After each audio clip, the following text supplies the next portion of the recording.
Straight into it. Oh, right, I gotta run to where I need to be. Anyway, hello. Hello, everybody. Talia, congratulations on first. Atrenio, thank you for the raid. How was the music? I was lurking for, I think the first 30 minutes? 45 minutes? Then obviously I had to get ready for this. It was really nice hearing you play the acoustic guitar. But to quickly do a recap for this, we're on a little bit of a rush because I don't know how many attempts it's going to take us to get the thing done.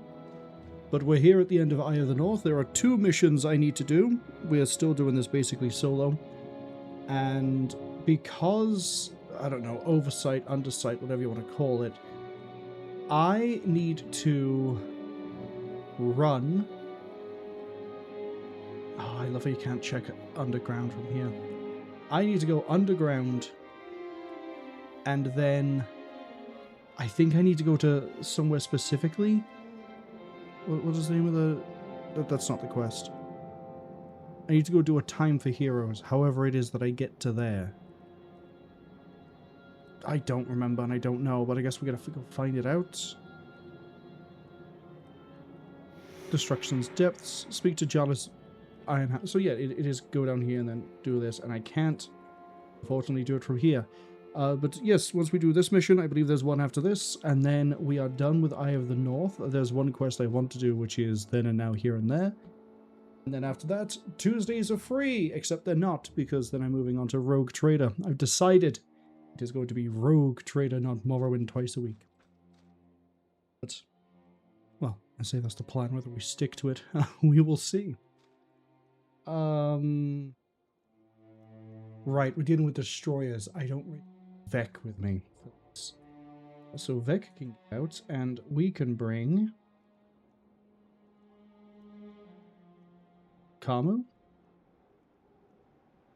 Yeah, bring Kamu. And then probably regret it. We'll see. But, hello. Hello, everybody. Hope you're all doing well. So this is going to be a bit of a rush. Have I left the audio low again? Knowing me, I probably have. Boost that a bit. And Proto, hello.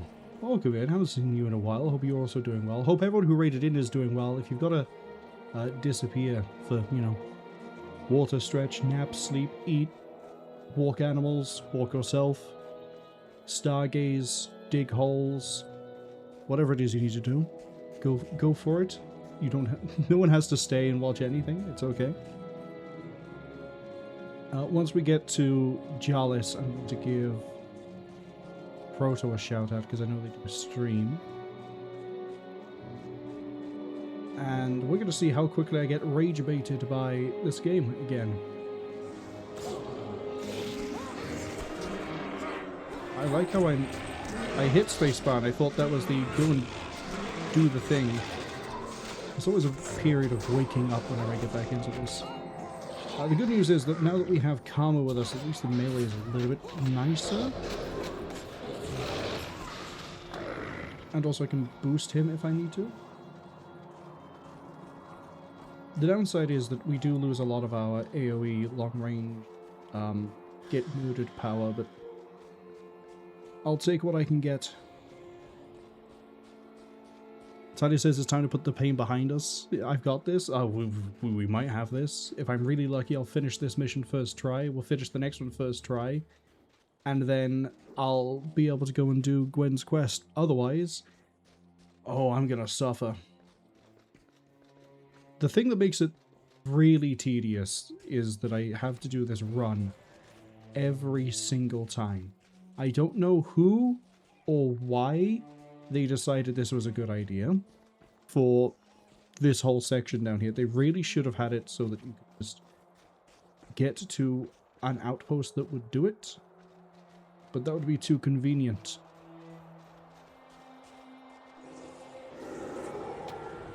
Far too convenient. Tadi also says, oh yeah, doing Rogue Trade on the birthday? Hell yeah, especially since they started Kingmaker like last night. I saw the character creation part of you for your Kingmaker stream, but I didn't get to stick around, unfortunately. I know you made a two-handed, I think it's a dwarf, two-handed dwarf fighter? Or is it a gnome? It might be a gnome. Which... yeah, I like Kingmaker. I like it more than Wrath of the Righteous. I think I've mentioned this before in like other streams. But I, for whatever weird reason, prefer... I just can't see where my mouse is. There we go. Prefer the story of Kingmaker. Can we... okay, Kamu is actually tanking as like a king. Probably because he's a dervish and they do that. Can we also stop just like grabbing random groups? Can we just kill a group and move on, please?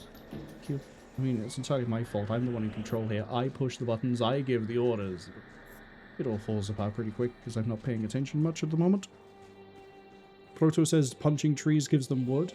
Oh, you're playing Minecraft? Actually, hold on. I can wait by here. There's no... I see that red dot.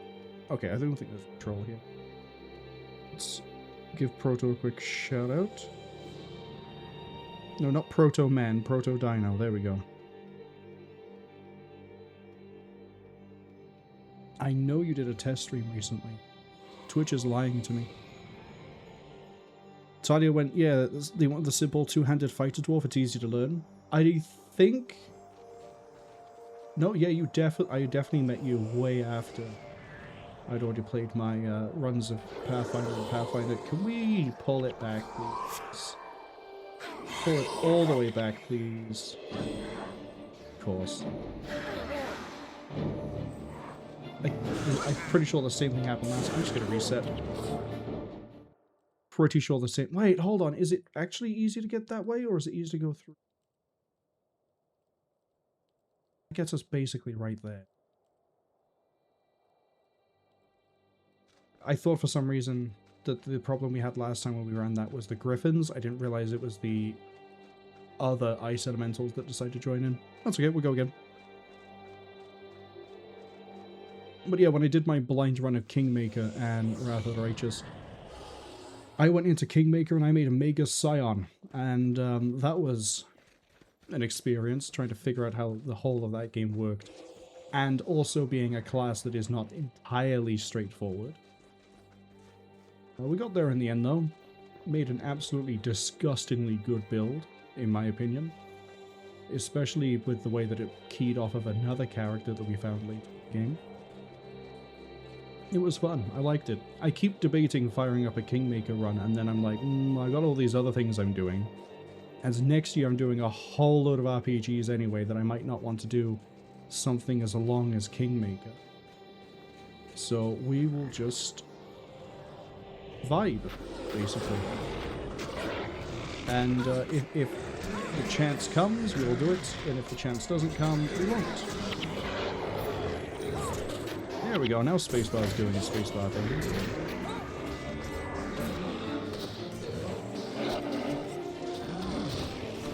Okay, if you could stop enduring pain, that'd be pretty nice, thank you.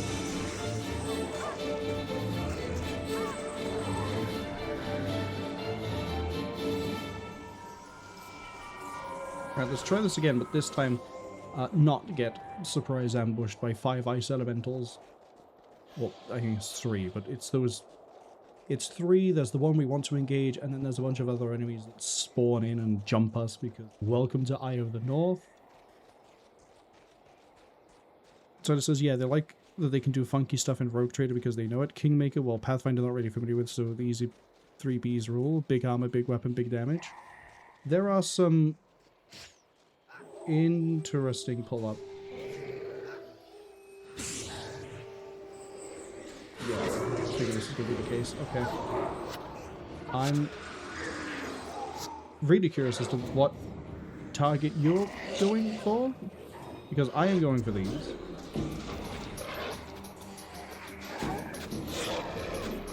Okay, Livia's died. That's not ideal, but as long as she doesn't die again, that's fine.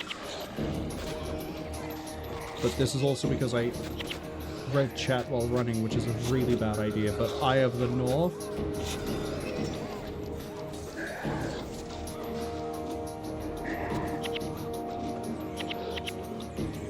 What else is Livia? Livia is just pure blood, right?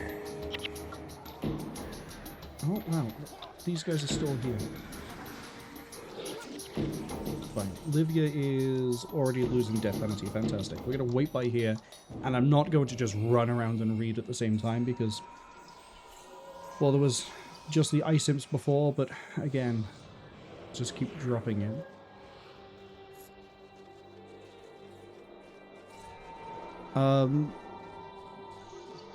I actually forgot what tangent I was going on when we got jumped. It was something to do with characters and classes.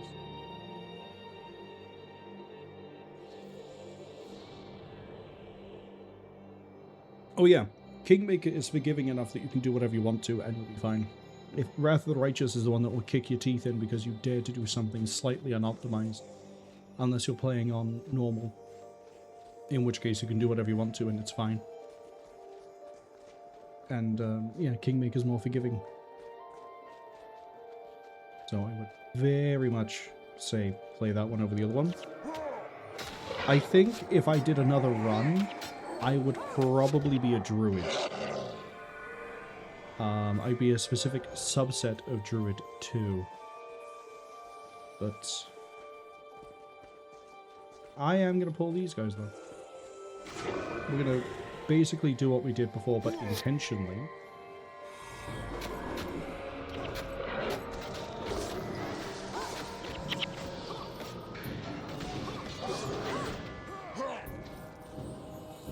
Stay right there. Oh wow, there are actually like 5 of those guys. Griffin, over here.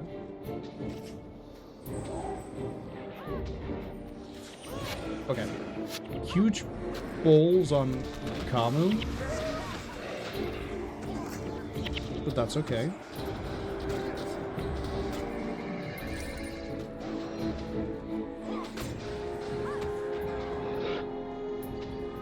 I'm wondering if it's better that we don't go through that pass. What have we got to deal with in this one? Still a bunch of frozen element, but it's not going to be 5, 6, 7 plus whatever spawns in. I'm going to go this way. Yeah, we still have to deal with 2 Blessed Griffin. But if I... Okay, if we go this way, we're going to have to fight these 2 over here. That's fine. We can recover. Then we can fight the group of 4. Then we can go. Easy. Very easy.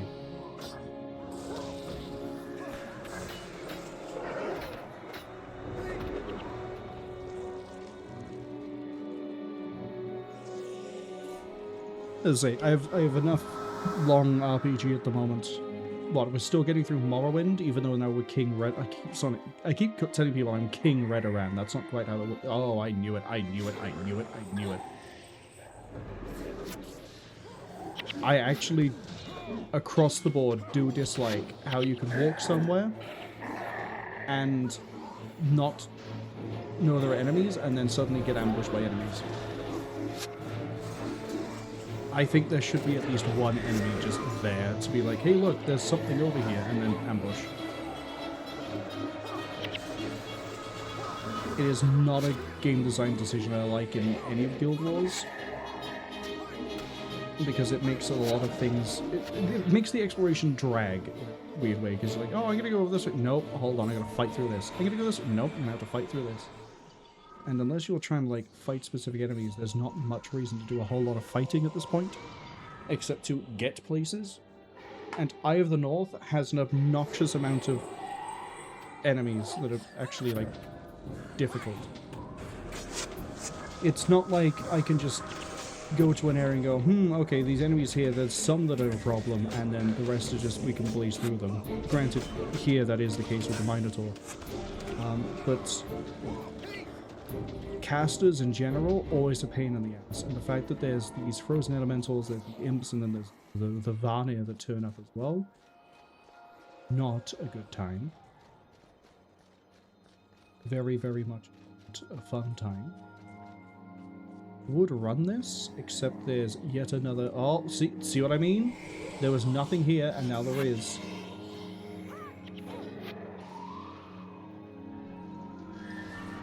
I just took literally 3 steps too close forwards, looked at the map and went, oh, here we go.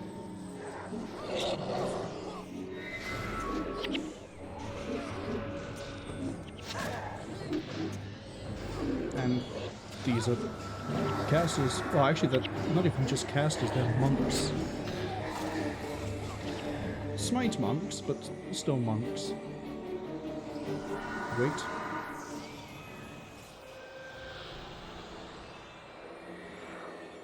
I very much get the impression that Eye of the North was made for people who are wanting more difficult content. As I say, there's nothing inherently wrong with that, it's just... it's really wearing down my patience. Wraith Plaid, hello, welcome in. Hope you've had a good week, so... I'm currently trying to figure out if I want to... Well, that summarizes Eye of the North very well, with anything I try and do. Come on, let's go fight these griffins and then slowly pick away at this. It is faster if we can cut through here, but it's also a lot riskier, and I want to try to get through without any death penalty because there's no easy way to remove it. At least not without getting into really weird items and paying through the nose for those. So we're just going to go around this way.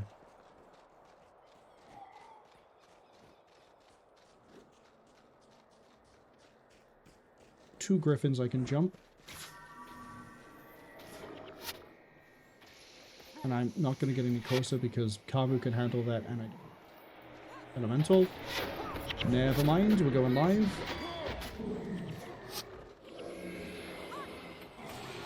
It's alright. One elemental we can dumpster pretty easy. 5 and 2 others that roam? Not so much.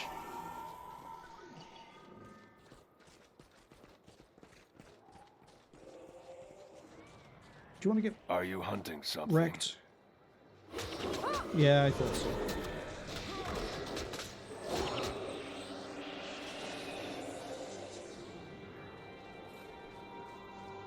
Okay.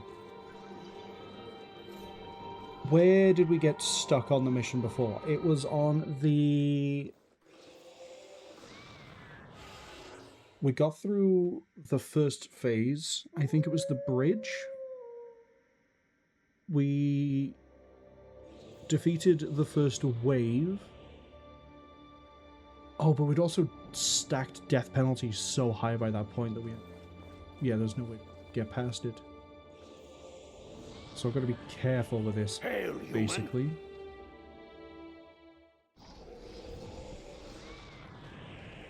Okay. I don't think the ranged work that well. Based off of... I know the last time we did this was 2 weeks ago, but... I think we're going to stick to... This it'll take a while. Actually... Where are you?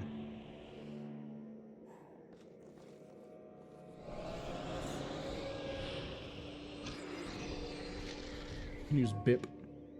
The hero won't do it naturally because I'm not using a staff, but I can, you know, still target myself and force it. Okay.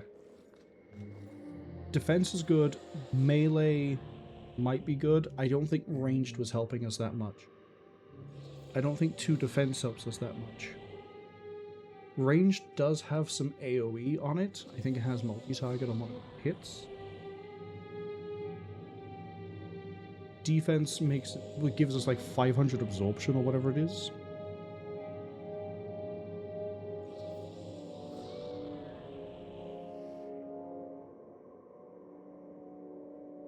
I think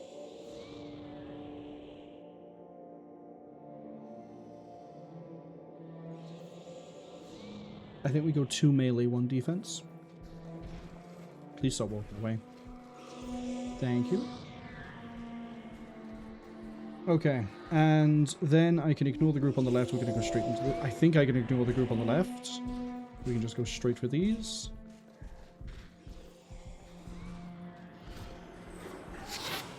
The stalagmite, because the spirits in here are a little bit annoying.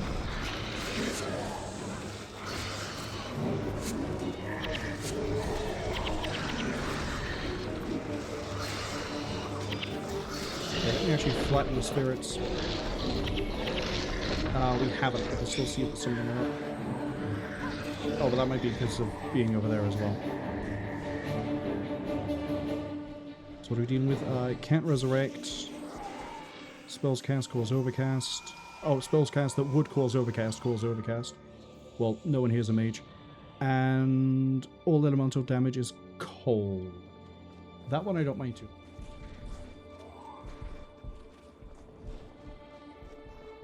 We're just going to keep slowly going.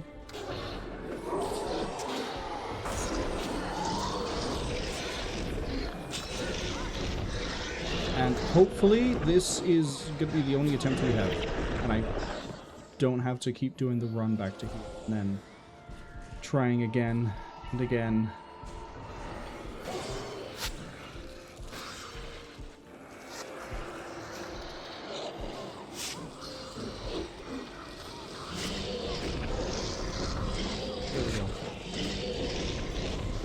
Okay, yeah, it looks like the melee has a much better damage output.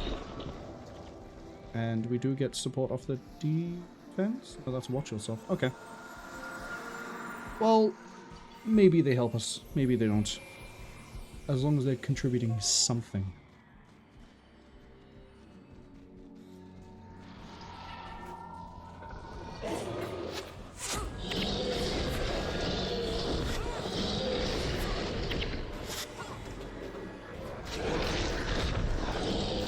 They went straight in and just wrecked Sandra. That's not good.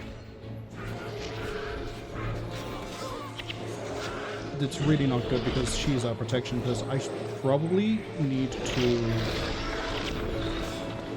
be a little bit more careful with this.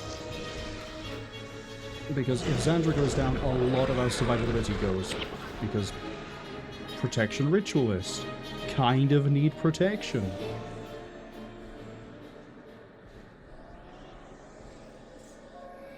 I have a funny feeling her spirits might have been on cooldown. Livia went down at some point, but she's fine in terms of, you know, getting all that back. And to be fair, I probably need to make sure she has. I think I might take Order of Pain off of her. Maybe I throw Mesmer on and I give her an interrupt. What interrupt would it be?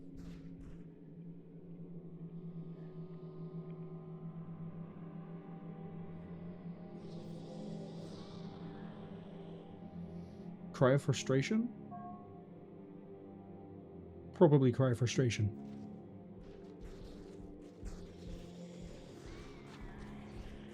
Was open.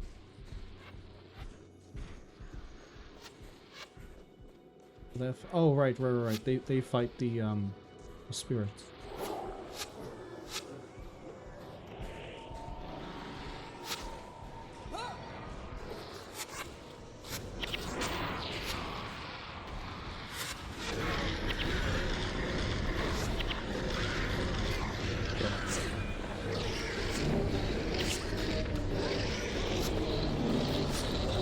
Other things need to be wary about I know there are 2 rangers at the moment, but I think 2 of the melee golems, or 2 golems as you call it, yeah, they are currently fighting it. Go away, that's not what I want. So as long as we stop them getting to the back line, we're okay.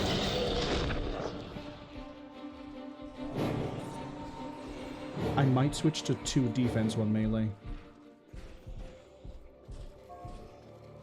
Hi guys. We're just gonna crush this ice stalagmite over here.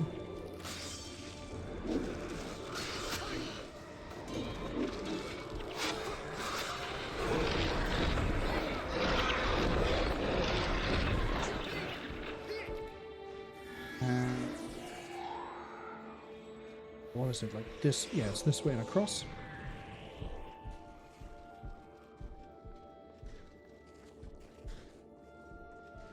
I might see if I can heal this a bit, actually. Given that, you know, die. I'm not risking just running it, but I probably could. What? Actually, change of plan. Do it because they're gonna go. Yep, they're gonna go fight the Vanguard. We're going.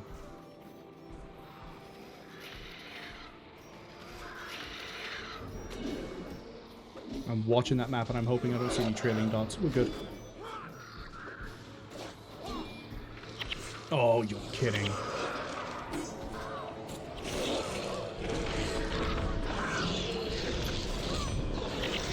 An NPC lag behind. So yeah, I shouldn't have run it.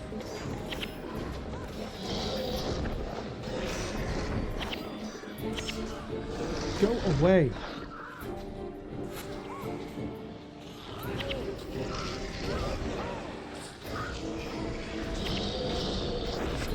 I should have also run us up a little bit further, as opposed to like hanging back a bit, because then it wouldn't have mattered. Zandra's going down again.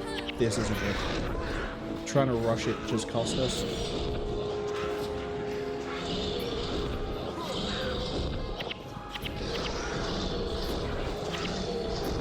I also should have moved the heroes up further. That's okay.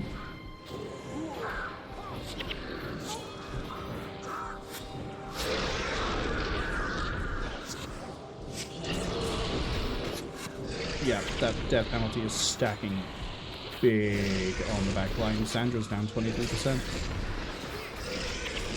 Livia's going to go down again.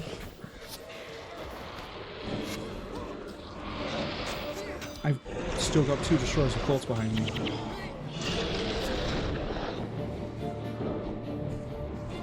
Can everyone move up? Please. Thank you. Right. They're gonna kill that. Now we can deal with this. This is just a mess by me. This is a complete mishandling mess.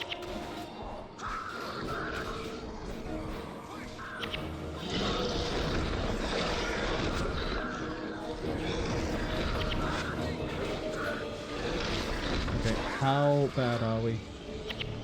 Livia's basically reset the death penalty.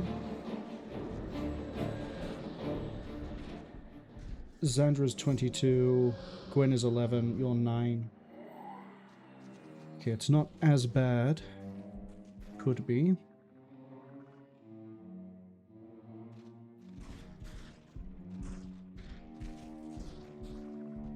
It looks like I might be able to go around, because I know this way is going to be a slog. I think that way is going to be just as bad. Debatably, if I can get into a gate, we're okay. And I don't remember which side the gate is on. Let's try this way. Which is probably a bad idea because, I mean, these guys are usually nasty to deal with.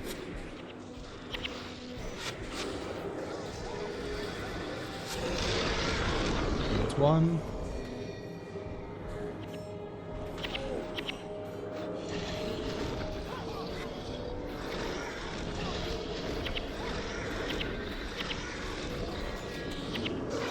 Really curious as to what the melee guys are. I'm pretty sure I called Destroyer Lies as the target. And Kamu decided not to join in.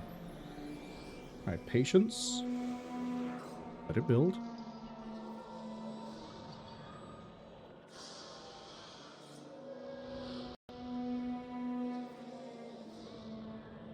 The only way we're going to get through this is carefully and slowly.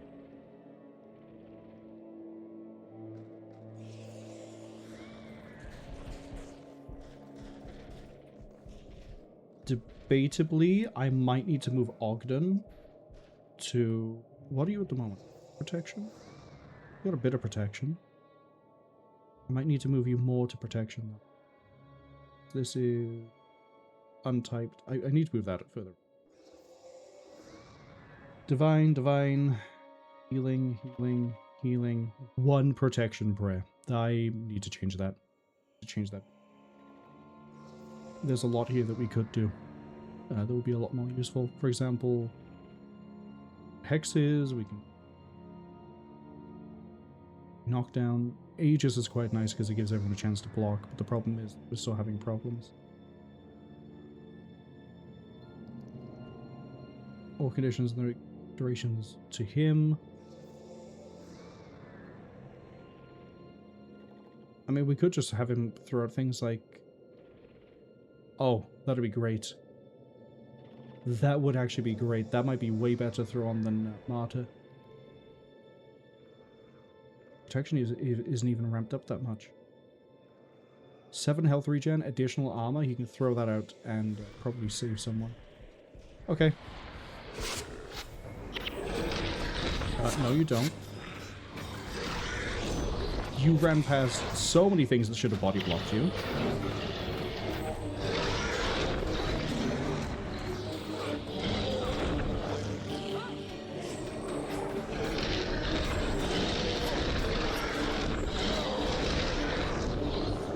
Okay. If I think I have a straight shot to the gates, I'm going to leave the heroes behind and just... Oh, I might just do it. I'm doing it. Because at the very least the golems can stick with me.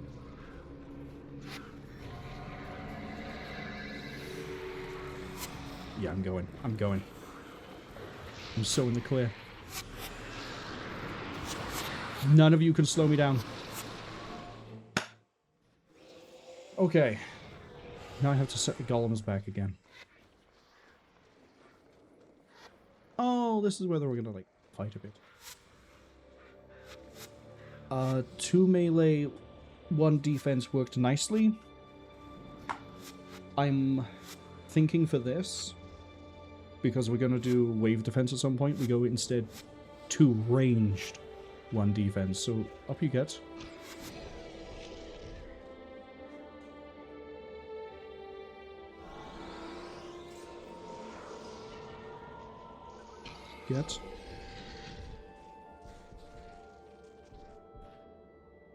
Up you get to ranged.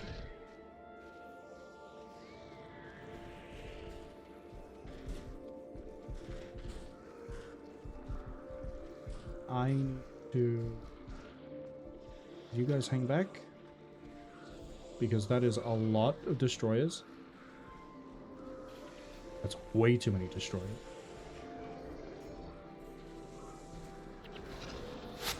Alright, here we go. Get out the way. Okay, the problem now is... Okay, Karma went down real quick.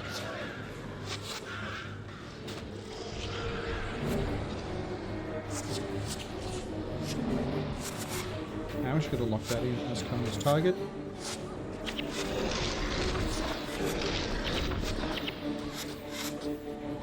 The only downside of Karma is if I tell them all to hang back and I try and, like, weirdly pull things, he is just going to rush in.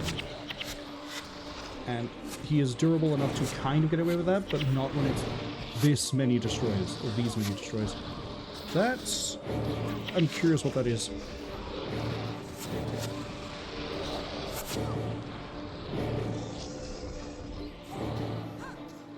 Just gonna let them do their thing. I still have things I haven't... Oh, wow. Oh, wow, I need to clean my inventory. Used so much of my space. Highly salvageable, you say? The golems do their thing.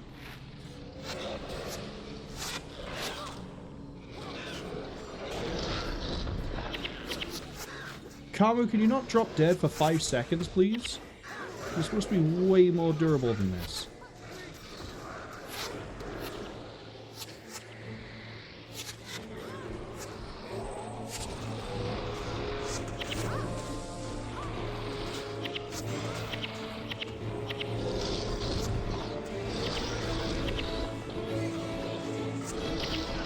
Am I just not building adrenaline? Is it because of one of the spirits? I know there are different, like, spells and hexes and things that can remove adrenaline or slow adrenaline production, but, like... Kamu. I swear to God, is that Livia all the way up there? Fuck, why are you all the way up there? Oh. Oh. Oh, do I have something that's touch? Is that why you're doing this?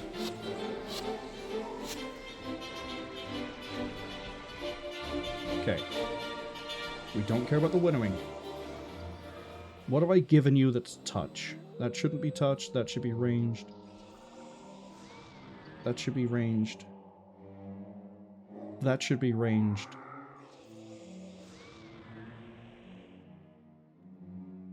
Nothing here should require you to go running up and touch anything.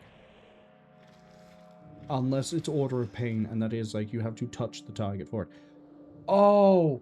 Unless you're running up to do Blood is Power on Kamu? Please don't tell me that Dervish is meeting the condition for Blood is Power.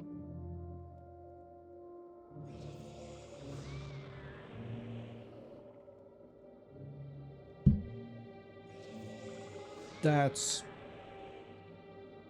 something I might have to pay a lot more attention to. Good news. Death penalty is getting cleared off of a lot of people here. I mean, Kamu went down here and is already down 5%.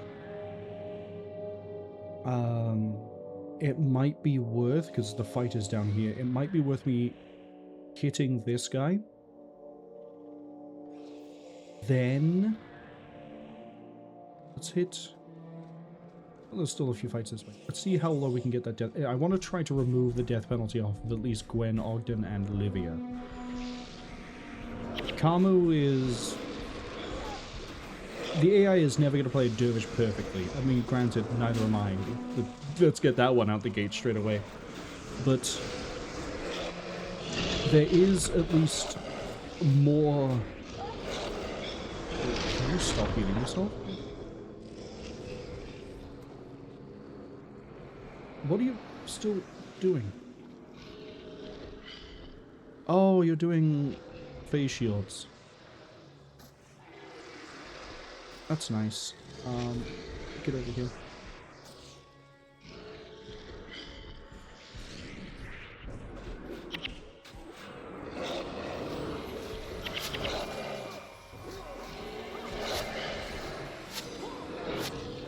But yeah, there's enough going for Kamu that he should be a lot more resistant. Case in point, Faithful Intervention, which is up. Mystic Vigor, which he should have, or he should be firing off and getting that up as well. The problem is that the AI is not going to necessarily know which enchantment to keep, and chances are that Kamu is firing off both Vital Boon and Mystic Vigor, and then immediately stripping them down. I probably should give him some more enchantments to just do that with. Cause... Zealous? No one of these. I could have sworn one of these removes.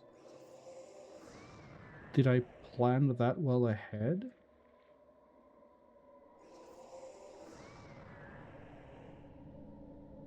I did. He doesn't actually strip and feed. Okay. Good. Good, good, good.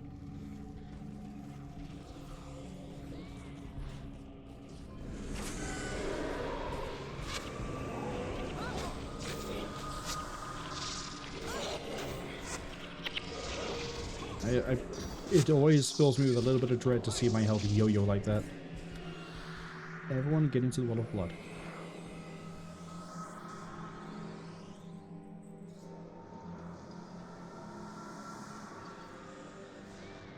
And she should be firing off another Wall of Blood. Yep. Thank you so much.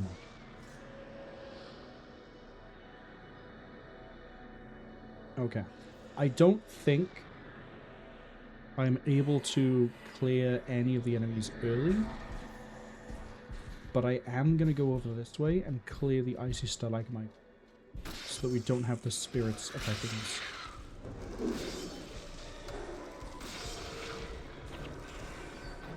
Keep doing that. I keep running off and not clearing the flag.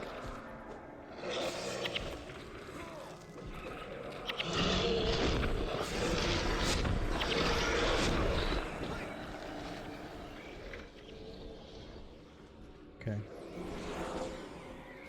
There are destroyers over. Don't think any of these are the ones that they get spawned in. But again, I want to clear as much death penalty as we can and get these spirits out the way. Because they're not beneficial to us. I mean, the cold damage is beneficial to us, but... Oh yeah, no, we can't go kill anything earlier.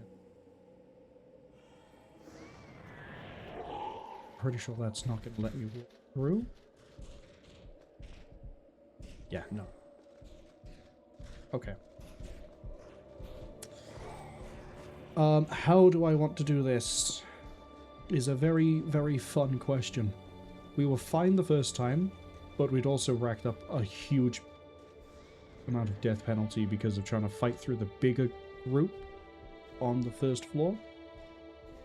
This time, we're in a better place for everyone except Xandra. I think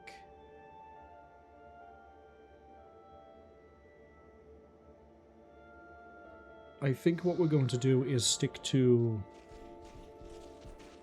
down here with Ogden and Olaf.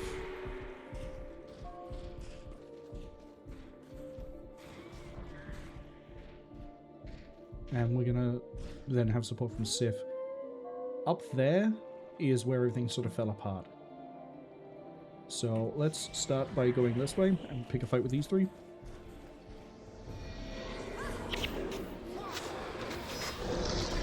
Make sure I snag you. I'm gonna call the assassin in just because there's gonna be some extra damage on the field and another target that isn't me or anybody else. Huge fan of the fact that we've apparently still got destroyers getting through because they're coming from the other side and we're not far enough in. Yeah, we're going to stand and fight over by here. That way they have to get past the other guy first. Let's clear you out a bit. By the time I go back over here... Oh, cool, the golem range is just body blocking. It's not really doing anything. It doesn't even body block. That's a ranged enemy. Okay. We got another team coming in this way.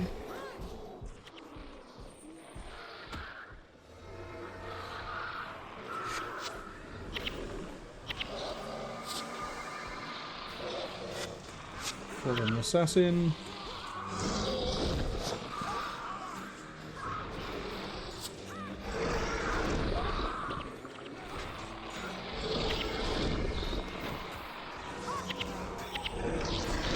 Is this working out for us? I mean, Olaf is dead, but what's he gonna do?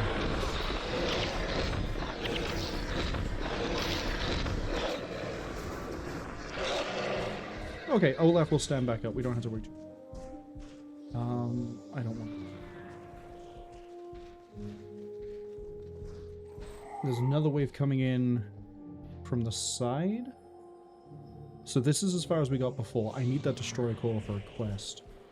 I remember I need to destroy a core for a quest. I think it's a quest that gives me a skill. Yeah, destructive research.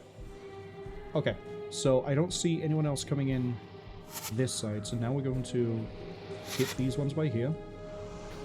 And then I'm going to lose my ability to click. Banner up.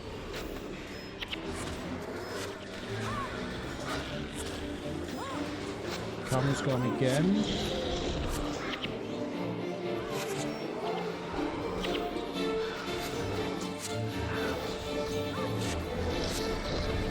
Hire's gone. That's weird.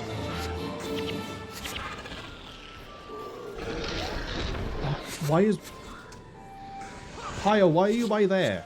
Why are all of you by there? Get over that way. Why did they splinter like that? I thought they would have stayed by here because we were already picking a fight.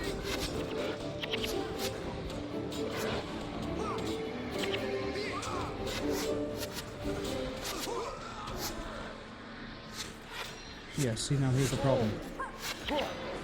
There we're gonna fall over. Xander's got a stupidly high amount of death penalty. If I had realized that they were gonna, like, starburst over to here, I would have put a flag down and I would have just done this a bit differently. Then we got hit from behind as well. This is a hell of a wave.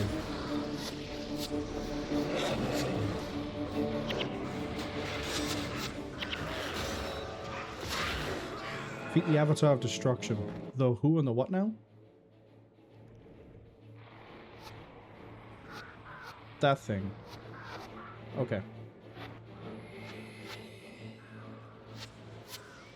Get back up here. Why?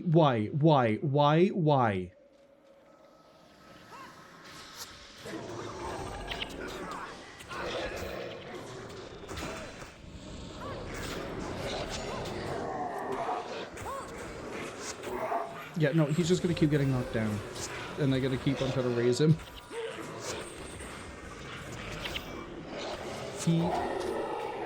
I'm gonna have to cancel their ability to res because they're just gonna keep wasting their time raising him and not doing anything else.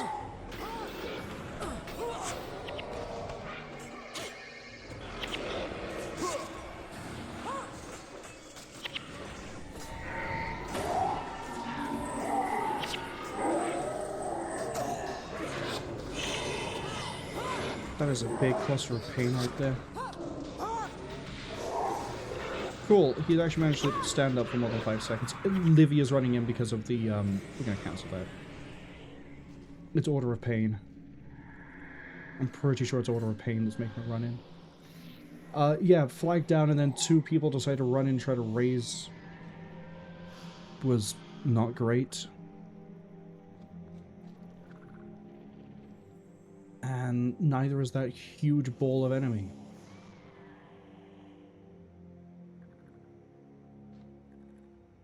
I don't think I can peel some of that away. I think I'm going to get the whole ball. It's there. Like, way away just in case this does go wrong.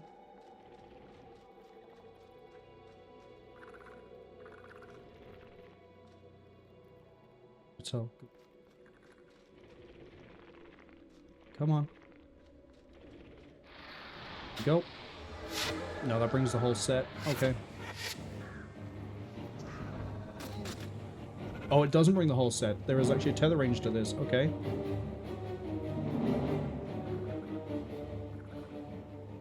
That's good to know. So if we move you guys here, I might be able to yank just the defender. Destroy it. Destruction. If that's the only thing I need to do to move on, we kill that and we run around. Because otherwise I have no idea how we're going to get through this middle bit.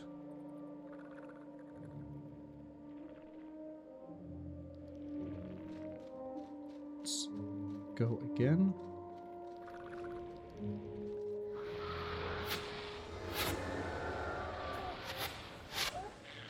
Okay, where do you break? Here. Yeah, it's about here.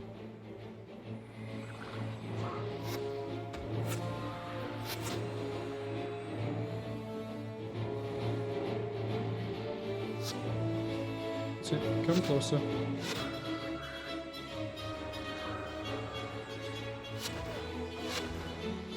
If I could have my healers do healing things, that'd be pretty good. Karma, I'm just going to tell you to stop picking fights, because honestly, you... Livia?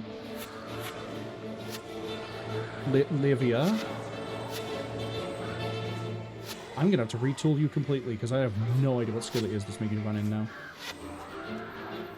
And you cannot be running in.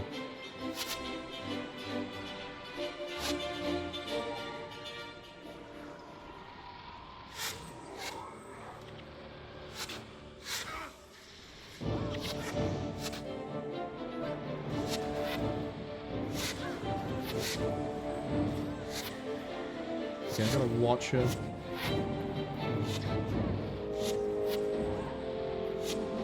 You ran in closer to do Bip. This skill. Really? Am I gonna have to pull open the wiki to see which skills are touch and which ones aren't? They were just gonna keep dying. That's fine. We can just sort of... I mean, we can't just sort of do this because Liv's gone down, which means everything else. I really wish when it says target foe, it says touch foe.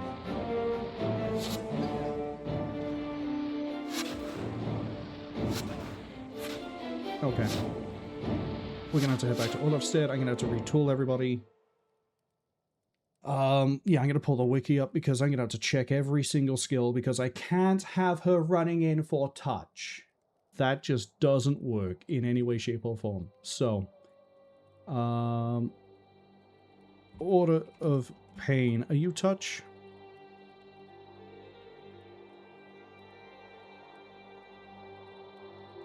The wiki doesn't actually say it's range. That's really helpful.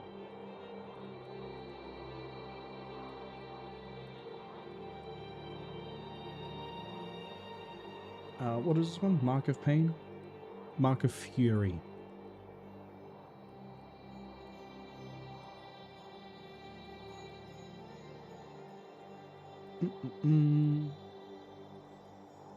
Also doesn't give its... nothing here is going to tell me its range.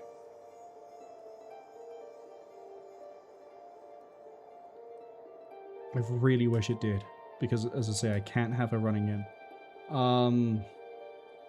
Okay, well there is some retooling I wanted to do anyway across the board for other people. Live, strip everything out, because we're going to build you from the ground up.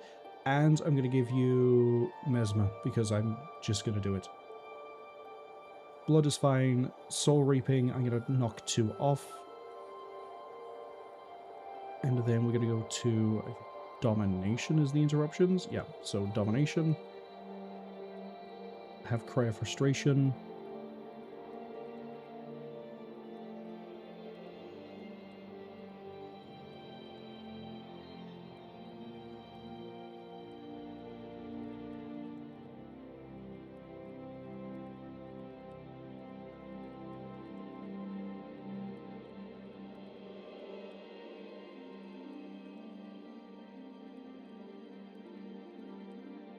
I'm going to also give you... we'll figure the rest out in a second. Blood Magic. I like Well of Blood, because it does add some sustain. See, that says touch target. That actually does specify the range. Are you telling me that, like... this one doesn't, and it has a run all the way up? I hope it's because it is touch range, and not just because the AI is just going weird on it.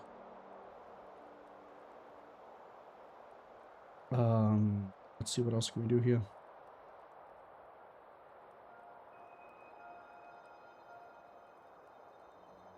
Life Siphon I kind of like, that is ranged. I think Strip Enchantment is ranged. Vampiric Gaze is definitely ranged. What else we got under the Domination area? Yeah.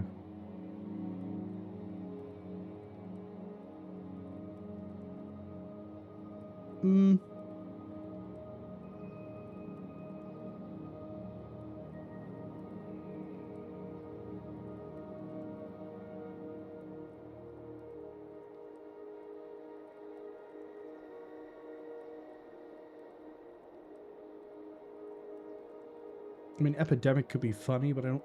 The main thing would be spreading is burning, but these guys are immune. Okay.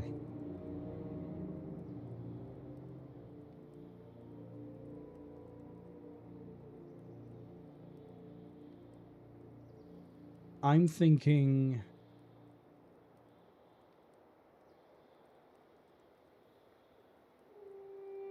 thinking the ads arrive in 55 seconds, and they do.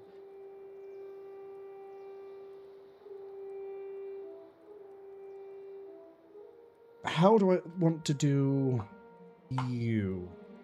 Gwen already has Cry of Frustration, Mind Rack, Power Spike, which is an interrupt and deals damage.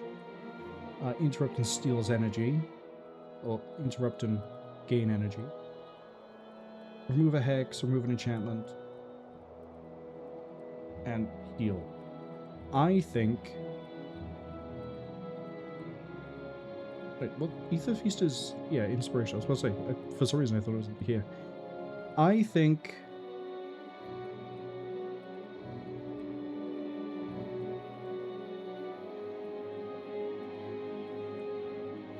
What is Aneurysm again? Regain all energy. For each point regain, take 2 damage, and all adjacent foes lose 1 energy. So it deals not great damage, but it's something.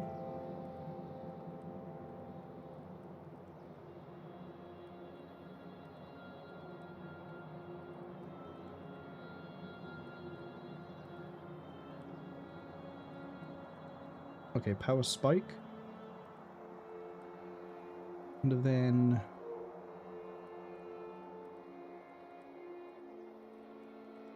thinking Empathy.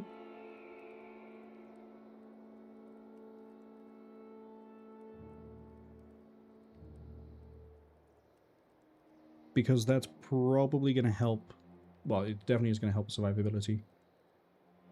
Am I really going to make Ogden Mesmer as well? I don't want to. But...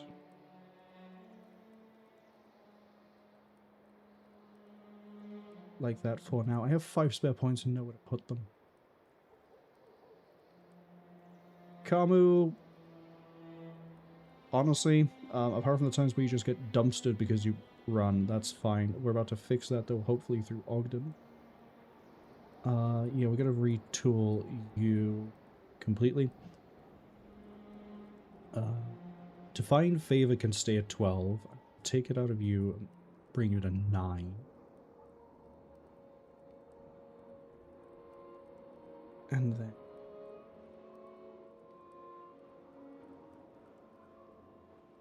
Signet of Devotion is fine because that's a free heal that doesn't require energy.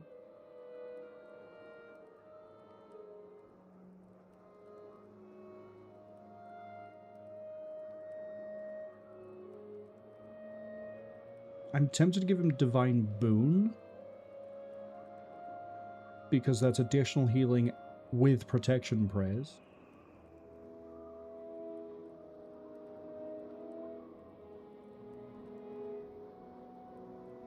And then under protection prayers, we're going to take Aegis, Shield of Regeneration. Actually, hold on, I'm going to put Resurrect at the end.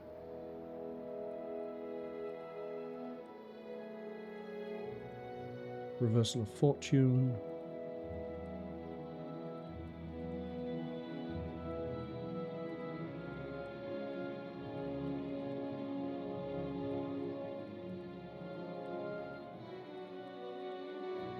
Life Bond maybe, but I don't want him to become wrecked, for lack of a better term. I do like...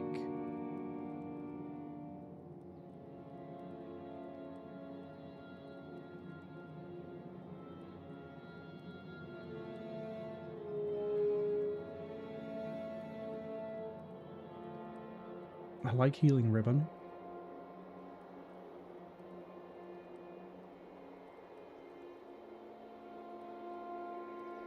Because that's 74 and then additionals are healed as well.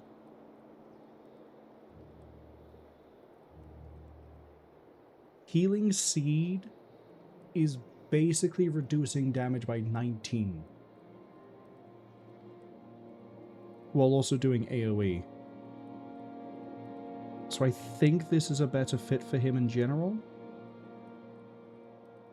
And then...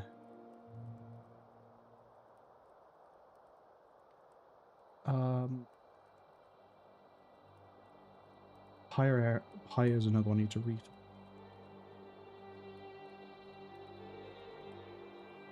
Because Edge of Extinction is not helping us out here.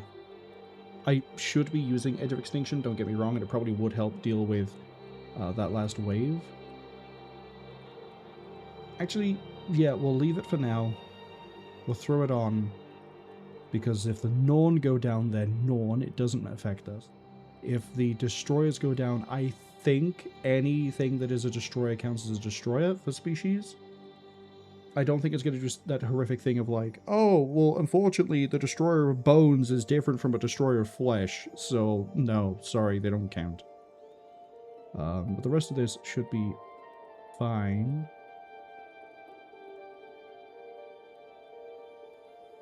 I mean, Barrage is really nice.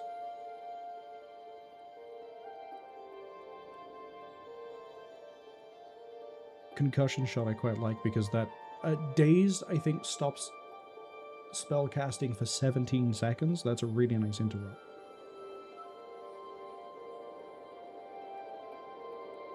I think that's fine. Just fine. We can't use any preparations because we use Barrage.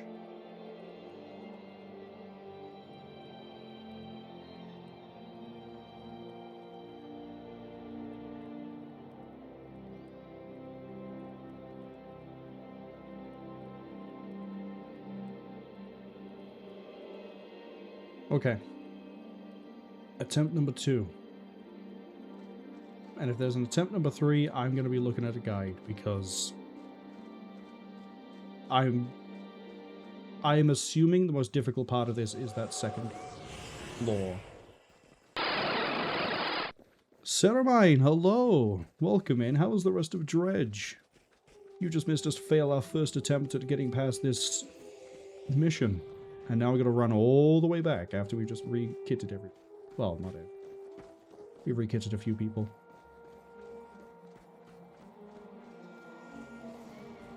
What's the point? What will we run over?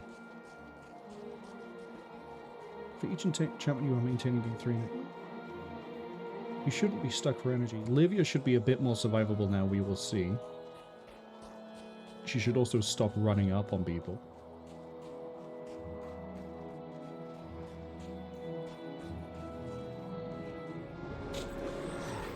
The run back really is, I think, the worst bit that I'm not liking about this.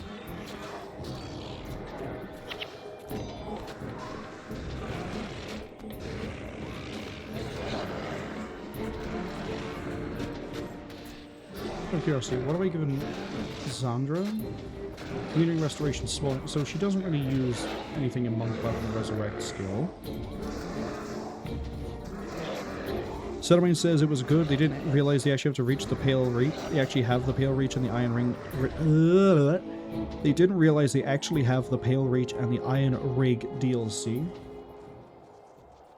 Started fighting the Ice Imps. So they did end up seeing a bit of the Pale Reach and then just fucking off to do the Rig to do the DLC first. There's more than one DLC. Well, at least it seems like you're having fun. I am not enjoying the end of Eye of the North. The weird thing is that I know Factions gets a rep for being like really brutal and really unfun. I enjoy Faction. It's... You can at least figure out what it is you'll need to change in order to get past the problem. For this, it's just... It is what it is.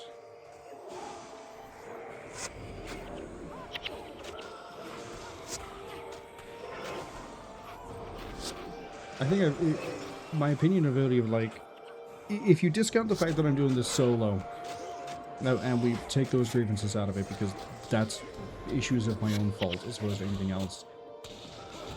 And also the restriction I have of not using other campaign skills on this character. The heroes, that's fine, but there are things that I could have got that would make this easier for my guy.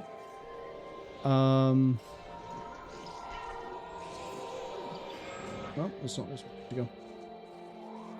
I really do think that it peaked at the start, and that the Ebon Vanguard bit and the Char were the most interesting. I think the Norn are fine. I think the Asuran are interesting, but undermined.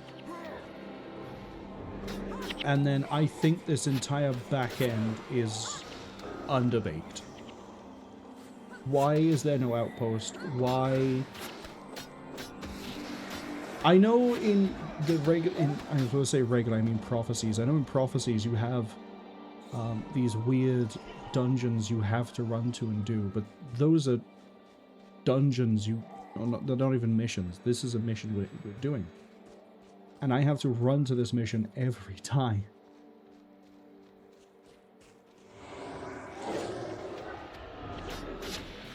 If I could just redo it. I mean, actually, I say this, I also had to run up and do some of the mission retries in, what was it? The Char? The DSL Lowlands mission, the final one. You have to run outside, you have to run out of the outpost like 5 feet and then you're there. I'm trying to think if there's any others where we've had to start the mission. The Asuran one where we went into the Bloodstone Fen even. That one required us to do a little bit of a run. But nothing required me to go through an entire zone into another zone. And nothing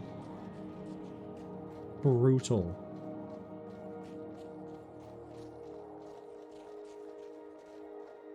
It really feels like at some point I'm just going to end up having everyone set as Mesmer, and we're just going to go, right guys, everyone just throw Mesmer spells out, because that's the only way we can do this. I swear to God, Kamu.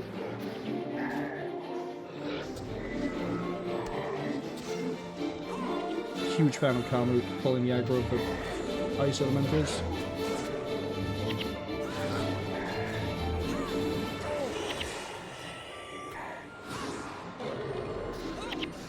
Which means no one is ready to deal with the Ice Elementals. Because everything's on cooldown for them, or they have no energy.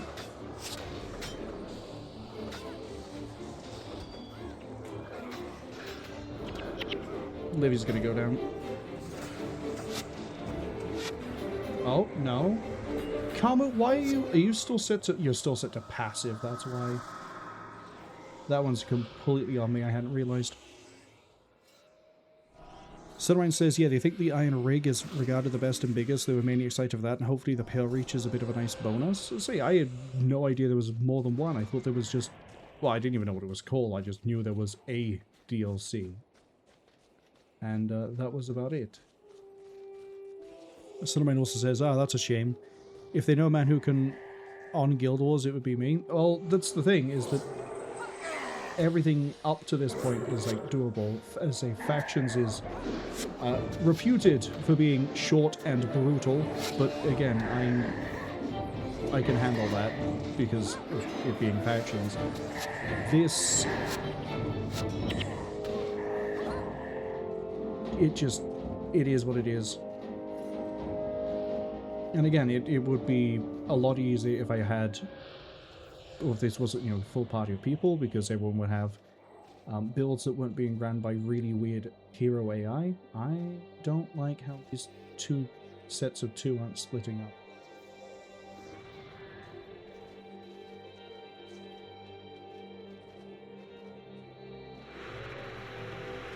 We're just gonna have to do that. And I'm gonna have to hope I can do something down here with these. Oh, and then that's nice. I was kind of hoping that the heroes would pick up out those guys up there. I should have called the target and locked them in.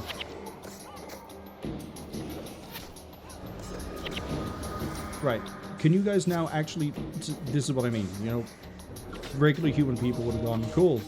We have spells and interrupts, and the biggest problem here will be the Ice Elementals. We will focus on the Ice Elementals, and then me and the Dervish, you presume the Dervish would have been a person, would have been like, cool, we'll go deal with the two relatively pathetic Griffins. Liv, please stop. The heroes are great. And I think if you are willing to exploit Mesmers, they probably are absolutely unhinged in terms of power. But I'm trying not to cheese this, and it's getting to the point where I'm looking at it going, I might need to. Human. Alright, we've made it in. Returning back now. Attempt number 2.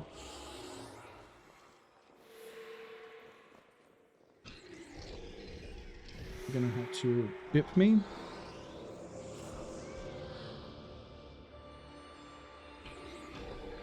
Melee.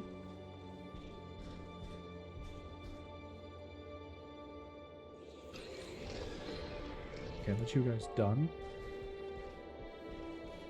And then we're just going to try to smash through this bit as fast as I can. We know we can sprint into the exit near the last third.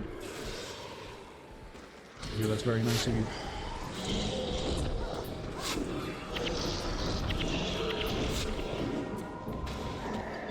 Okay. I'm a huge fan of the fact that the defense guy is pathfinding his way into a dance.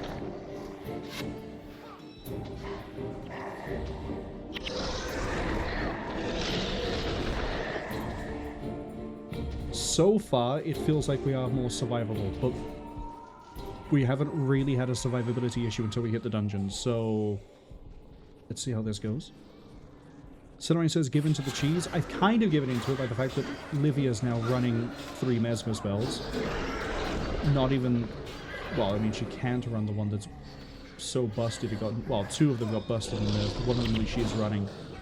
There was an update at some point that reduced the amount of damage that Energy Surge was dealing, which is this one. I believe it now caps at 7, as... Sorry, foe takes... Yeah, 7 as opposed to 9. And also the AoE damage is now reduced to 75 as opposed to being full. And then Cry of Frustration, similarly, I think the main damage scaling was reduced and also has the 75% area effect thing. Because Mesmer heroes were oppressive. As much as I go, Dervish are really powerful. Oh my god, wow. Look, that actually is some really good healing. Never mind. Never mind. I think we are actually going to potentially make it through on this one. I just need to control the heroes so much better when we get the second phase. Or second floor. I am also going to actually look at the guide and see if there is a recommended configuration for the golems.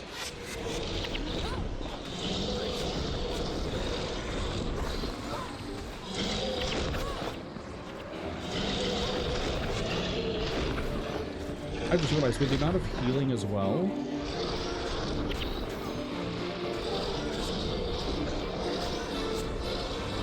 I don't know who it is that they're casting. Is it Kamu? Are you throwing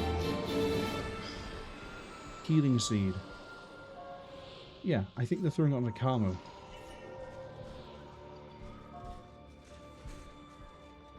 Someone says given to the cheese go full Wallace. Is Wallace and Gromit still getting movies, or is that finished? I know there was a thing that like Aardman saying, oh, we might actually not have the ability to make the clay anymore. But, hopefully that's not the case. Hopefully they can still make clay. Cinnamon says they had one last Christmas. See, I thought I'd heard that there was something. We're actually just going to scoot around this. Hopefully not pull aggro, because they're busy fighting. If we could move faster than old people railing in a bed, please. I come up with some wild things when I start to get a little bit stressed. And it's going to be really funny as well if we do get through the second floor and the third floor ends up being an absolute breeze.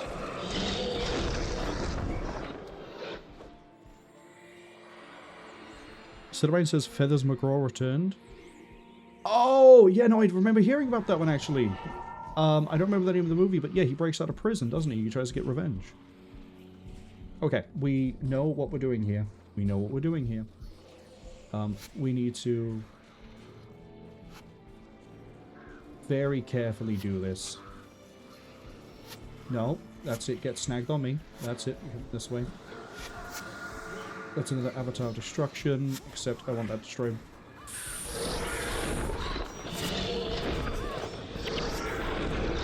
Okay, the Destroyed Bones is gone.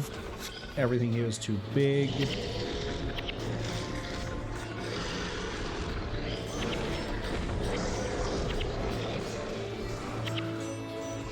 Okay, they're gone.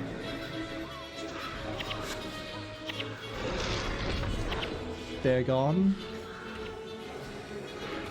Livia's gone down, which is not ideal. But given the stupid way we've done this, I am happy to take some loss, not many. Please stop getting healed. Thank you. Has Livia gone down twice? No, I think Livia's gone down the once, we just haven't raised her. Which is fine. Someone can do a resurrection in a second, and it's going to be the Paragon.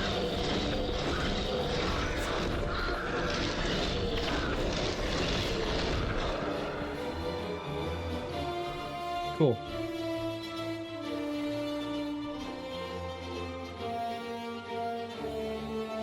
Oh, she isn't back up because the spirit is an effect over here. Okay, hold up.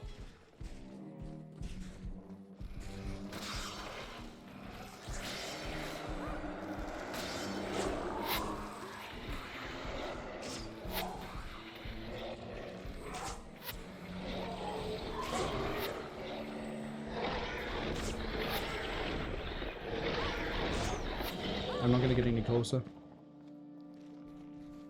Okay, now she should be getting up.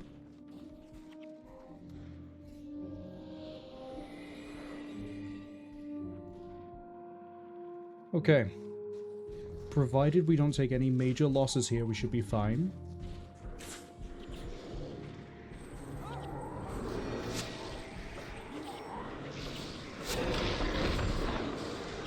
But yeah, I'm wondering if it's things like maybe triple defense is the best one, because then you have 3 things throwing out the 100 health absorption, whatever. Or... no, I think having some degree of defense is good. Double ranged didn't seem to help us that much. And I kind of think if they were casting spells as opposed to throwing things, that might work. Maybe it does work like that. This is relatively easy to kill. I'm just going to wait a second because I can see Cry of Frustration is still on recharge for Livia. And we're good, and we're hopefully going to kick some ass. Stop running away. Let me get revenge.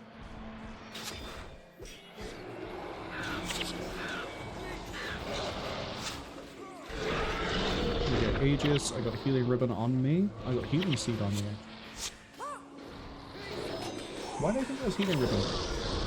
Oh, because it's kind of a ribbony design, that's why.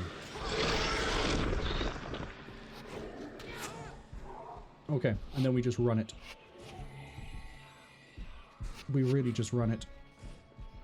I don't have my damage reduction. I gotta hope that they hit me enough and I get to spike it. Or I could just run. That also... there we go. Perfect. Okay. This is Destruction's Depths. Pull up the thing on the wiki. Level 2, reactivate the golems. Doesn't recommend the golems.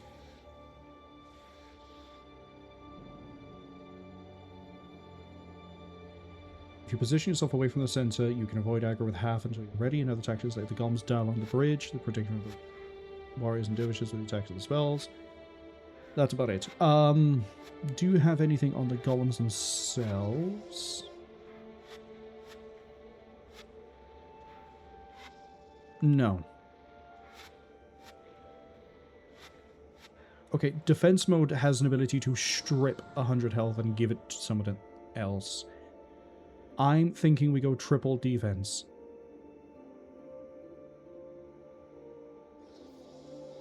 Yeah, we're gonna go 3 defense.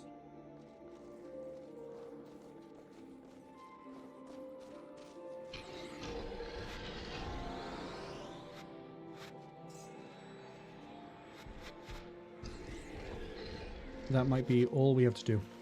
And we also know that there's a lot of experience here, so Livia should be good to go. We're going to wait for my energy to regenerate naturally, and then we're going to hopefully crack level 2 this time. Oh, you'll still set to melee. So my hope is that there's enough protection going out from these guys that my heroes will be okay, that pressure will be removed from them, but also this vitality transfer skill will hopefully get around the dodging of the horde. Destroy of hordes? That's it. But we'll have to see.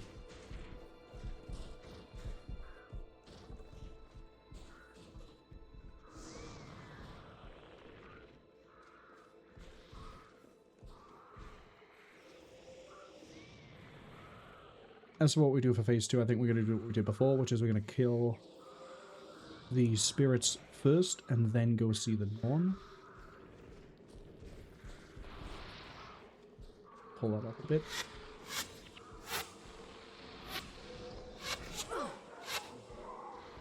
Okay, now go.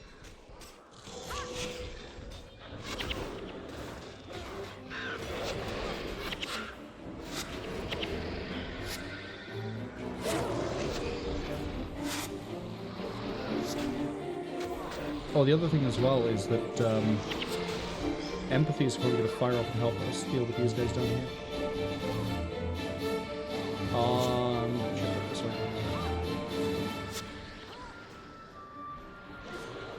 Glizzy and Karma can do their thing.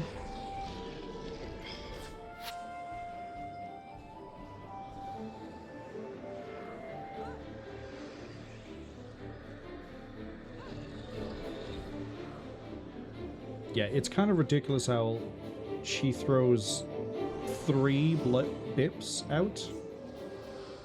Keeps on going. Good for the next set. Flag by here. A hook. Accidental spin. The pirouette is for luck, I don't know if you know this. That's why we keep spinning. It's not because I keep double tapping S for accent, and that I really should change that to I hold a button and hit S as opposed to double tap. But not everyone can appreciate my genius. My dog is dead again.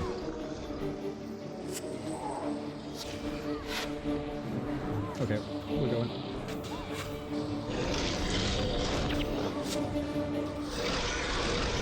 So much better this time.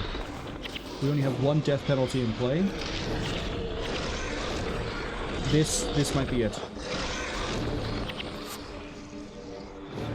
And to be fair, the death penalty is Livia, and Livia's always been a bit volatile, but now she's not running up and going, "Ha!" every single time we get into a fight, so that's good.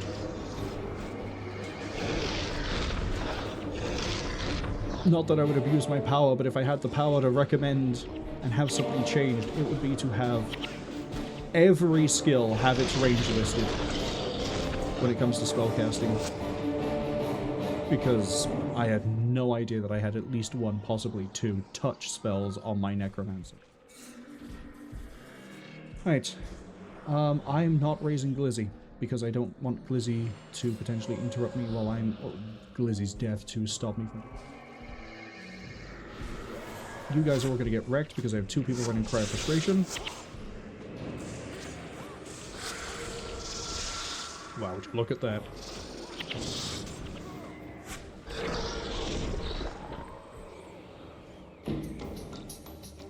Have some patience, as Livia just keeps on bleeding all over the floor.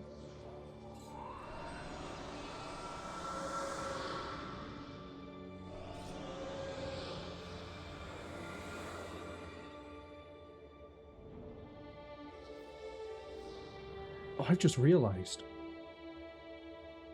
That's healing for 134.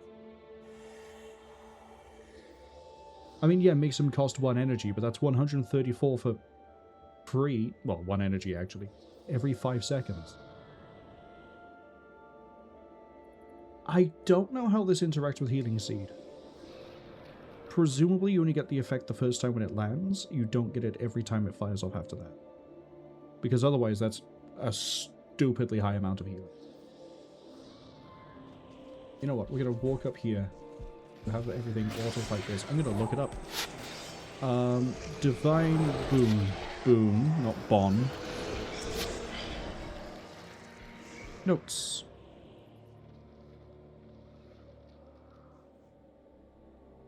Healing always takes effect first before the effect of the spell is triggered. Okay. Next thing we have to do is by here.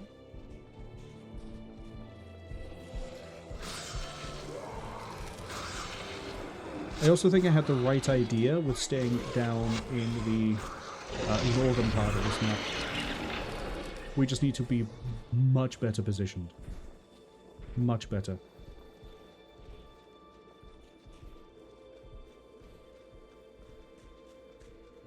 So instead of like... Okay, I'm gonna draw on the map. I'm gonna do the thing. Instead of like bouncing here... I think we start here, and then when we've cleared this, we then go as far as this line, and then if we see anything coming in, we ignore this, and I flag them, and we come back to here. And then on the second wave, the second wave is going to be just little bit harder because I think everything over here comes in all at once, whereas everywhere else it drip feeds in. So that one I'm not sure what we're going to do. So we're going to start by killing these three by here now.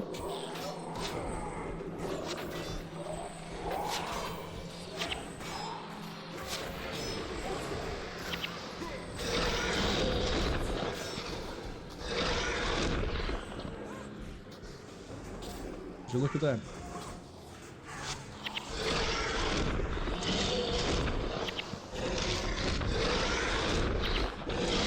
See, this is the issue, we start blocking a lot.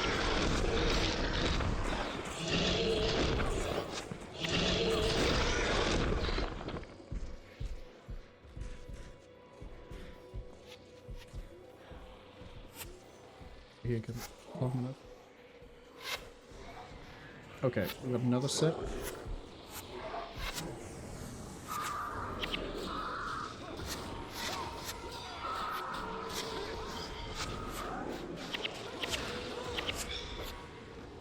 Okay, he's lost his Divine Boon.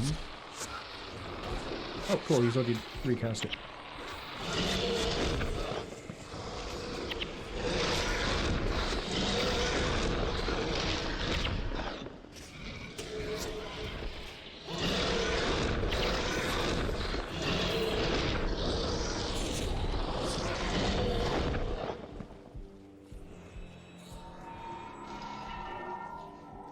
Olaf stood back up.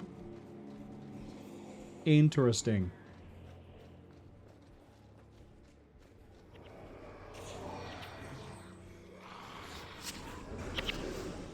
It feels like you move quicker.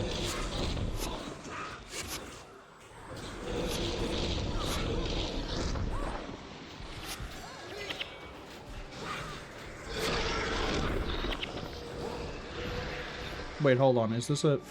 Is it hit second wave? Tell me. Yeah, okay, we're in the other wave.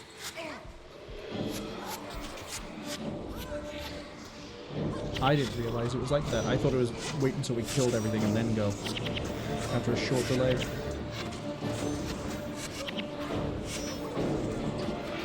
Got to do that again.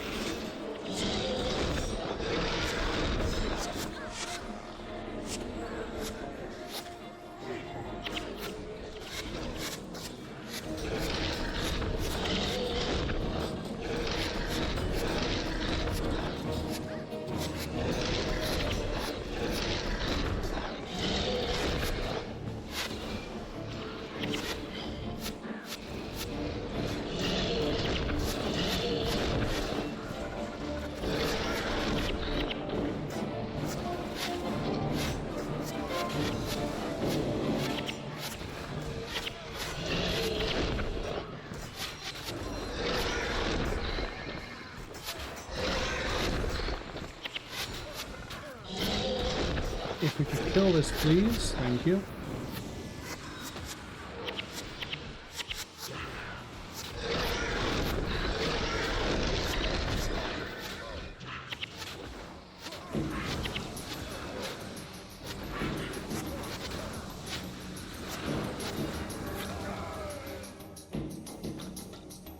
Okay. Provided another set doesn't come running in, we can take this set, and we should be okay.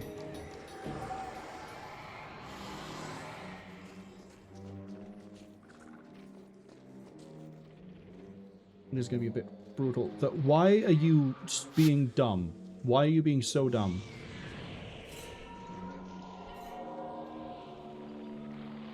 Okay. Pull over. Is this as pulled over as we're gonna get? Yeah. Oh, I can't fire up my thing. Guys.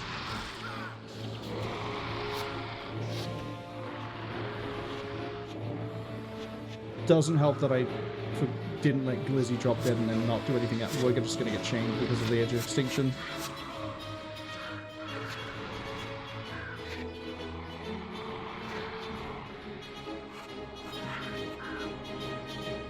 We might be able to still do this. Honestly, I think the pet is now starting to be a giant hindrance. As nice as it is getting them and leveling them up, it's not. I have too much death penalty to pull up golems after this. Losing all the adrenaline when I need to be able to live to get bulky is not okay.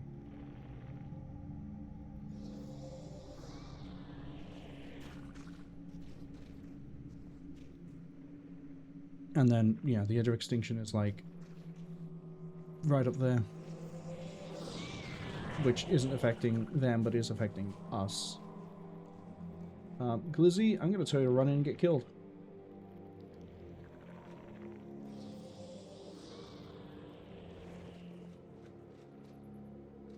Off you go.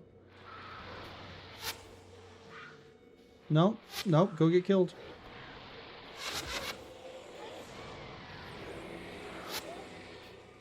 That's it.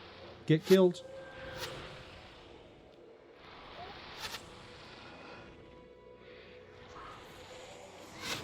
Oh.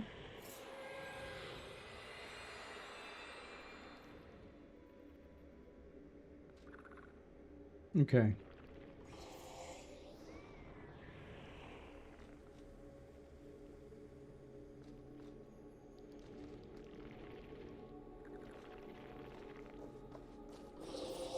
Problem here is all those destroyers and hordes do a lot of AoE. I don't know how you... Maybe you are supposed to fight up on this bit? Because otherwise, how do you rip that apart?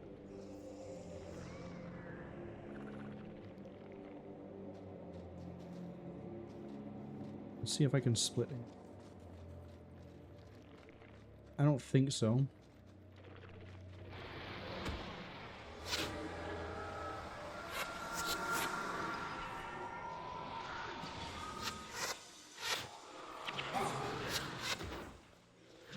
Okay, that's gonna have to do.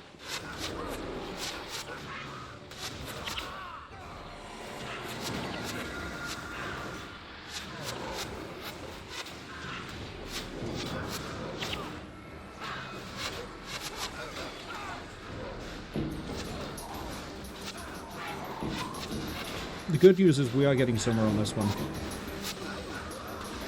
Bad news is I need him to stop resurrecting him.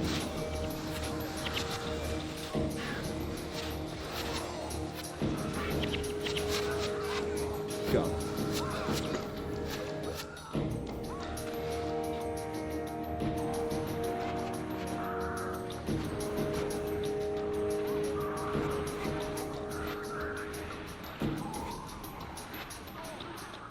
Please kill the Destroyer of Hope.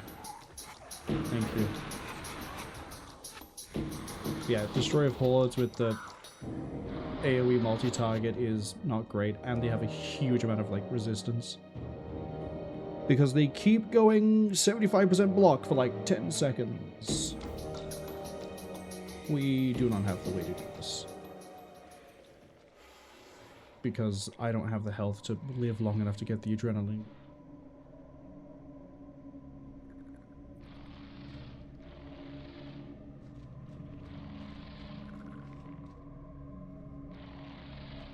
They're shooting at something.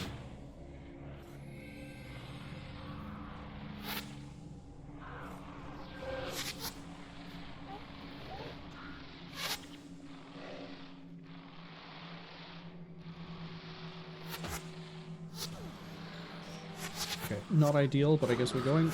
I'm also gonna just unflag. What do you mean I didn't hit everyone with that?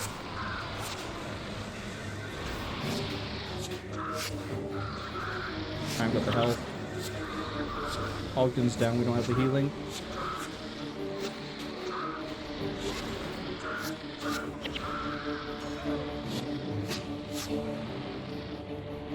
Man, this is gonna suck.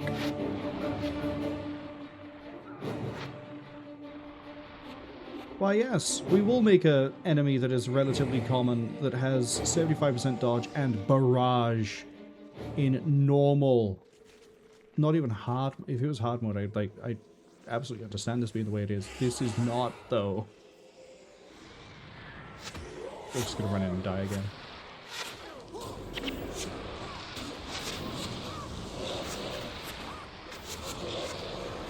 Oh.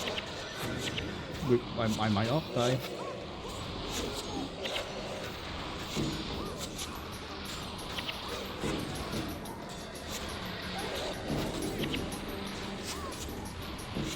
Okay, we might kill this bit, and then we've got to get through the next bit. With this beautiful 56%. We're not making it out of this one, Chief. If I have a scepter on me, or staff, or anything that gives me energy, I might be able to get a golem up, but I doubt it.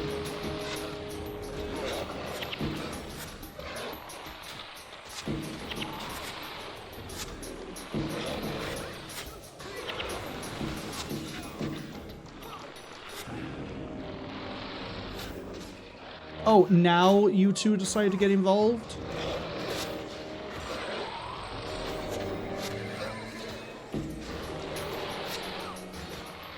Do I have a... How does that not give energy? How do you not give energy? How do I have a spear that gives energy and nothing else?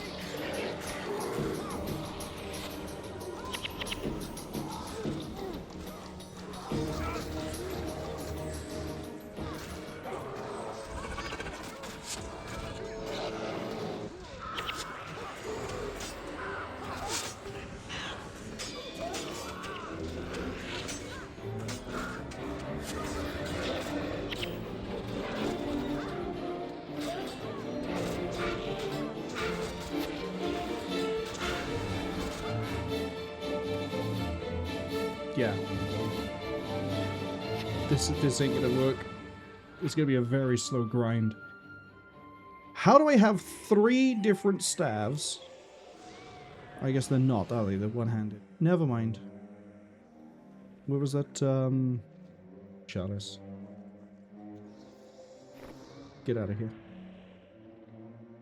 Not enough. My energy is too low. Let's not, hold on, I have the spear. Spear's one hand.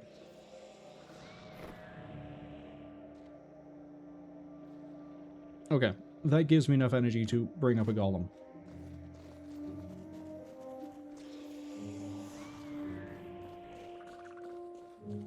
Problem is, we kind of need to kill things and go.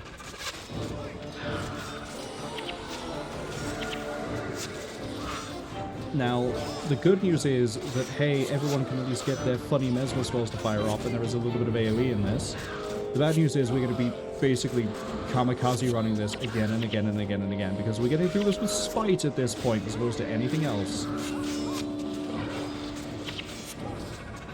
Now, going back to what I was saying earlier, that like players would be smarter and wouldn't have as many issues here, the Horde being able to just barrage would not be as much of a problem here because players would spread out naturally and they wouldn't stand so close to each other. I don't have that power unless I hotkey everything to move, and then I'm gonna be flicking this around like I'm playing an RTS, basically. But because the Destroyer of Hordes has barrage on normal and is the way it is, I don't have an easy way to... How am I not? I am actually immune to damage. I am immune to damage. Because their spellcasters are gone, and those are the only things that were forcing it, and so were the Hordes. I can just... We can do this.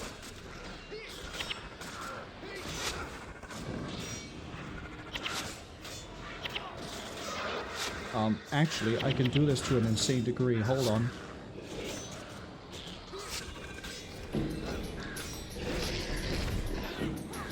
Hi, I'm hitting F3. I know I'm hitting F3.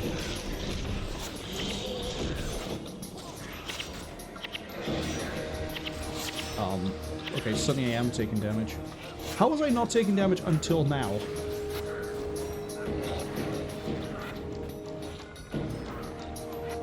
Like, I was taking nothing, and then I go, oh, I'm gonna go step on and wake up a golem. Oops, suddenly I take damage. But that's okay, we killed some of them. We can kill some more of them. Nope, get out the way.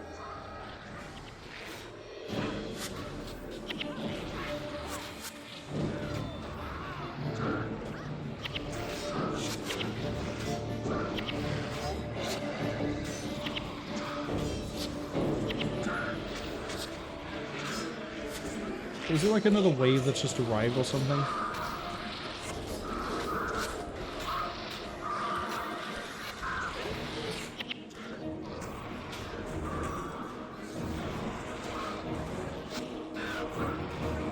We're definitely thinning them out.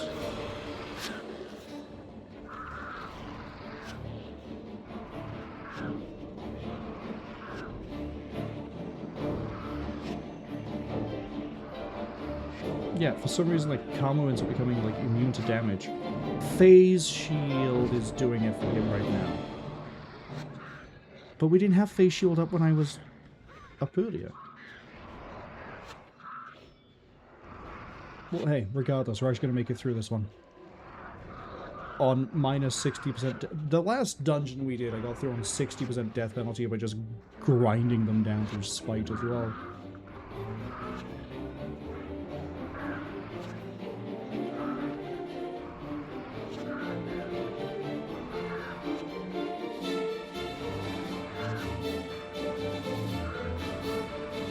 The good news is, hey, they're still doing damage.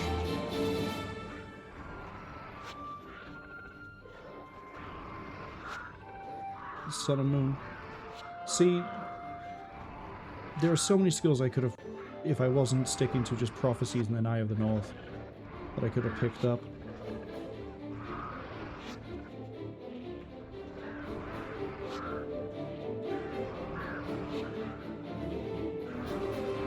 What's he trying to figure out now? The Destroyer of Sinew? I don't know how she's taking 0 damage.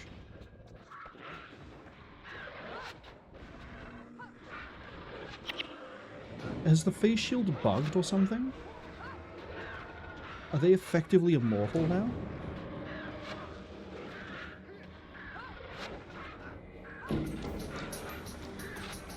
I mean, I'm not gonna say no to that. We will be sat here for a while just watching them slowly strip down the Destroyer of Sinew because her damage isn't amazing and his damage is fine, but the Destroyer of Sinew keeps healing. Because I think of that like fired up thing they do, where every 10 seconds they just heal. Oh, they also have the Signet, don't they? Is it a fire?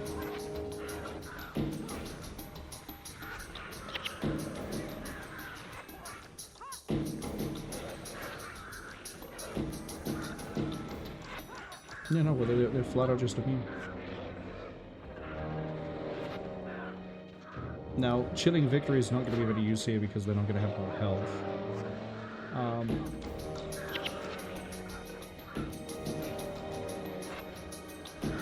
He should be popping Vital Boon here.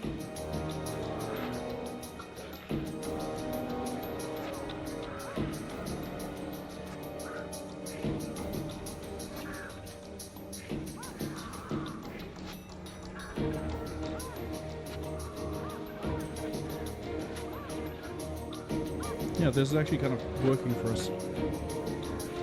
I'm gonna tell her to raise. I'm gonna see who she picks up. Okay, that's kind of useful, but not. So yeah, we are just gonna have to watch this slowly pan out. Because I have 2 people who are invincible somehow, and I have... well, the visual representation of how I feel the end of Eye of the North is gone.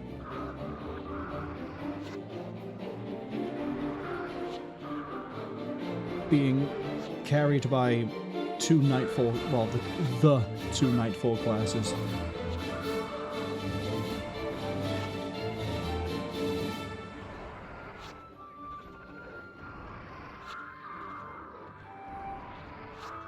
The fact you're a dervish as well is kind of funny. Victorious Sweep is why you're not going to drop dead unless everyone's raised. But we'll be able to do that once they're dead, and then the Destroyer of Thoughts is dead, and then when the Destroyer of Hordes is dead, if that doesn't start switching target, Hader can start picking people up. But until we hit that point, we kind of have to wait for this guy to drop down too. What a lovely ordeal.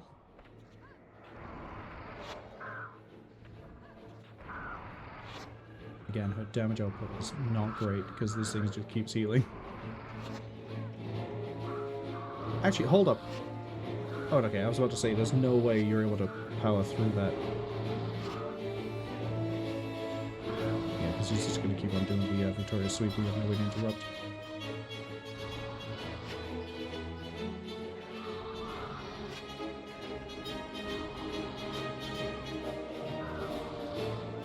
That's alright. Okay, now he's gone down. I don't know... Yes. See, for whatever reason, up until that point, it didn't break the enchantment. I don't know why it suddenly swaps. But that's okay. Because I'm going to run in, and I'm going to pick up a golem.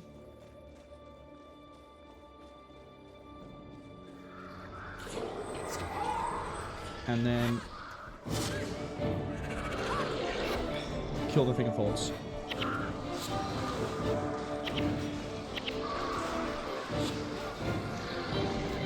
Because I am allowed to have mesmers. That's how this is going to work.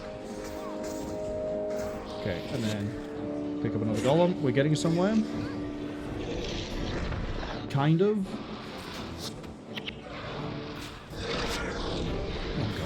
Blocking us all again. What is sapping my energy? Is it just... What is it? Something reduced my max. We've done it! Through glitches, spite, and perseverance. Well, we can't even claim it's perseverance. We have managed to get somewhere. Oh boy, can't wait for level 3 where we're just going to be not able to progress. I see where I'm going. No, I'm not, actually. The other way.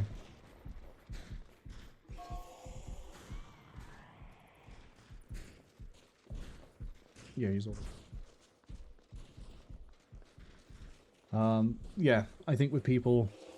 The hordes wouldn't be as much of a problem because you wouldn't get AoE'd so hard from all the barrage. And then they'd be a little bit smarter about using abilities. I think Signet to Return is great, it just doesn't raise us with enough health to survive standing up. And Edge of Extinction could have been good, except at this point we are so much of a problem to ourselves that it just will crush us. I have to really hope we can remove death penalty on the way.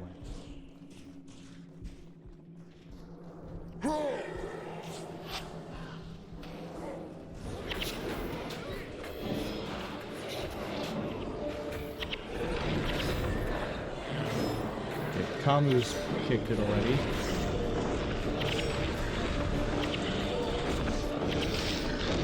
Haya somehow has kicked it.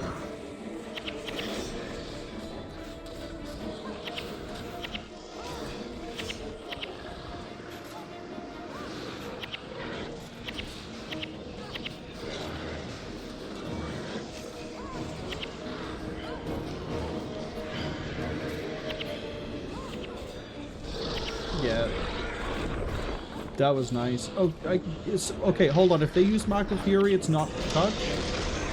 Livia was just running up on people for the love of the game. Is her weapon wrong? No.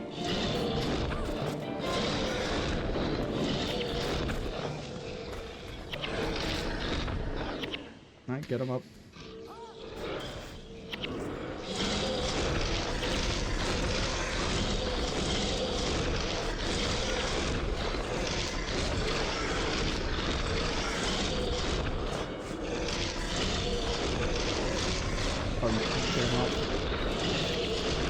No, we've got a spirit we need to go kill.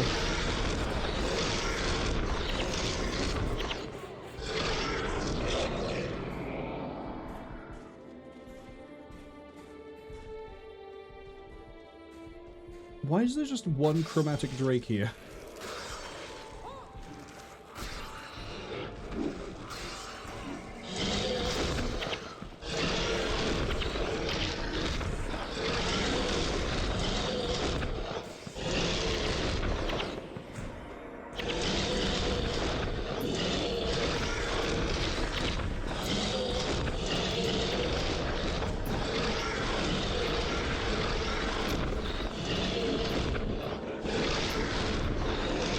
Okay, they're both going to start raising, which is good.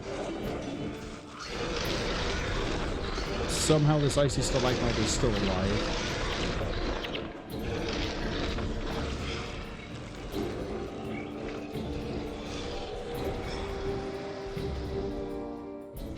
Okay.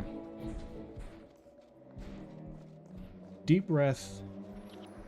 Let the resurrectors do their thing. I don't think we're going to be removing death penalty on people. I don't think it's going to happen.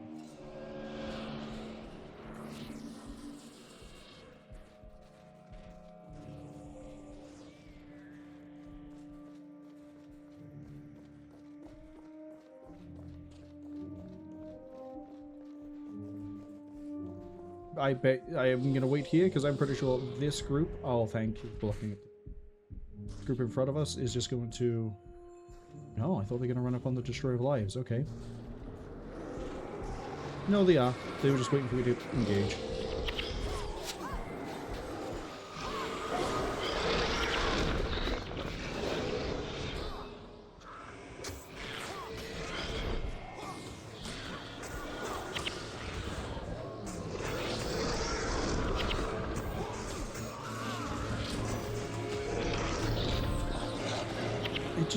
I actually physically don't deal damage unless I'm using my abilities, and I have like no energy to do anything. If it wasn't for the golems, I think we'd still be struggling. Kamu doesn't have the durability now to do anything. I have the durability because I can just flat remove damage coming in on me. Ogden can only do so much. The spirits can only do so much.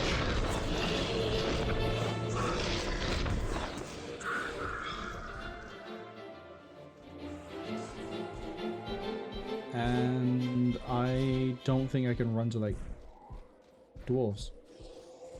So hey, at least we're going to see floor 3 and then probably suffer for a long time.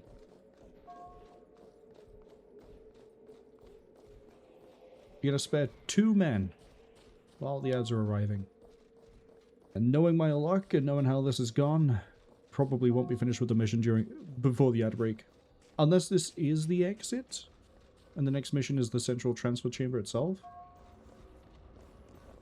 Okay, well I've gone through the... through the gate. Okay, we're not done. Oh god.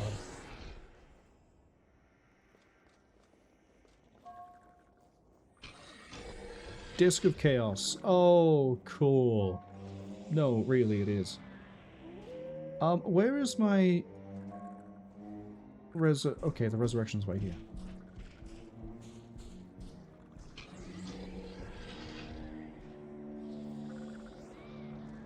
Okay, clear this side, then this side. Then we go... I try to go down the steps and kill that next. Then we try to back out and kill that group, because I can see there's another group further there. Disc of Chaos, I am hoping, is just going to be like a bigger version of the other discs we've killed. And if that is the case, the Mesmer crew should be able to do something.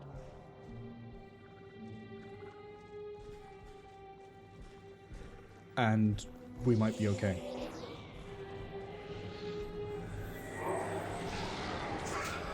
Oh, I'm still on the... Hello? Would you like to tell me why I can't switch to my... Thank you. Probably because I was actively attacking something.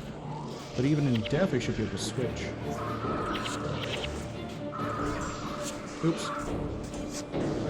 Yeah. That's nice and that's nice. I'm on a bit of coals. Okay.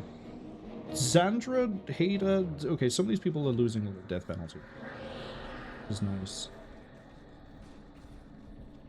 Let's go kill this group over here next, and hopefully I won't drop dead instantly again.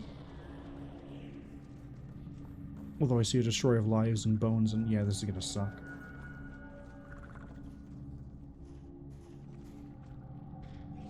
Golems?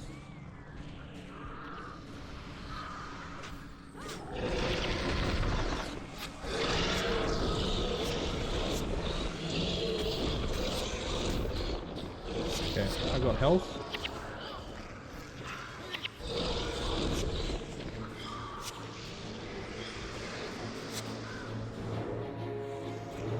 Allow them to run up a bit.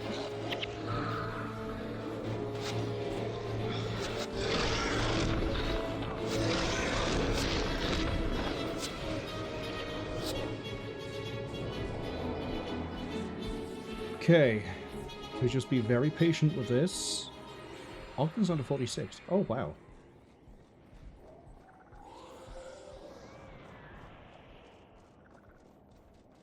We just keep on clearing. Also, can I go further over this way? Oh, can I actually just... Hold on. Finish the thought. If I put these guys right here...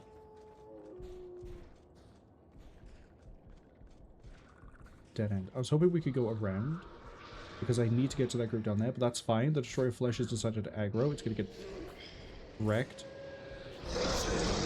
This is good for us. This is very good for us. Oh, I used the wrong adrenal ability.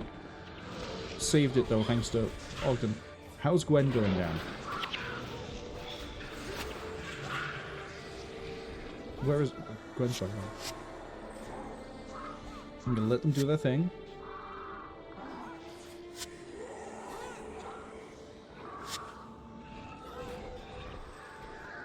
Okay.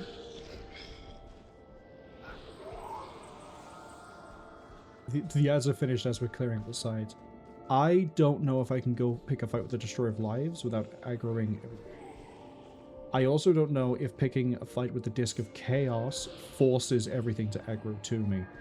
So what we're going to do is now back over.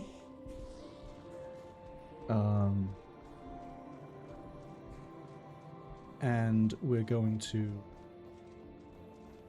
kind of do exactly what I just did, which is like walk a little bit too close. Get their attention. Please kill my dog. Please kill the dog. I think we got Disco Chaos's attention. Okay, it does actually reset too. And the dog is dead. Cool. Closer.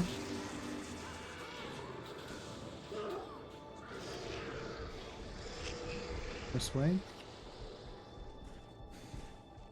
Pull that destroyer up. Run back over.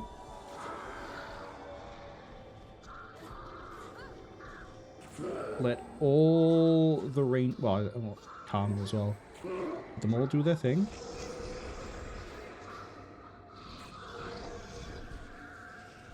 But that does confirm we can aggro and not pull the rest of the group, I think. Because the group down below did not react. Don't think there's a way... Yeah, there is. Can we get close enough that my spellcasters can kill the Destroyer of Lives? Yes. I'm gonna wait by here. Karma, I'm gonna tell you to avoid combat, even though that's gonna, for some reason, not interrupt you, you're still gonna keep running down. Okay, that's fine. These guys have now decided to start moving, probably because we killed that Destroyer of Lives. Which is absolutely okay by me. Because what I can do is flag. I was hoping to pull without getting the Disc of Chaos.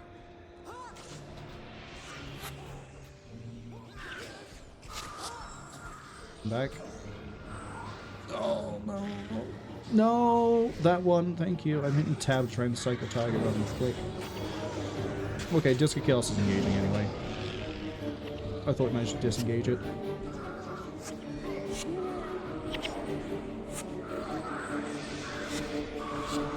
Well, the good news is if you wipe, this is a kind of okay place for it to reset to, I guess.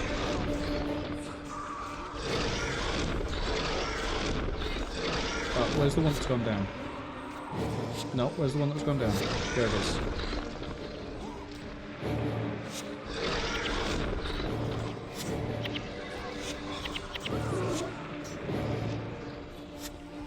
Hi, this needs to die.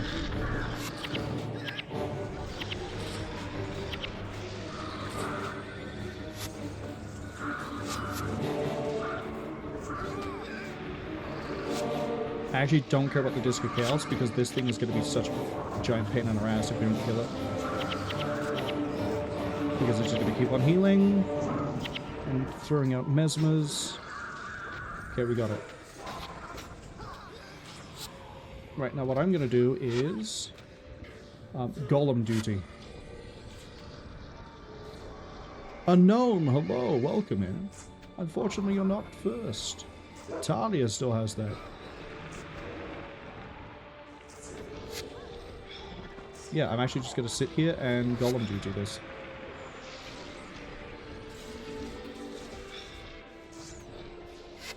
How much health have you got?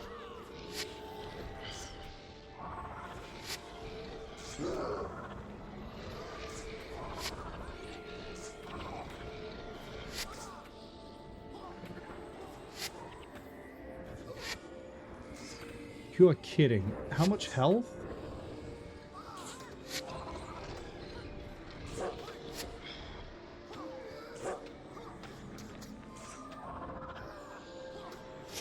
And then this golem just doesn't want to contribute.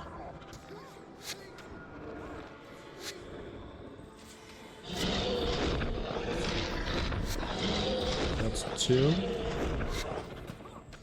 Did you just not want to fight? Hello? There we go. I'm actually just gonna throw a spear from back here. How much health does this have? Who thought this was a good idea? God, I can see why this wasn't bundled in with Reforged. Re-release. Don't you dare run away from me, you little bitch.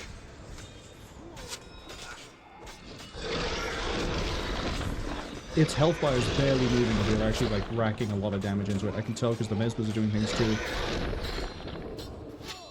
Can you all, like, actually get around the corner so you can all contribute? Thank you. There we go. Unknown says, either doing well, they just in from some Pokemon, how's the Guild Wars going? I absolutely fucking hate the end of Eye of the North. Actually, that's way too much hyperbole. There is a lot of questionable choices at the end of this that I think was done on the premise of, hey, let's make a really difficult release, which again, there's no issue with that. Some people want harder content, we can do the harder content like this. I think some of the things that are here in normal are a little overtuned. Case in point, why has he got... We're not dying and we have 60 stupid amounts of death penalty. We have so many things going against us here, and we're just able to face tank this. He has a lot of health. The Destroyer of Hordes having barrage on everything feels like it's done explicitly to deal with people who are running henchmen and heroes, or bunch up. If you play with people, I think this is a lot more of an enjoyable expansion.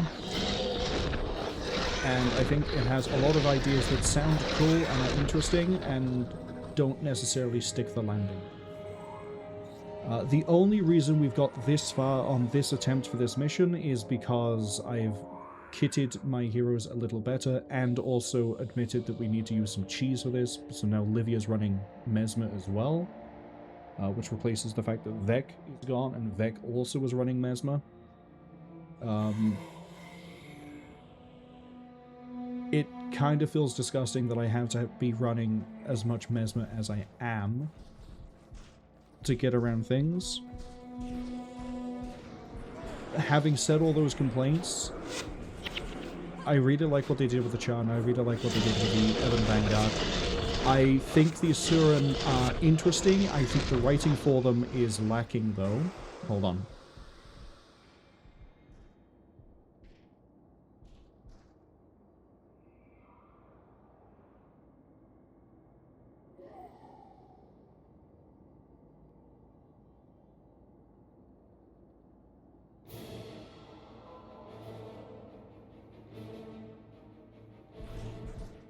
We have driven them back.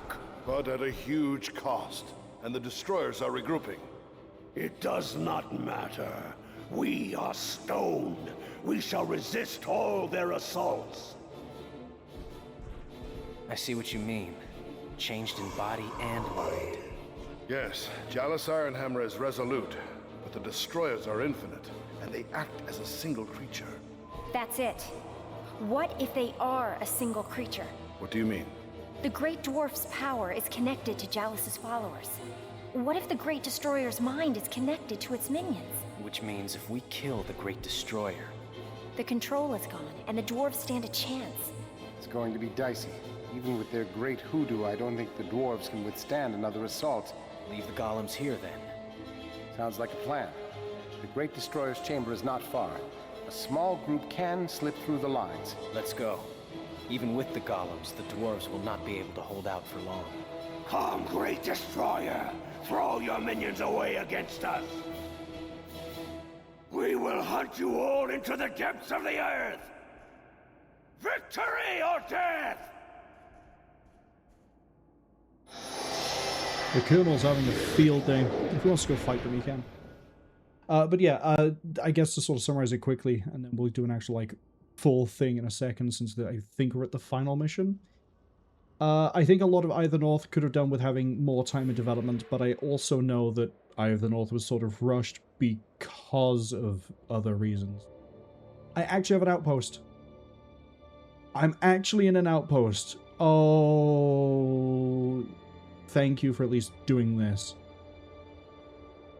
Frenzy Theory, welcome in to Spite, basically, is how we're getting through this. Fraser says, yo, new player from Guild Wars 2 or just returned from break? You or me? Sorry, that had a really harsh tone on it. I didn't mean it. As in, like, that. Please understand, we've been at this for like 2 hours. It is grinding my patience down. And I'm not enjoying this anywhere near as much as Prophecies or the first half of Eye of the North. So at this point, it's... When I say we're getting through this on Spite, it's that. But do you mean as in, like, are you returning from Guild Wars 2, or just back from a break? Because I have...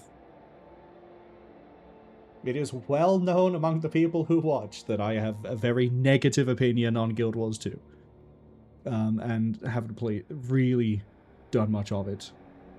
I got back to doing Guild Wars because I've mentioned it a bunch of times over the years of like, hey, I really like to play Guild Wars. I never really got around to finishing any of the campaigns, and then Reforged released. I was like, you know what? This is probably as good a time as any to finally get through and finish the campaigns rather than getting most of the way through.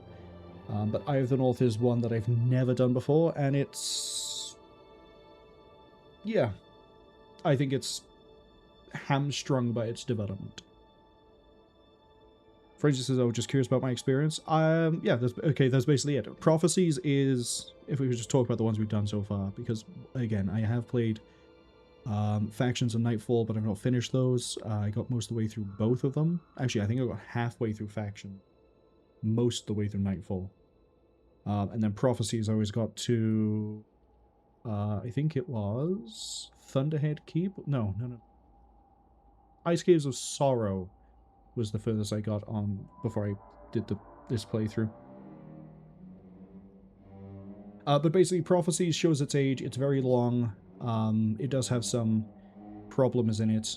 We went through trying to stick with the campaigns. So for Prophecies, we didn't go to do anything in Factions on Nightfall, so we didn't have those skills. We'd sort of hit this as if it was, you know, as if it was just Prophecies. And we managed to get through it with all the henchmen. There were some things that haven't aged as well in terms of their design, but on the whole, it was a very fun. I still enjoyed it. There's some rough bits here and there, but still liked it a lot. Especially when I had to do really funny gimmick things to get through Dunes of Despair, which required me to use my knowledge of how things work for cutscenes and get through it.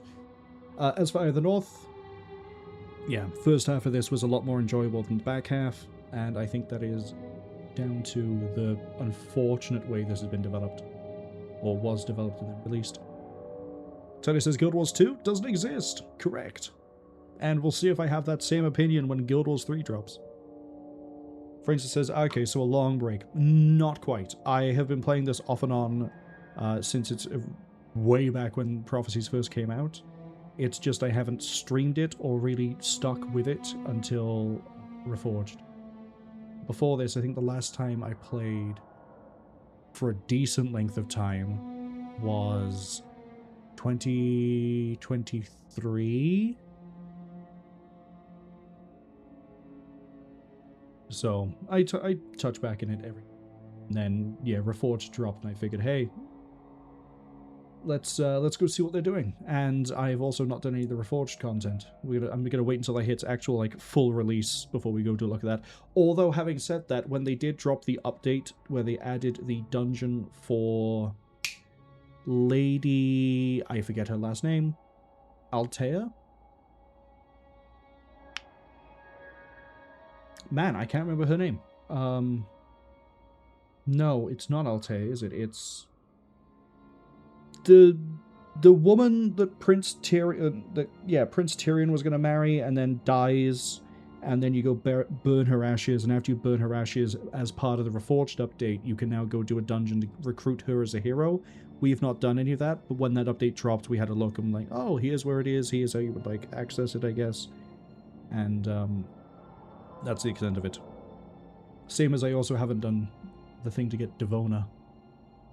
But, melee heroes are sort of problematic in this. Speaking of which, I'm going to keep Kamu for this, but we may end up having to swap to Vec. We'll see. Sidis, hello! I forgot to add you to the auto list. I was doing that earlier, and I was like, I know there's someone I'm missing. It's you. I forgot you. How was playing as Maori? We still having fun? You winning? We're about to go see what the final boss of Eye of the North looks like. And then I'm probably going to get an item out of it, because I would assume, just like in Prophecies, when I defeat the final boss, I get a redeemable thing. I'm hoping that is the case. But what about you, Frenzy? Are you familiar with Guild Wars? Are you Guild Wars 2? Are you not familiar and just looking around? Sitter says they're on the Australian... Oh, my brain is melting as I'm putting up with the destroyers. Sitter says, I'm due the Australians now, and the Barbs are kicking me around. Oh, so you've just started as the Australians. Yeah, Barbarians can be... Okay, I don't know about Civ 6, but Civ 5, Barbarians are like really hit or miss. Either they're really easy to deal with, or you just get rushed. And they're a bit of a problem. Sitter says, yeah, again. So did you win as Maori then, or how did that go? Oh, right, you're the one who wants the... Oh, that's even easier to hand in. Time for Heroes. I guess is that one by there. Alright, let's go have a look at the boss. Dwarves? I'm going to assume there's multiple floors to this and it isn't just straight into a fight. Actually... size of that map, it might be straight into a fight. Destroyers of lives. I see platforms. I think we're going to have mechanics here. There's the Great Destroyer, level 31. Please don't have extortionate amounts of health. I'm thinking we probably going to take damage as we go here, and I'm probably going to have to flag the heroes. Probably. If we island hop this, and I'm trying to think of the best way to do this. I'm thinking 1, 2, 3, 4, 5, 6. Clear the Destroyer of Lives first. I kind of really do like the look of the Destroyer, the Great Destroyer. It's... I don't know how to explain this. It looks like it's a bug. A dragon bug. Like, I think it's kind of cool. Sitter says, oh yeah, they did end up winning the space race. They need to figure out the other ones eventually. Oh, as in like the other victory conditions? I don't know how they changed for Civ 6. Didn't they add like a culture victory? Or was that in Civ 5? In the, Oh, there were a few expansions of Civ 5, weren't there?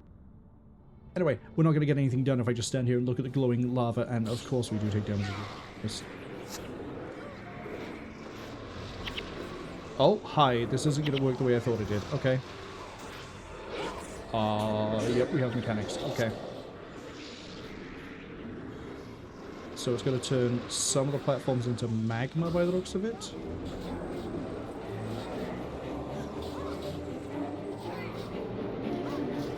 Okay, the problem here is, again, the dog.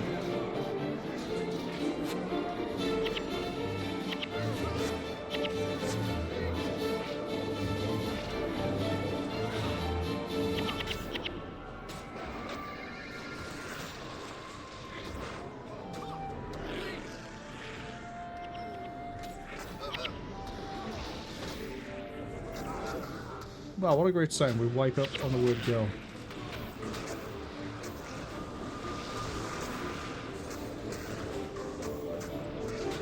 We don't have any way to res.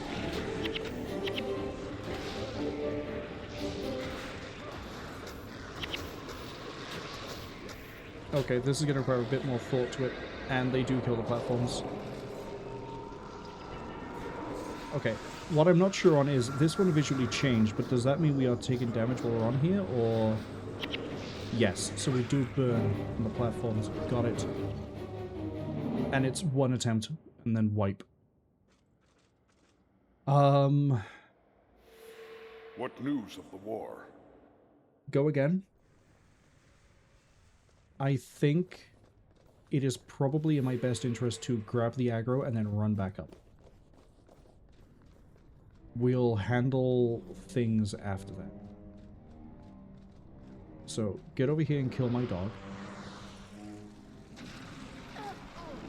Cool.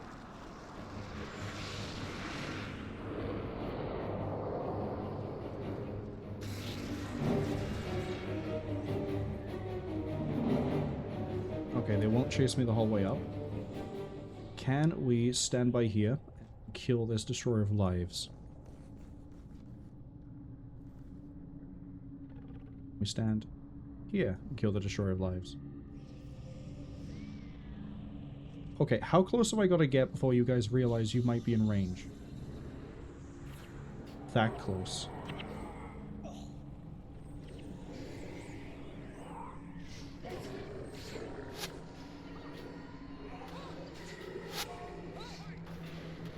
Keeps the hardened lava you burn to death. Got it. So it is moved to the platforms.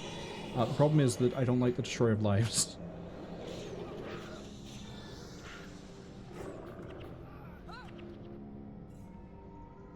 That's not ideal.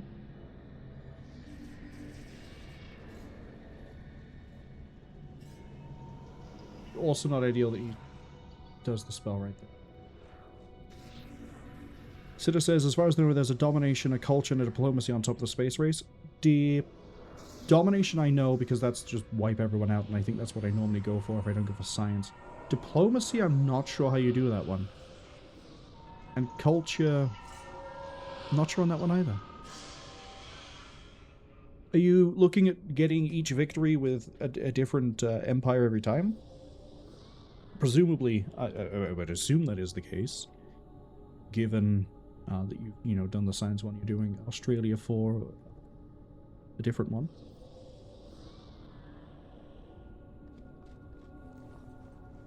If we...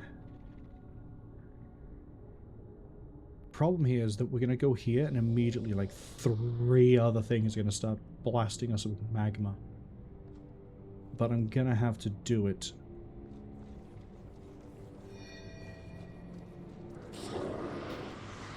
And I gotta hope they go for me.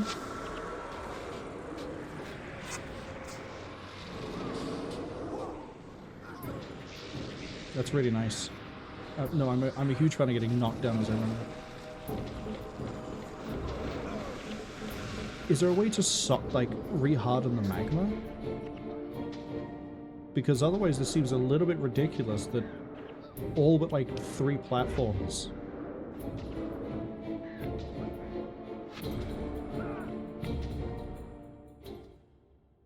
Oh. No, I'm just gonna look this up. Time for heroes. How does this fight work mechanically?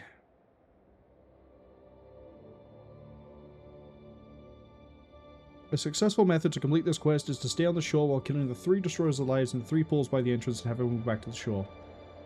Wait there until the Great Destroyer uses lava ground enough to dry the lava pool where the furthest of the lives was. I have to wait on it to do its things in order to do the fight.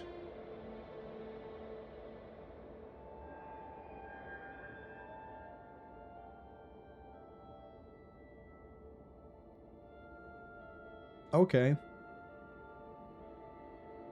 I'm not reading the rest of this because I really only care about the magma. Seek the dwarves? So it is a case of run up, kill that destroyer, and I guess like the other one is that one by there. These would be the 3 closest.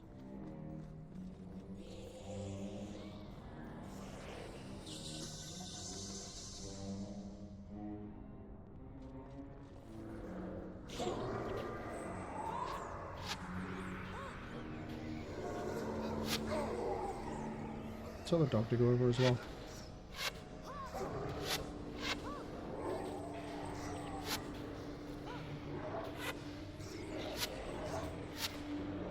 Oh, they're different.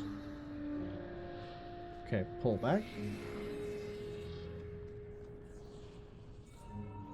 How do you hit you from the shore?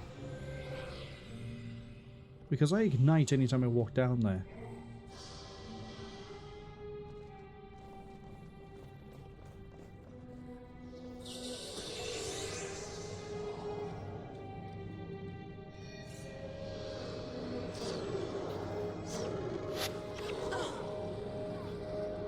Very nice of you to do the knockdown again.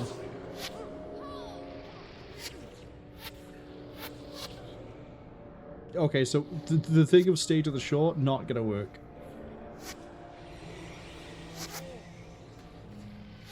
Well, it might actually. Back up. Livia ran over there.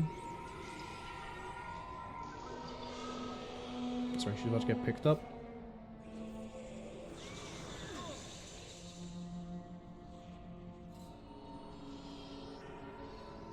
But what is the pathfinding, Livia? I told you to run here and you decide to double back and then mess around.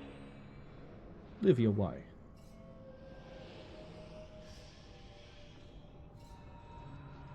Okay. Now I gotta kill you.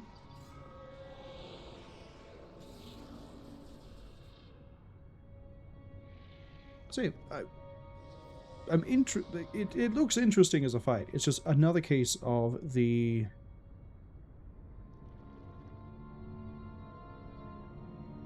you needed to do it with the people, which wild thing to say with a cooperative multiplayer. Cooperative implies multiplayer. Wild to say with a co-op RPG that you need other people in order to play it well. Who would have thought?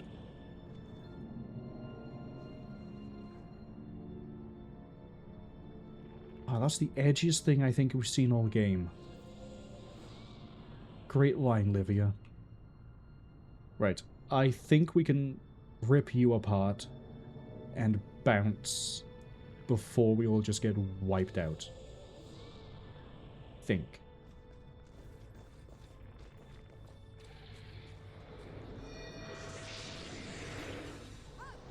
Or not, because it's going to magma this as well.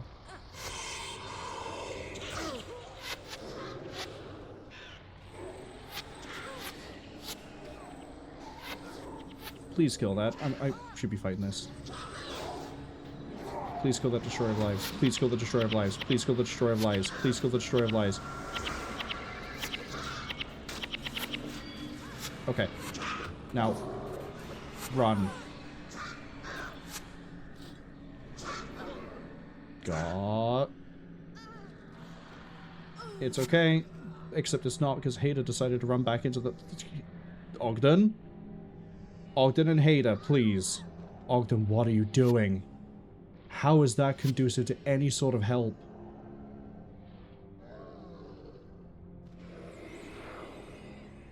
In any way, Ogden, how is running across there helpful?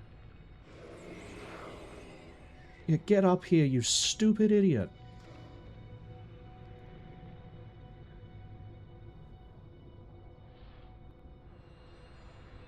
Okay. I love how I picked Sandra for that. Right, now we slowly pick people... Oh my, I'm gonna turn her off.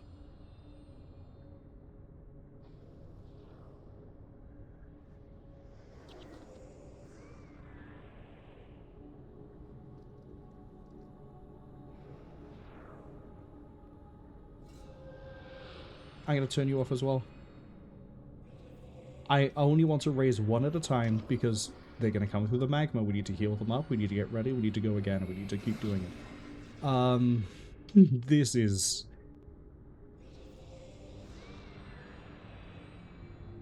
I don't know how I feel about the fact that it turns so many platforms magma. Sitter says they will eventually do another one for Space Race. Oh, they'll eventually do another one, but for now it's Space Race. They better get better at what they know. Yeah, I can set the foundations and work from there, rather than rushing into anything, like I'm doing here. Okay, we're gonna let Ogden raise another one, but the problem is he doesn't really... He can whip out a free heal, I keep forgetting that. Okay, while we wait for everyone to get raised and healed, I'm gonna actually read this properly.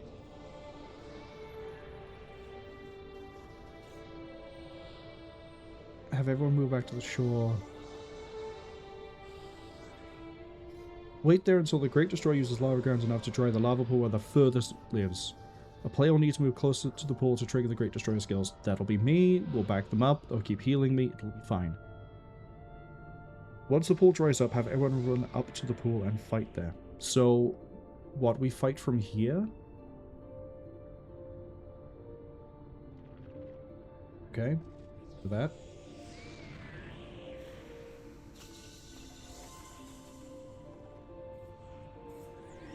It's not casting anything?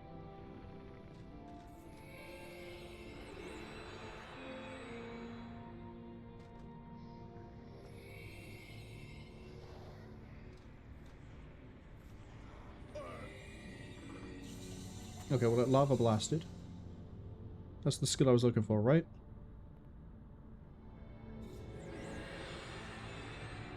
No, apparently... Hold on. No, lava ground is... melts earth into lava.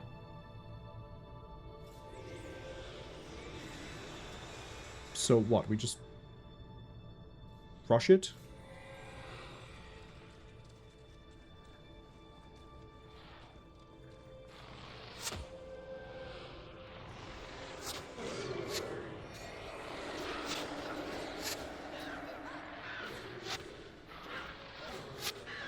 Ah, I see. Then it pulls over towards us.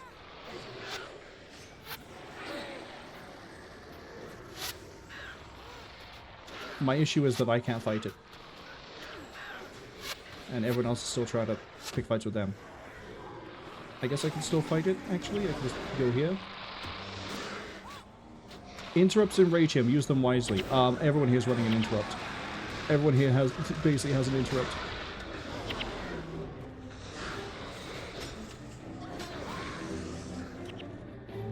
Kill his minions?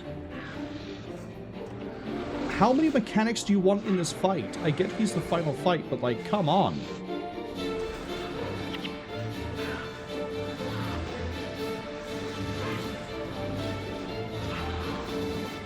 Okay, so I need to retool to remove all the interrupts. And then we have to kill a minion when he appears. Oh, okay. Little bit too overtuned with all the things.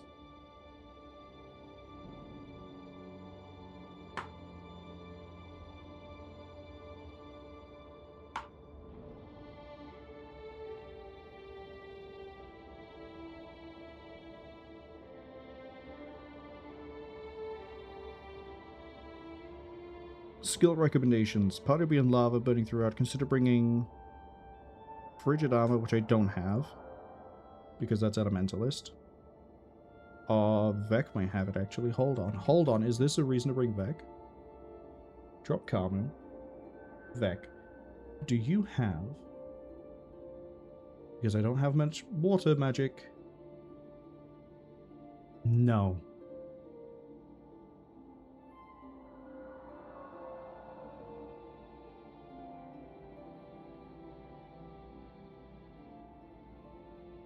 Backfire, Shatter Hex. I mean, these are still pretty useful. I probably need to switch them out of fire, though.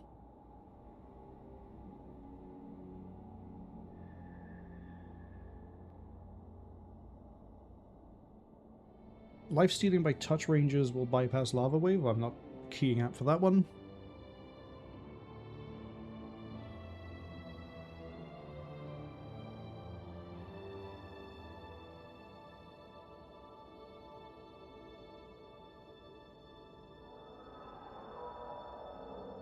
It heals off Lava Wave? Oh, it has regen during Lava Wave. That's kind of nasty.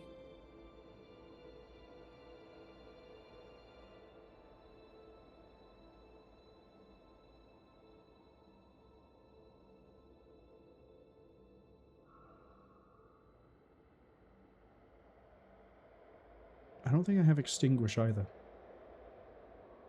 No. Okay, so what I'm getting from this is there are some really, really weird overlapping mechanics, and we need to be careful of that.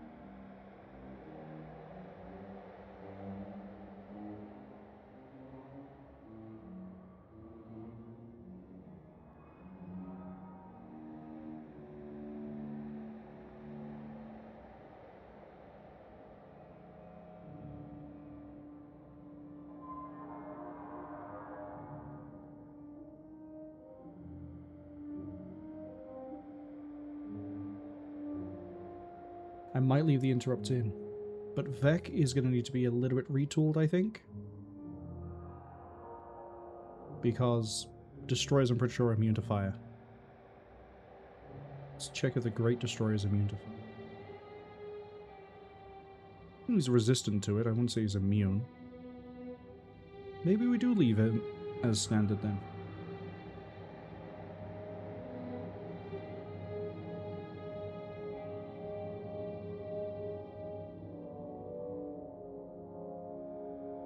Livia has power spike. Yeah, we have 2 interrupts on you. I'm thinking we might take off empathy and actually give you energy burn.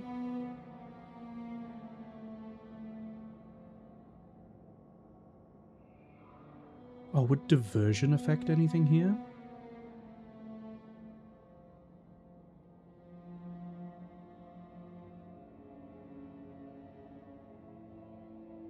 No.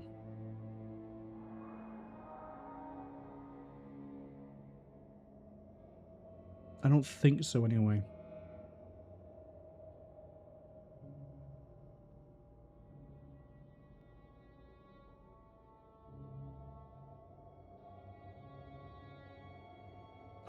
Gwen. Do we have anything I can throw in?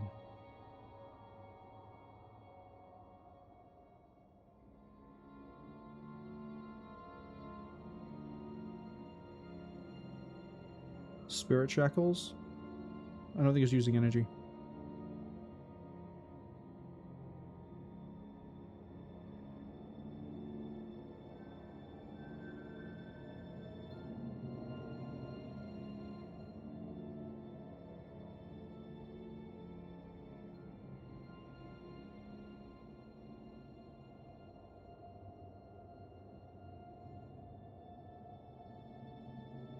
Oh, Arcane Conundrum could have been interesting if we go illusion magic.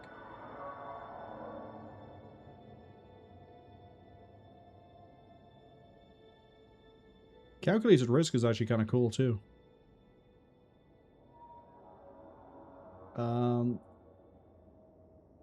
I don't think there's anything under curses that would be useful here for us, but I'm tempted to have a look. I mean, attempt to have a look and I immediately start looking, so that's how tempted I am.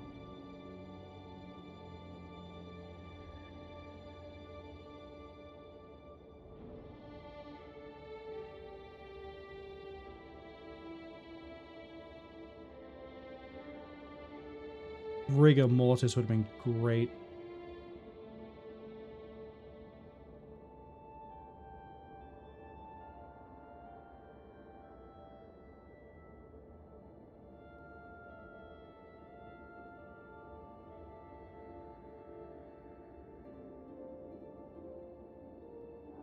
Don't they have soul barbs?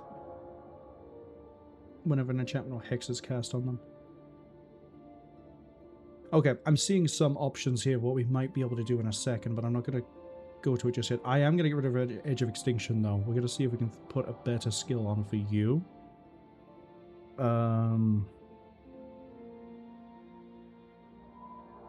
What it's going to be, I don't know.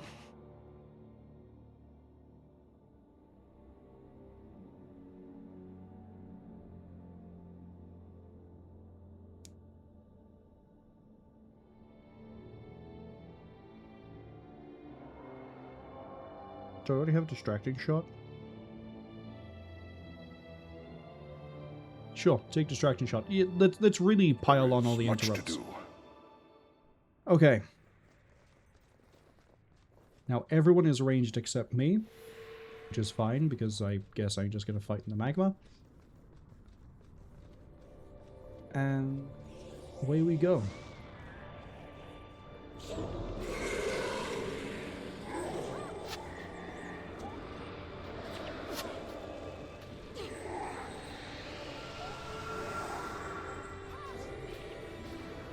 Livia's getting melted.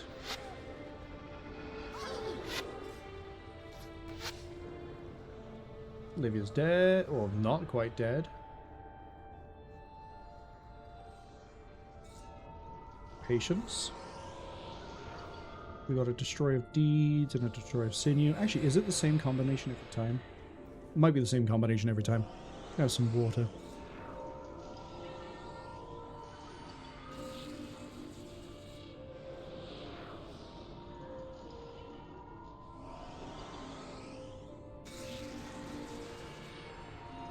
If you could stop yo-yoing yourself, please.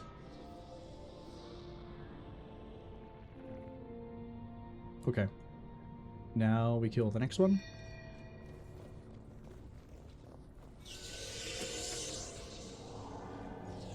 We kill the next one. I'm actually going to run over and melee this too.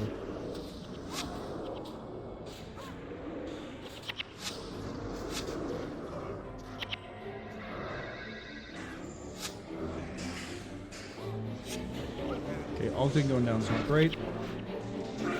Okay, we killed it. Move up.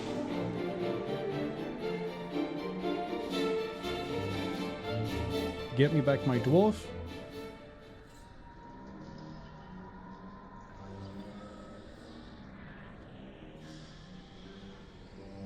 Now I need to find a way to kill that one.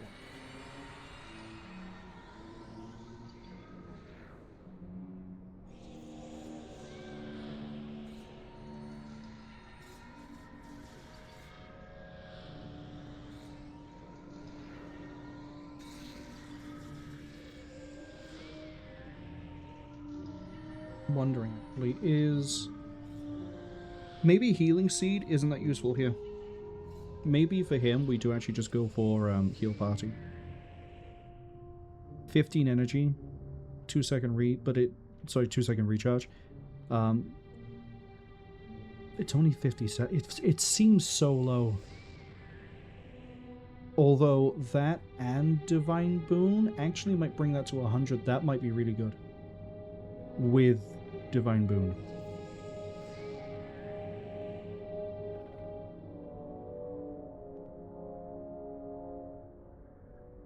What am I saying? Words of comfort. We're going to be burning all the time.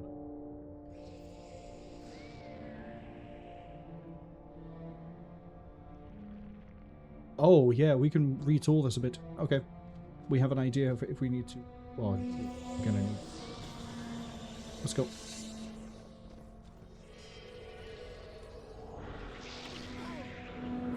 Please keep coming.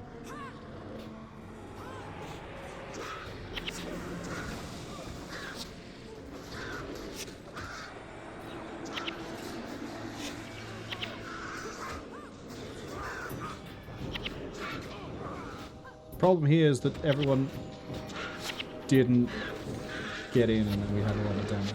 It's gone falling apart. Put it back out again.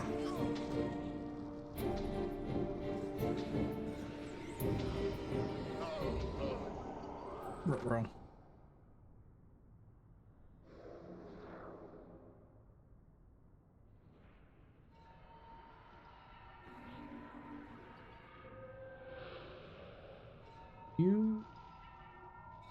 I hope you're not raising me, because I need you to raise... Thank you. Hater first.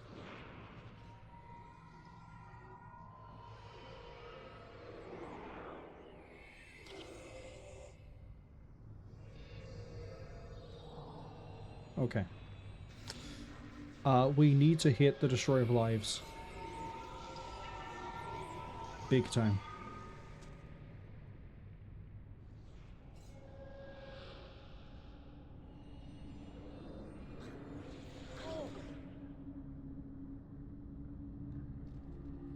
Again, I am so confused on why sometimes the pathfinding wigs out like that. It just... They decide to just run back into the magma. Not that they, like, recast the magma on them. It's still, like, really, really weird.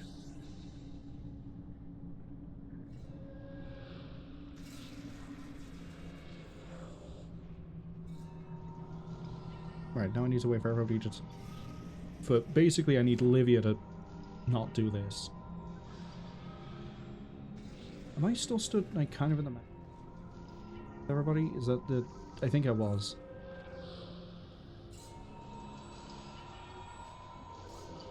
Okay, now that she's not bipping everyone. 4 to wait. Right, now we can let her bip. Because we can just keep healing up. No one needs the energy? Okay. We kill the Destroyer of Lives, we come back, we wait again, and then we get it onto the platform, hopefully, and we go from there. I'm hoping that my idea of we basically just keep chain interrupting it doesn't bite me in the ass. And that it isn't a case like, if I interrupt it 5 times, it has to do 5 casts of the interrupt and the counterattack spell, and it's not just a case of it does 1, but we just delay it 5 times.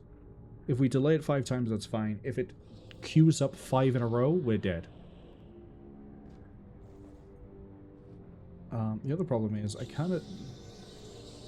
What I should do...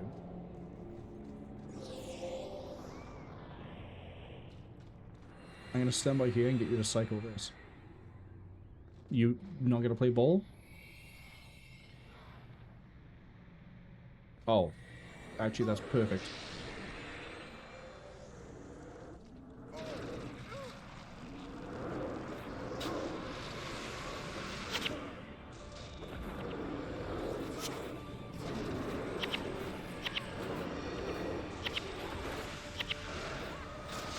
Kill this.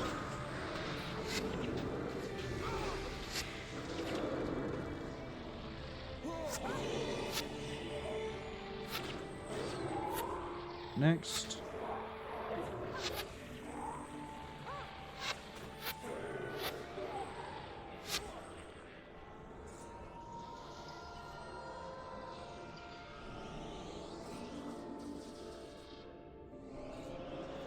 Okay.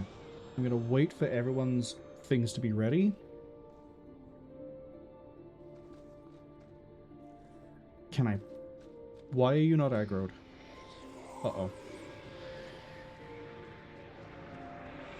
Which... what? Wait. Run away.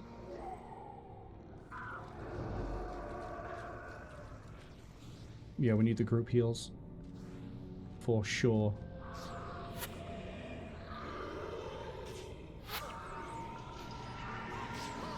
That was weird. Last time we ran over there and then it came and picked a fight with us. It might have not done that because the Destroyer of Lives was still alive when we got to that platform.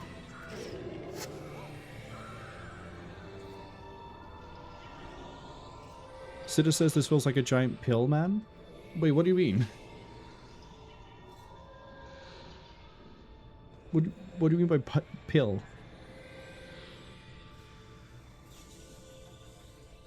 Don't understand here. Pile? Oh yeah, no, this is... This is falling under the same complaint I have for a lot of this end of this expansion, which is... this really needed to be rethought and redone. Okay, we got Lavagram coming out.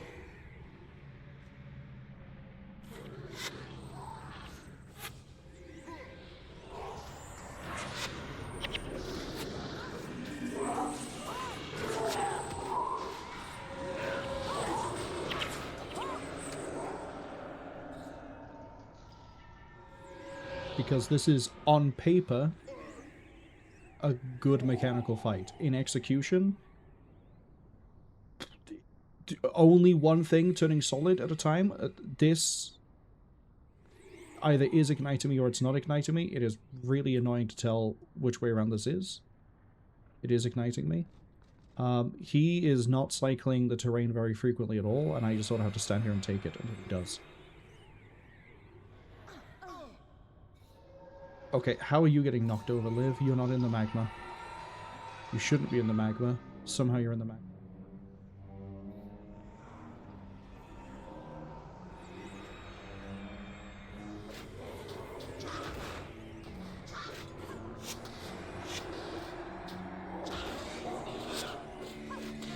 Okay.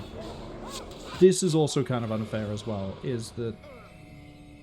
Oh, is he doing it in rings? Probably doing it in rings. Yeah, so if the thing of life is gone, then it comes running over. Would you like to keep running over?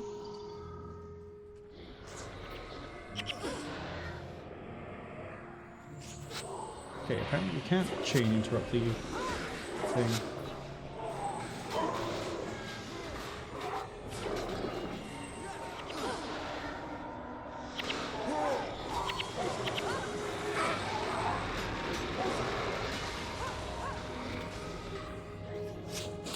Kill his minions? Those minion needs to come over here. His minion needs to come over here. His minion needs to come over here. Glorious pathfinding.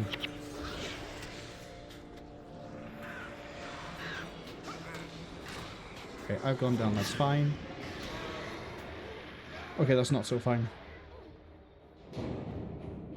Okay, I thought he was doing this in rings and he just isn't. But that went better.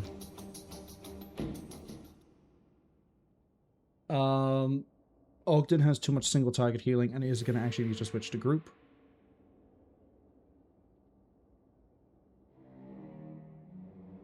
In fact, with the way this is working, I don't think the protection is actually a good idea here. Which is really annoying because we finally figured something that works well and then here it just isn't. Yeah, Aegis, get out. You're not helping us. This is fine. This is fine because he's going to be bottomed on energy. Reversal of Fortune can go. Healing Ribbon can stay. Healing Seed can go. We need Heal Party. We need Word of Comfort.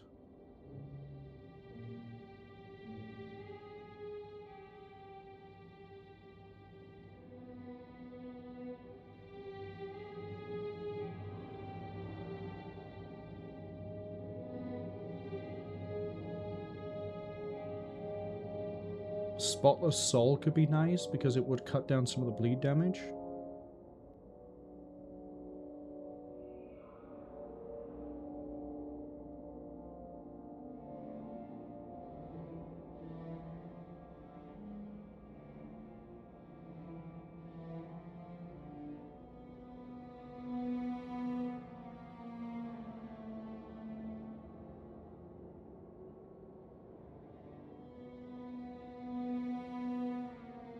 I don't think there's anything on a Divine to help us out here.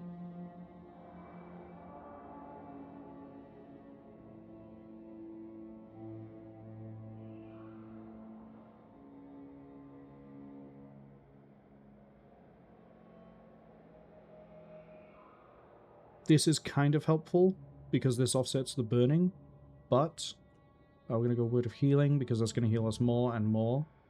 And it's also a fast like recharge. And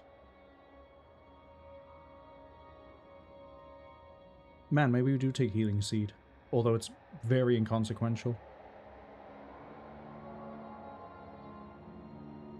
Next I want to look at Xandra. That's fine. That's kind of okay. Mend Body and Soul is fine because we have all the spirits. Blindness, we kind of need that. Disenchantment, we kind of need that. Pure's Li Meng is useful. Spirit Light is nice. But I also need...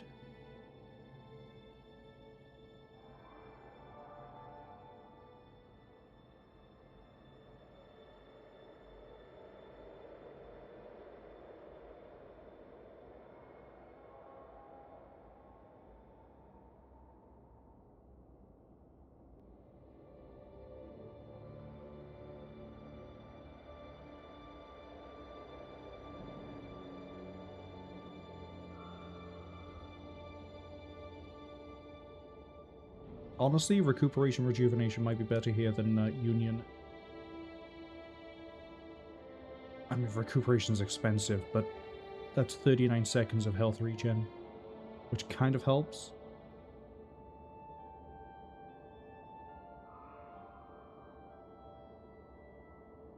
Yeah, drop Union, put Recuperation in.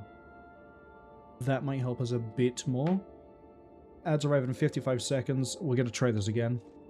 And you know how much setup it takes to get going. This probably isn't going to, go anywhere just yet.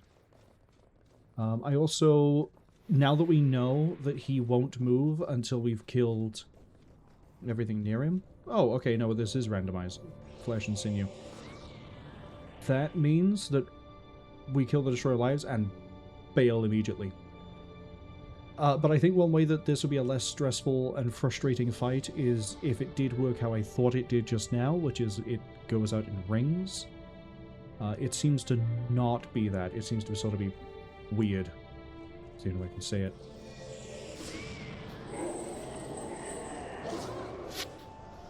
Dog ran out and killed.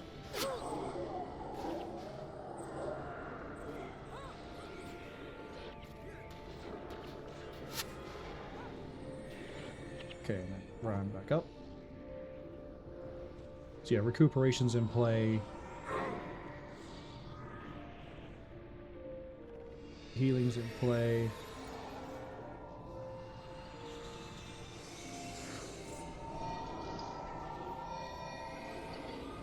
I'm going to run over here because it's not going to cycle the ground just yet. I hope.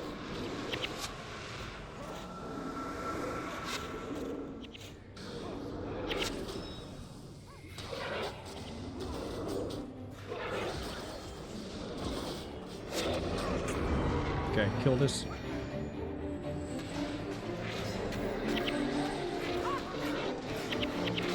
Ogden's gone down, which is not great. That's all the healing just out.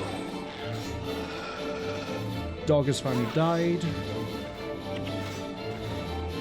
Okay, cool.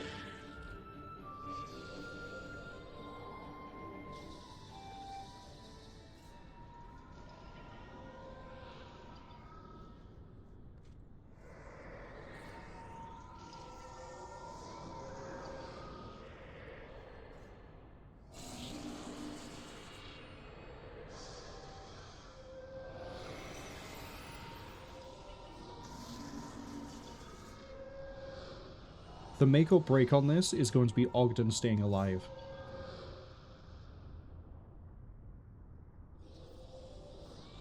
Now, one of those melee destroyers being dead is really good. Because now we can sort of focus on the destroyer of lives here.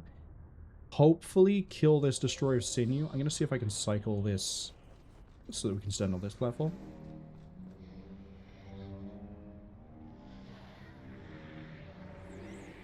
Of course not. That'd be way too convenient.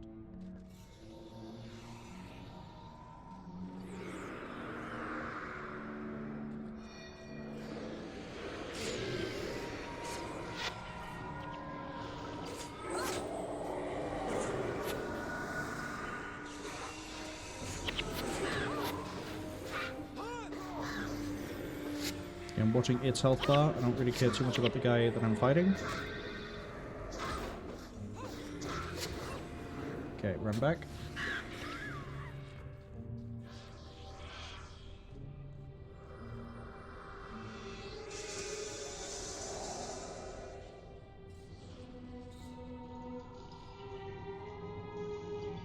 What's you 25?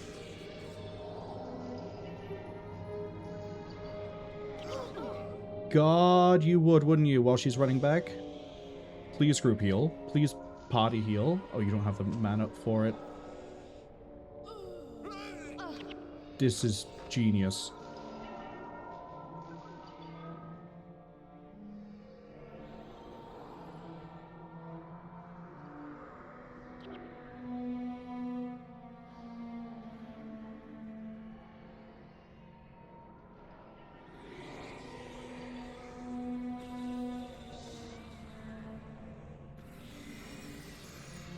Gwen went down right there.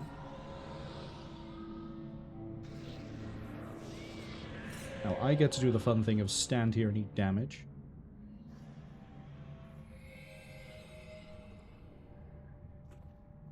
Come on, cycle the terrain.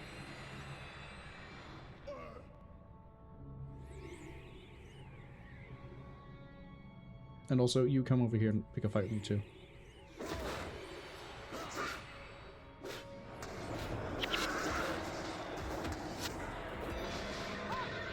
I bet you this is why they made the enemies immune to burning as well.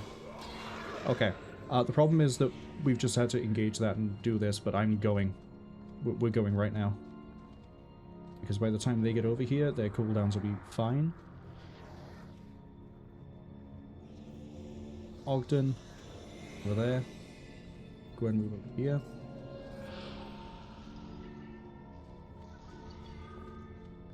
Come on, Destroyer.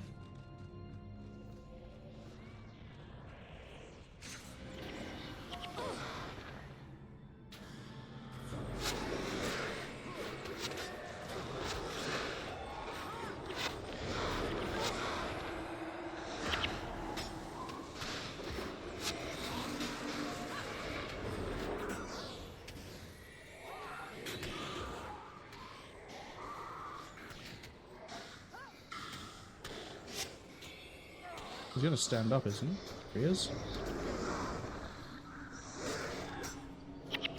Ah, there's my thing.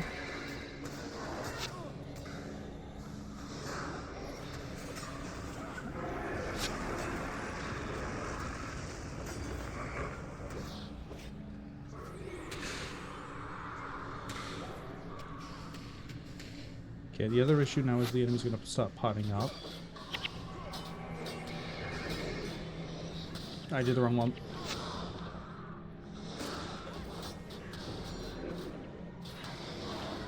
Actually, I think we should just tank this. I think we've got him. Oh, we do got him. Because we just interrupted his healing. Come on, finish him off, finish him off, finish him off, finish him off. I don't care, kill it. Got him.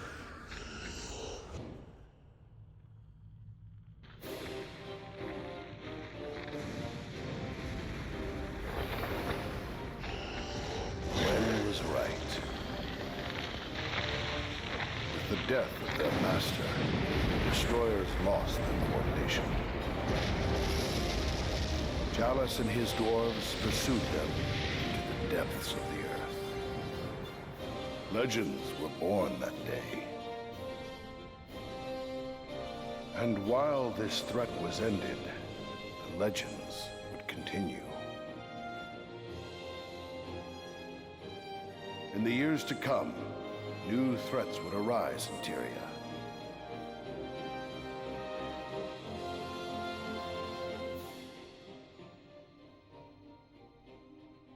New creatures would stir.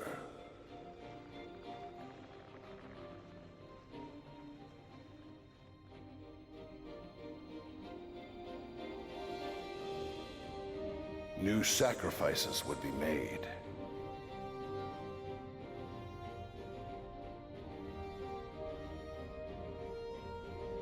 And the greatest threat of all was yet to come. A threat that would consume the entire world. And call upon the greatest of heroes. The children of the legends.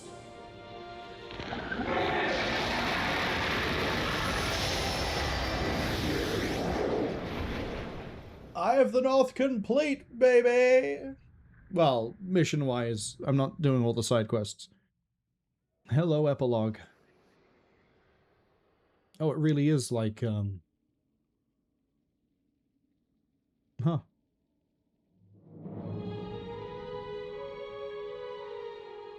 Hello.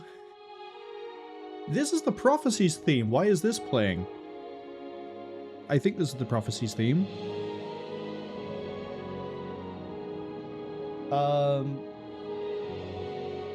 We have a bunch of chests on the floor. Hello, Drokna. How does this work? Do I just pick one? You seek the dwarves? You seek the dwarves? You are Drokna, ancient leader of the dwarves. Yeah, I can tell because you're dead. Thank you, Drokna. Obviously I'm going to pick the warrior's chest. Oh. Oh, okay. That's actually kind of nice.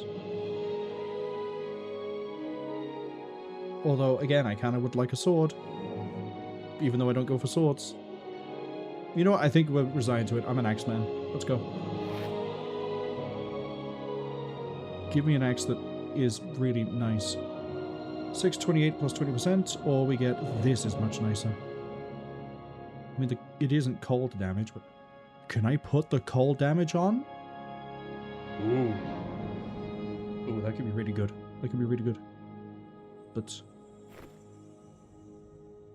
oh, I'm basically hitting them with a slab of granite. Okay. Cool. Proto says, hell yeah, man, this game looks intense. Is there a PvP part to this game? There is a PvP part to this game. In fact, if you want to make just a PvP character, I don't think I can just leave here suddenly, but you can make PvP-only characters. A lot of the skills are... I say a lot of the powerful PvE skills are changed for PvP. They usually have, like, less duration, or higher costs, or they have less impact. But, yeah, there's PvP for this. I personally don't like it. Because I just don't like it. But there's regular PvP where it's just like, you know, party v party. There's also the big, like, guild v guild. I don't know how big the guild v guild capacity is. I don't know how much of it is still alive. But there is PvP. And the game's only really intense in this bit. You know what, let's do what we did before in the end of Prophecies. Let's just walk up, because I presume... no, they don't actually... oh, hey, Kilroy. There is much to do. They aren't just talking, unless we're in the wrong area for the just talking. Probably down here with the heroes. But yeah, as far as I know, Eye of the North was made the way it was. There we go, we're just going to leave that at the top, and I'm going to read it through the text box myself down here. I mentioned that there were some developmental issues with Eye of the North.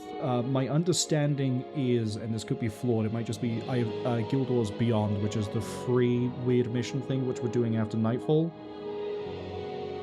Eye of the North, kind of obviously, is, with that cutscene we just saw there, is a bridge between this game and Guild Wars 2, even though Guild Wars 2 is 250 years after this game in its timeline. The weird tree people, I don't know what they're called, it might be like Sylvania or something, that's what the thing was of like, oh, there's new life, and it showed us a tree, that's them. I don't know what the deal is with the dragon, that's probably something to do with Guild Wars 2.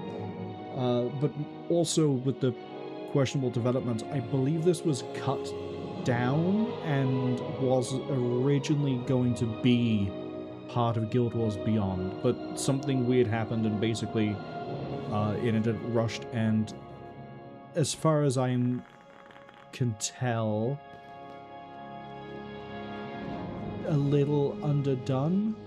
Oh hey, look, I get nice fireworks. Yeah, that's it. Give me... we get an actual credits roll! We didn't get this in Prophecies. That's nice. It's very nice. I kind of wish these text boxes were appearing down here, because I should pay attention to this. But yeah, I've said it multiple times during this stream. I said it a lot during the last stream. I think the first half of Eye of the North, which is getting into Eye of the North, doing the Ebon Vanguard and Char side of things, were really good, really interesting. Norn, take it or leave it. It depends how you feel about just Vikings and typical Viking implementations and all sorts of things. Personally, for me, kind of bland. I thought it was much more interesting to think of them as clanners from Battletech. Asura, also, as I said, I think they're kind of interesting development, like in terms of who they are, what they do. I just think that the writing and their actual missions let them down. You guys gonna say anything? Hi, Anton. You gonna say anything? You're just gonna be weird all the way over here. Who goes there? Okay.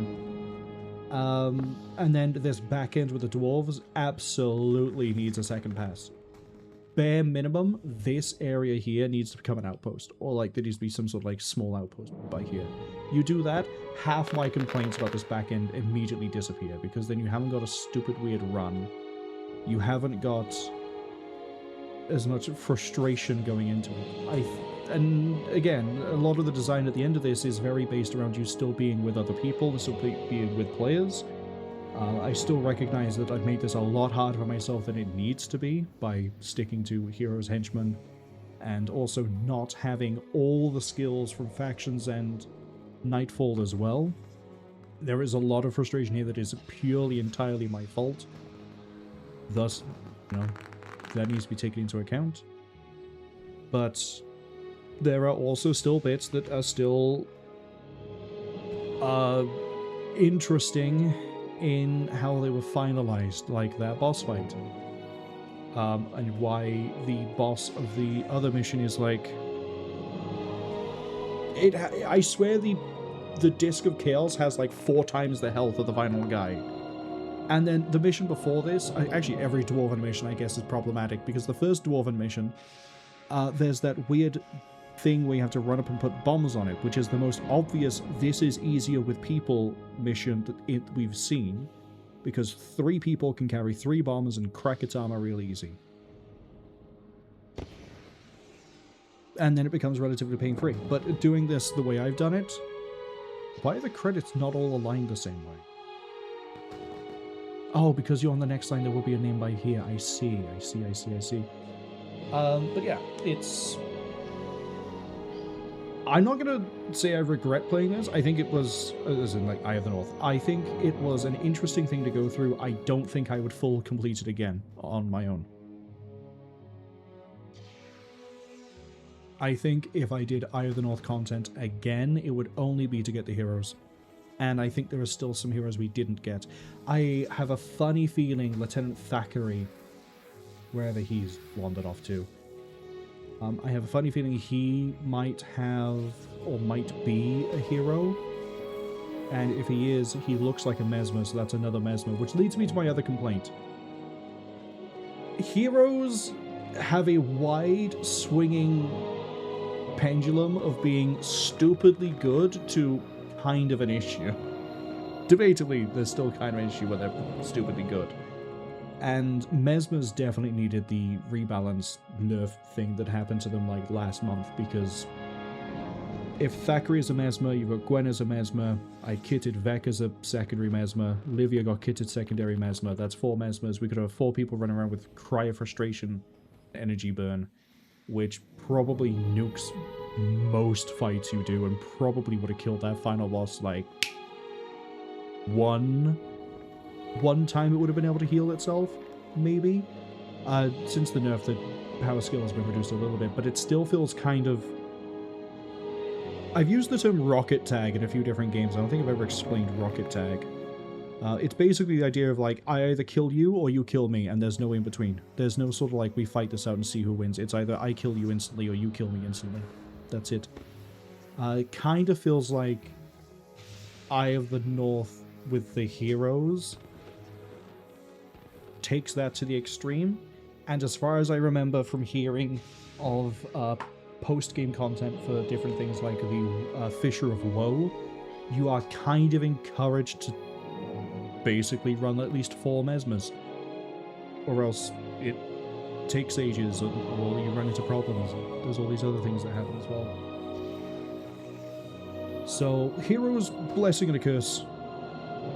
I think it's really cool and really interesting that you can have a fully customizable party. Originally, I think you could only have a maximum of 3. I think later, when they released Guild Wars 2, they upped that, so then you could do what I've done, which is run solo. I can't wait. I see the Siege Devourer over there. I just like to run up to it. But I actually just got distracted by the Siege Devourer. Let's go stand by here for a second. Yeah, it's really cool.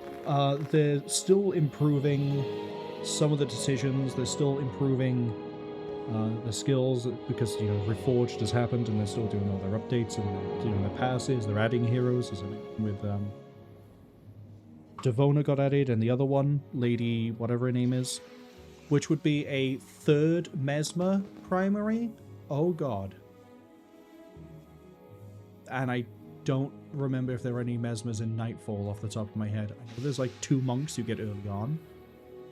One of them's keyed more for healing, one's keyed more for protection, I think. And there's other things as well. But overall, I think I think it's added a lot to... I think it added a lot, is I think just the only way I can put it. If you want the challenge, it's got the challenge. If you want heroes, it's got heroes. If you want more fun skills like the PvE ones, these two have been fun to use, even though I haven't really used them a lot. Yeah, they're great too. There's the other ones as well we picked up. There's also other ones that we haven't even got or found because I didn't do the, I didn't do all of the side quests. I don't think we have any Asuran skills. I don't want to cover the credits while we do this. Do I have any Asuran? I have one Norn. I have a bunch of Deldrimor. I have no Asuran. So there's a lot of PvE skills we haven't seen, and maybe the game gets a lot easier if I did have. For example, the tournament that I've put like 8 hours into trying to beat, haven't beat it. But if you wanted that sort of like difficult one-on-one thing, you could do it. And some of these really do add a lot of power. Brawling Headbutt, for example, being 60 damage, Adrenal as well. Honestly, I probably would have had an easier time if I did drop my love of using these and went for like, oh, we're going to have Brawling Headbutt for the knockdown. Ear Bite, for example, doing touch damage so it gets around a lot of things. Build variety boomed with Eye of the North, but... And then that sort of leans into the whole thing of like heroes being customizable is pretty good too. I'm going to try to not trigger the chart, and we're going to go around talk to Olivia Hader, whoever the hell Bartholos is supposed to be. Frenzy says, yeah, the journey was very painful indeed, but haha, it's an ultimate victory. This, as I said earlier, like the victory is a game through spite. And I think it would have been a lot more easy, definitely a lot more fun to have done it with people, but all the things I self-imposed made that a lot more different. And I say, I don't think I would do this again under any of the same conditions. I think I would absolutely... You guys not going to talk? Be careful. I saw the cutscene. I know you got the staff. Please don't become a lich. But... I keep distracting myself and losing my train of thought. It's really not a good idea.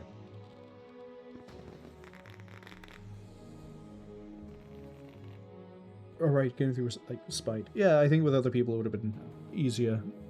As I say, I've identified areas where it would have been easier, like, say, the Hordes having Barrage. I feel like in Standard they shouldn't have Barrage, and they should have the other skill that I can't remember the name of that is Barrage but worse. Because it's a normal skill, not an elite. Volley, I think it's called. I think it doesn't add as much damage to the shot, and it has less multi-target. There's a second pass for improvements would add a lot. I've just spotted you. You guys gonna talk? I would have loved to have had a Siege Devourer in that last fight. I think it would have been cool. Frenzy also says exactly the best defense is a good offense. Kind of funny as well, speaking of that. We had better survivability if we didn't go for healing. Until that last fight where we needed healing. Protection is really strong. Because you reduce the damage coming in, and then Protection still has different ways to heal you as well. Add in the Divine Favor on top of it, which adds healing itself. I think healing is a little bit of a weird state. Frenzy says the changes are not good though. It's a 20-year-old game. You don't want to touch it a lot really if you're ArenaNet. I think some of them are interesting, but obviously having not done the content, I can't weigh in too much on it. Oh, hi. I didn't realize that Maurice LaMarche was in this. No, hold on. Isn't Maurice LaMarche... No, you're Brain's voice actor from Pinky the Brain. Nolan North is one that's caught me off guard. I'm not sure who you were. Josh Keaton we know as the player male voice. We pointed that one out. Also known as Ocelot from Metal Gear Solid 3 and a few other things too. Fred Tatasciore. Wouldn't be surprised if you are one of the Char. And Steve Bloom ended up being higher. So yeah, it's nice we actually got a credit roll this time. Prophecies where there was zip. But yeah, I think them... On the surface of what I'm seeing them add is good. I think the rebalancing is helpful, but I do know there have been some cases where they've rebalanced some skills and it's made parts of Prophecies stupidly difficult. And I think they've then gone in and changed it again to be less of an issue. The problem with having like 1,000+ skills in this game is you're going to run into problems where you fix one thing for one thing, but it ends up being used somewhere else, and then it makes that a bit harder. Silly bear spirit. Oh, are you supposed to be... No, I was going to say you're going to be the dead brother, but, you know, brother.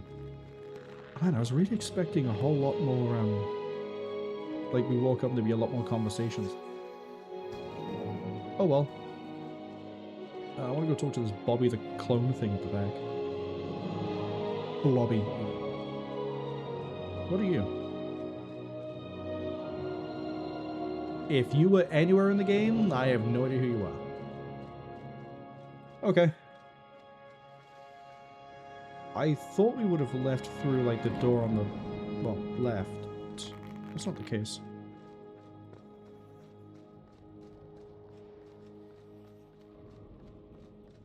Frenzy says another legend, Robin Atkin Downs, in this game too. That one we've covered already when we were doing Prophecies, because I was pointing out that he was Prince Rurik.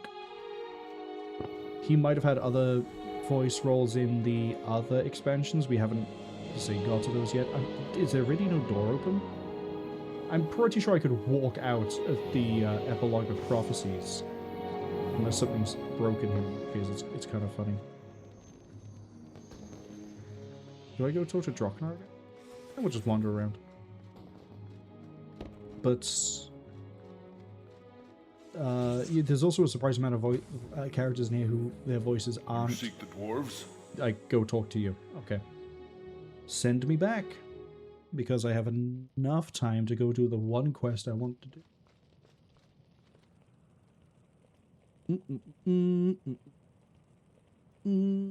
Where are you? Where are you? There you are. The whole reason we used a Prophecies character. We have to head to the Diessa Lowlands. Which is... all the way over here, isn't it? Yes. Let's go to Greenwich. Fraser says, yes, he's Rurik, Goran, Bokka, and Zed. Zed and Goran I don't think we've seen yet. Bokka... I don't think we've seen that either. But... we'll also go over that when we, you know, do those expansions. I don't want to get into other expansion content while we're not doing it, because we're not going to touch factions for a while, given that we're now going to rotate out to Rogue Trader on Tuesday. I just realized I only have 4 in this. Do I want to do a run from Yak's Bend? No, let's see how much I suffer. Give me... Gwen, she has to be in the party. I think it's funny to bring Pyre and Ogden. There we go, we have a Mesmer. Let's not bring. Let's bring Zandra. And out we go.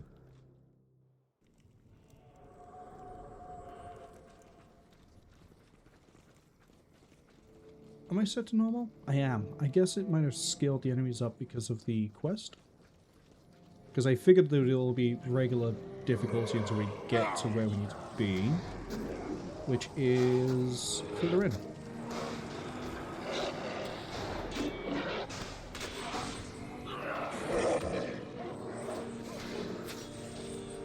Oh, I should also probably put Union back on and maybe make Ogden go back to being protection focused as opposed to like general healing. We'll see how much I suffer for it.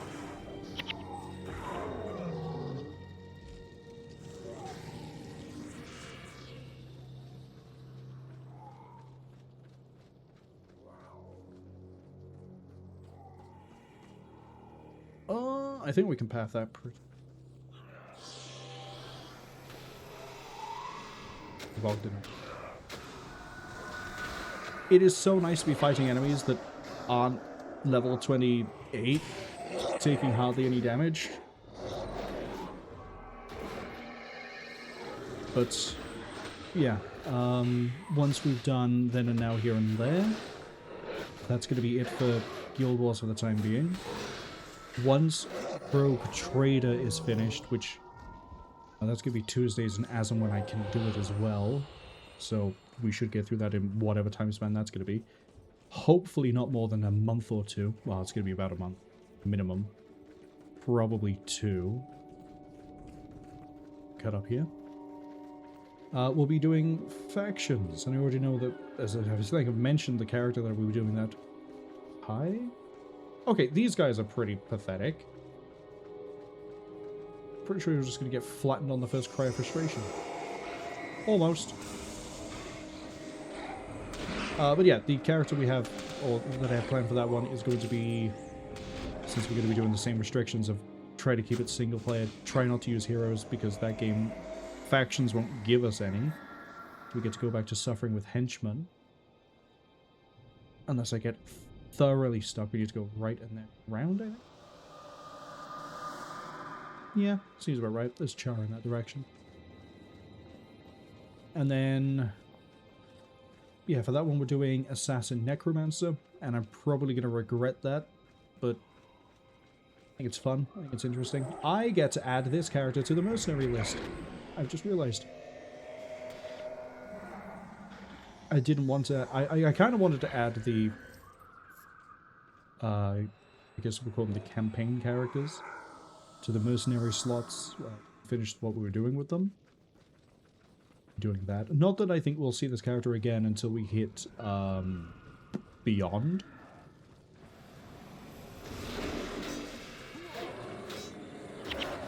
We'll see this guy again at some point. Not for a long time, though. Oh, hi.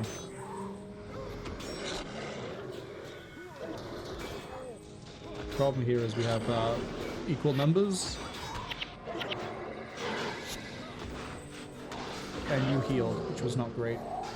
And then Ogden went down, which is not great. And then Lysandra goes down, I have no resurrection. Problem there was I didn't account for the patrol.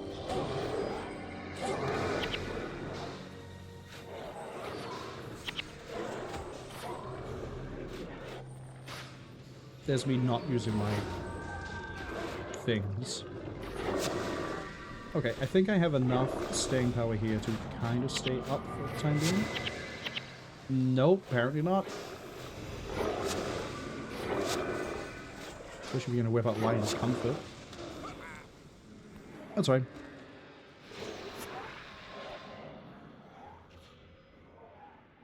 I don't want to bite off too much here.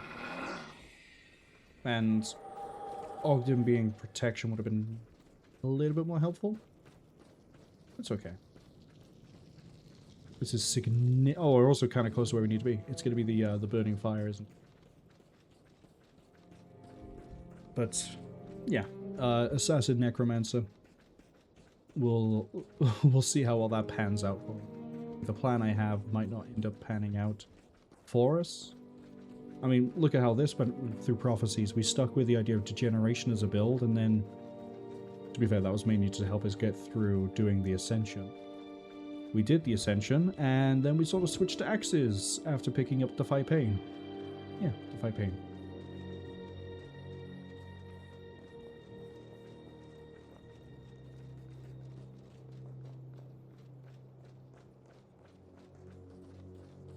I'm not going to raise the dog. I probably should, but I'm not going.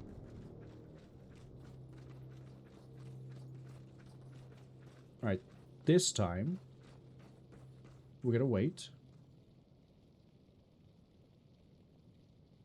Wait, are you a 4, not a 2-2?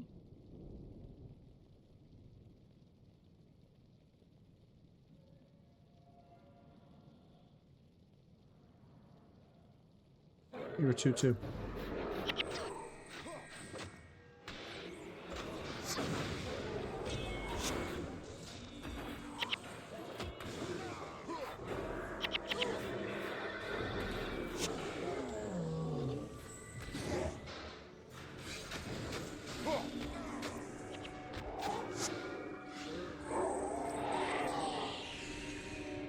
Ancients.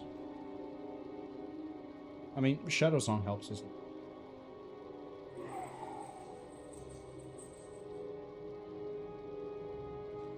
Let you do it. I'll let you resurrect people. Okay, what does this do? 4D gen and things. Very nice.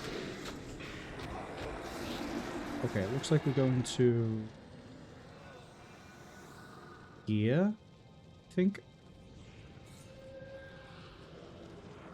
Oh. 3 char down it. Ward Keeper's, I think, a monk base? I would assume so. See?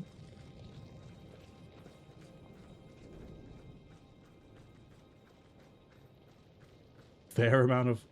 yes, that platform in the middle. Right here, actually.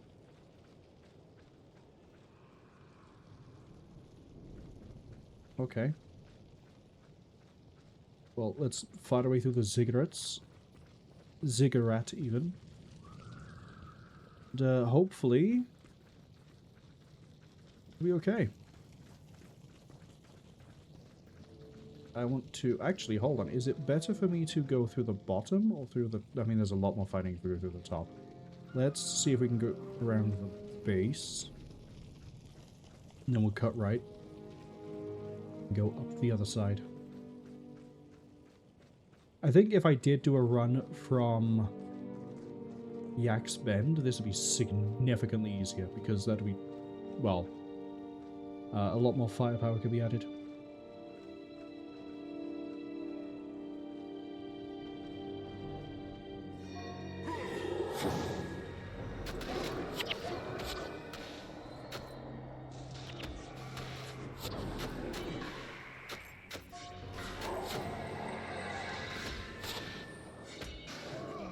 Okay. We are probably about to struggle a little bit. I'm gonna wait for... well, we'll wait for a few things here, but I'm gonna definitely wait for Gwen to finish talking, because I want to read this.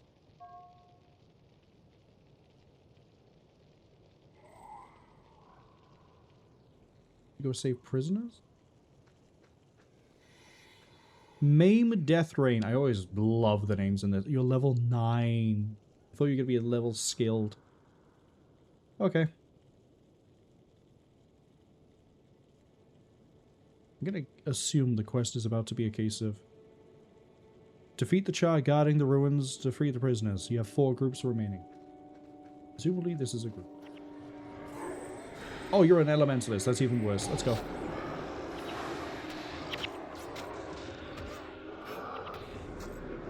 Can't block everything.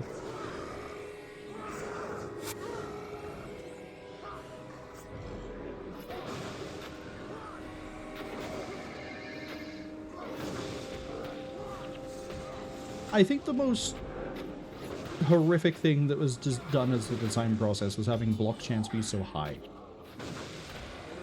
Yeah, we have the skills to get around it. Yeah, there are things you can do to mitigate it, but case in point. Just not going to walk in, though. You're just going to kill from that side. That's still not...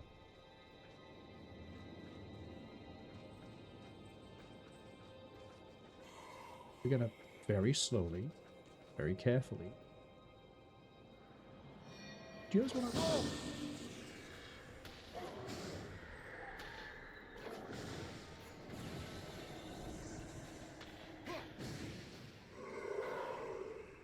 hi, how do I not have an interrupt ready for that? Gwen, are you just lacking today? You let that get a troll unguent top? You have so many things you do to interrupt, and you did not a single one. Are you just stunned at the moment because of this being... do it again? You're just not casting any skills. Okay, you cast a skill. Fine, I'll play Mesmer for... there we go. I'm really surprised that she didn't prior frustration the troll unguent.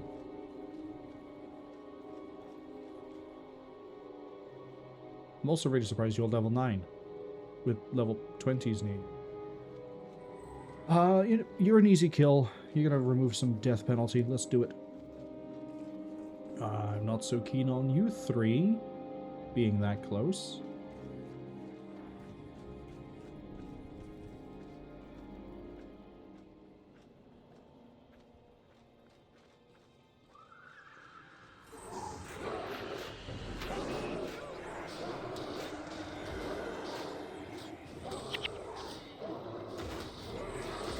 Yeah, admittedly, Healing Seed really does act like a protection spell as a healing spell. Okay, no, she does use Cry of Frustration sometimes. Granted, a lot more of a... I guess it depends on if Unguent is a spell or a skill.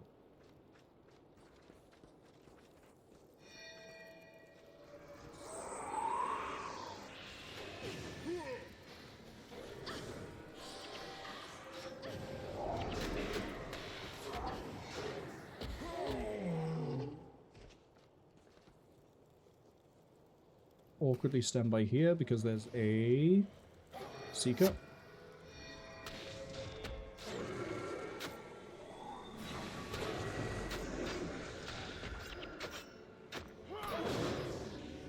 Good. We're not good. I'm having pathing issues. Alright, let's go kill level 9. That was cathartic.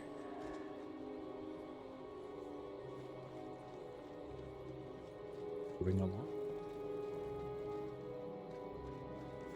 Okay, so it might be that the groups we have to kill are the ones on the bridge leading us towards that fire camp at the back. Just a thought. Which means I have 2 blade storms I need to chew through.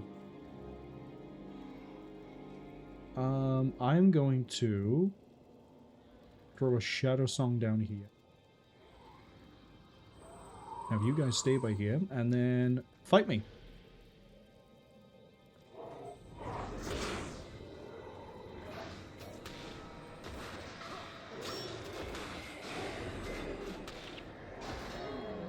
Okay.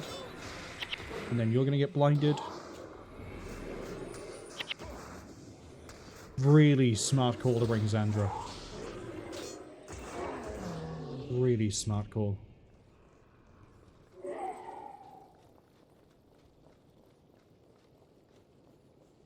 Apparently that is not one of the groups. The Duke has been taken captive. Okay. So the groups are going to be up here then.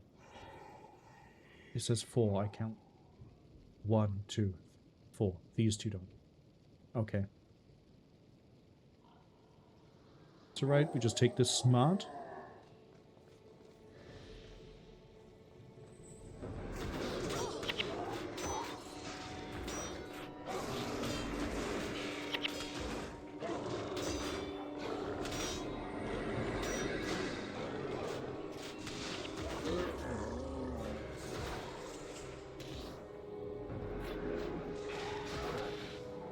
You can heal and sicken it all you want to, buddy. You're still blind, you're still getting bullied, and you're still gonna die.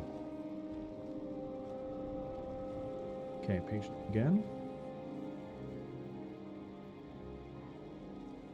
I'm a little bit worried about the group on the left, not worried about the group on the right, and this group is as good as dead.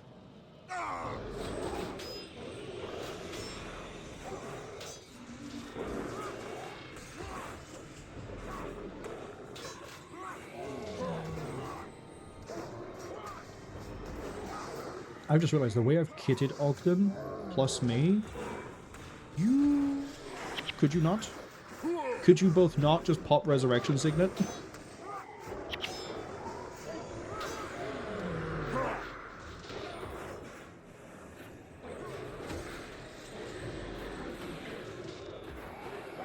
Yeah, the way that I can tank damage and the way that Ogden gives me Healing Seed makes the really, really tough. Okay, so they are going to be running res. Good to know. In that case, let's hit the group I think is going to be problem. Not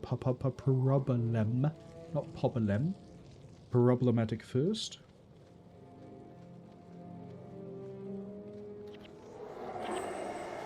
Oh yeah, look at that.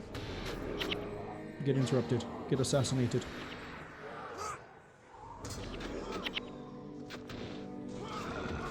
Okay, so the melee guys are running Resurrection Signet because you would have cast it already if you had it as well.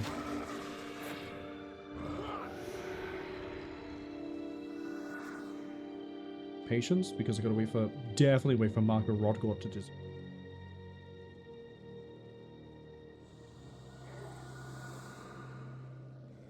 The Vanguard assassin just casually walking up towards the prisoners. Okay.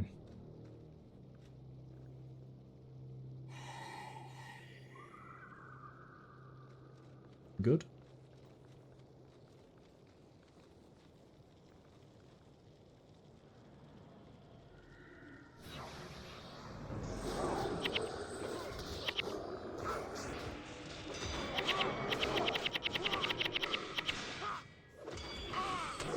Just to make this go a bit quicker.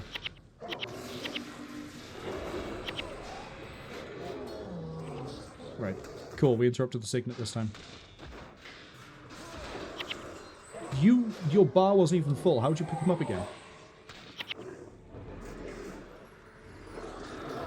Please kill it.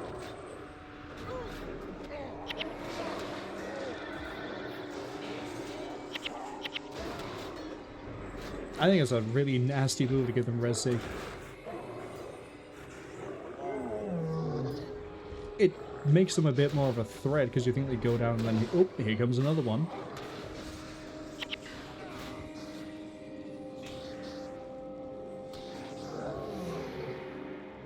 Okay, definitely need to wait this. And then these two should be pretty easy to kill. I'm going to jump the Seeker. I'm going to tell them to target the Flame Shielder because they can probably shut down a lot of it. That's enough for me. We're definitely going to go for that one.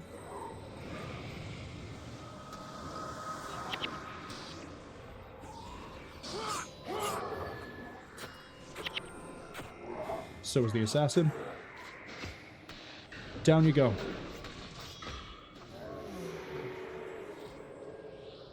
Hello, Baradin. Farah. I came back. Oh god, it'd be kind of fucked up if I brought Paya here, wouldn't it?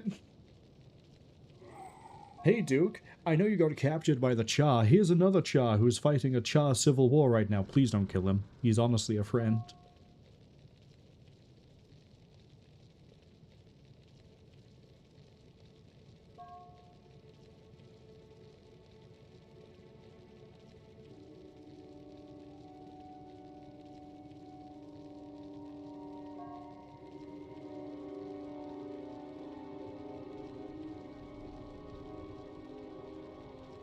Let me guess. I now need to go kill Dagar the Eye of Flame. I do need to go kill Dagar the Eye of Flame.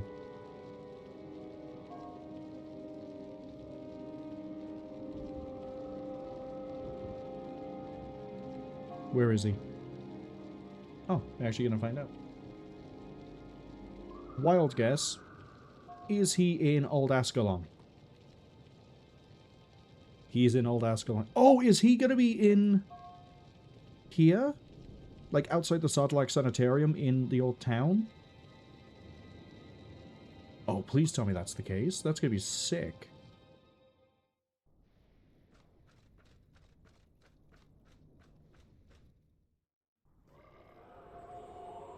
Oh. He is. I really like that.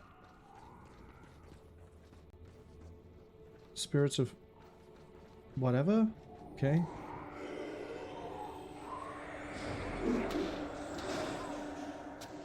Call the assassin in. Oh, I just realized I don't have condition removal in the party. That's fun.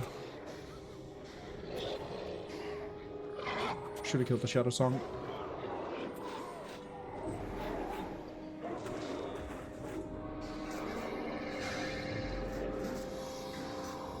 Yeah, the Avenger's gonna keep dropping spirits on us. But as long as we can kill the Axe Master, we're okay. Okay, the Avenger is also a healer. That's starting to become a bit of a problem.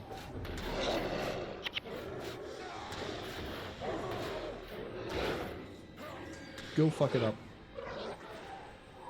Gwen, that's not your target. Thank you, Gwen.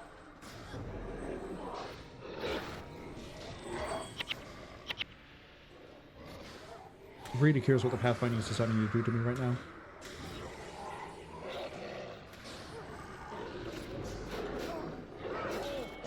Yeah, now we're out damaging the healer.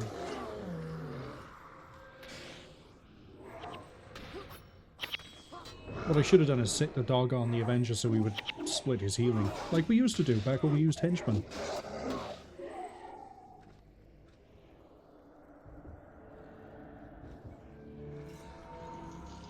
So, note to self.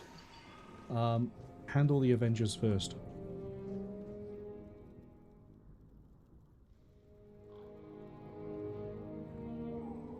You're where Doomtooth disappears. Oh, that is really cool. Let's keep going.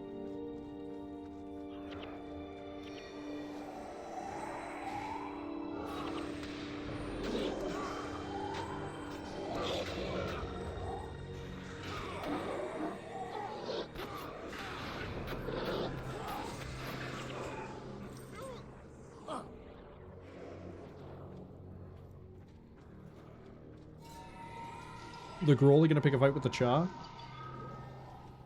Interesting move.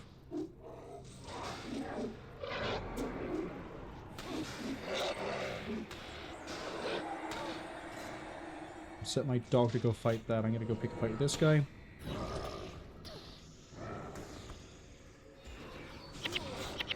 Would run out of the circle.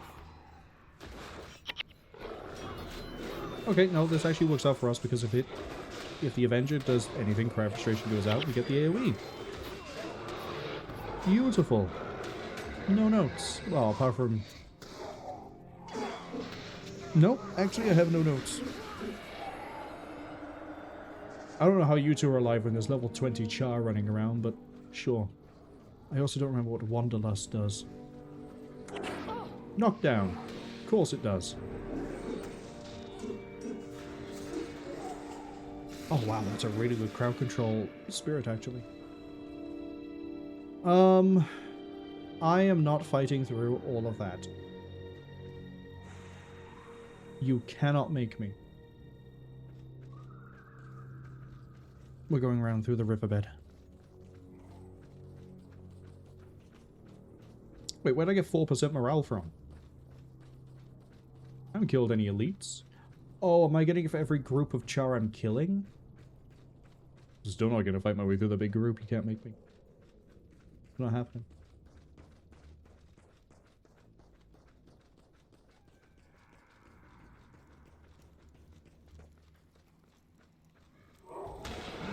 Man, remember when lightning spells used to give me huge levels of problem? Because I'm a warrior and they have armor piercing? How are you not dead? Oh, you probably fired up... Yeah, you did fire reflexes. Onwards! Dagar lives nearby. Lives? Well, he's not going to live for long, is he? Alright, I got another Revenger and X-Master.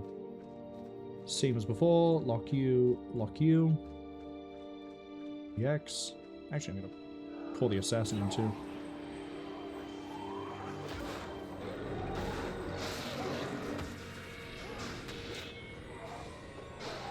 Would the Assassin like to do something other than waste my time?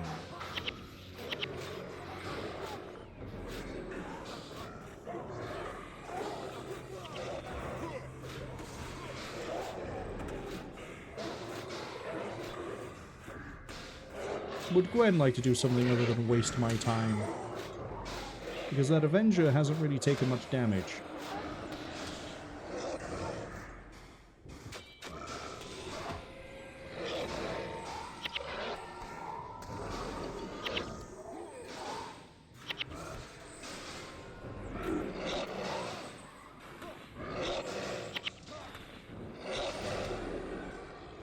I like how I just keyed up Cry of Frustration when there was nothing to Cry of Frustration.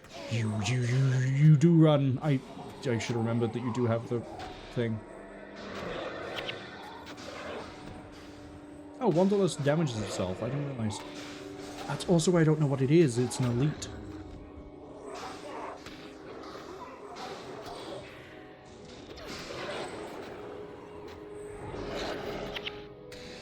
Okay, Gwen is getting bullied by the Char, which is canonical, but we're trying to avoid that.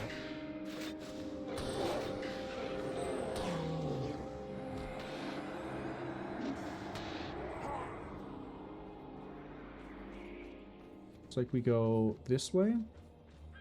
Oh, no, you're inside the waterfall. So I do have to fight my way through that. Okay. Oh, so you're where the optional scale boss is in... That's kind of cool.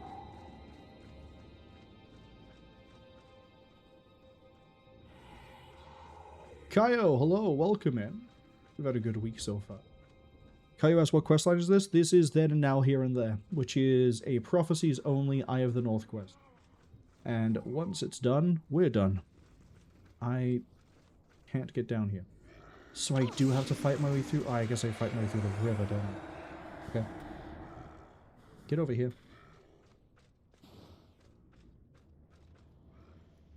Although they might de-aggro. Okay, 2x Masters isn't much of a problem. I think it's just the Avenger that's an issue, just because they sit there and they heal, it just takes a while.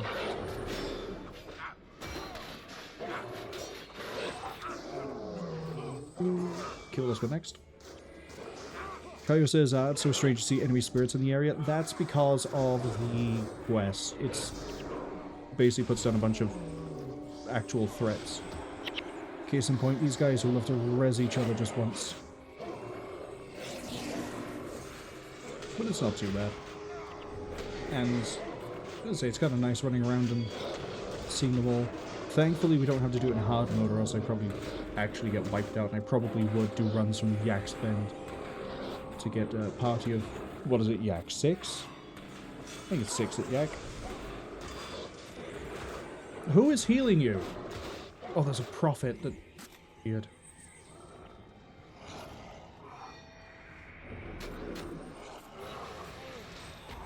I was like, I know they can heal themselves with a signet, but that's way too much healing way too quickly.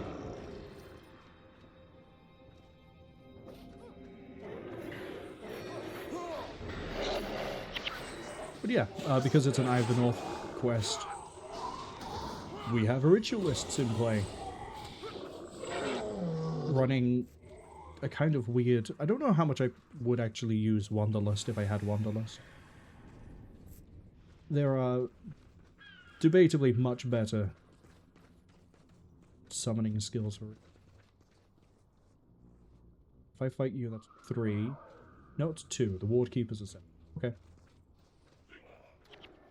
I don't need to get any closer. I mean, I probably should, because it's damage, but... Actually, I can sit back here and just do this.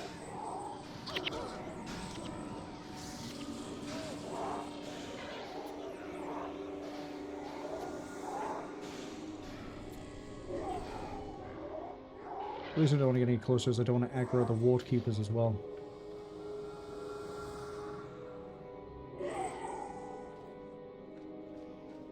I think we could ignore those two and play.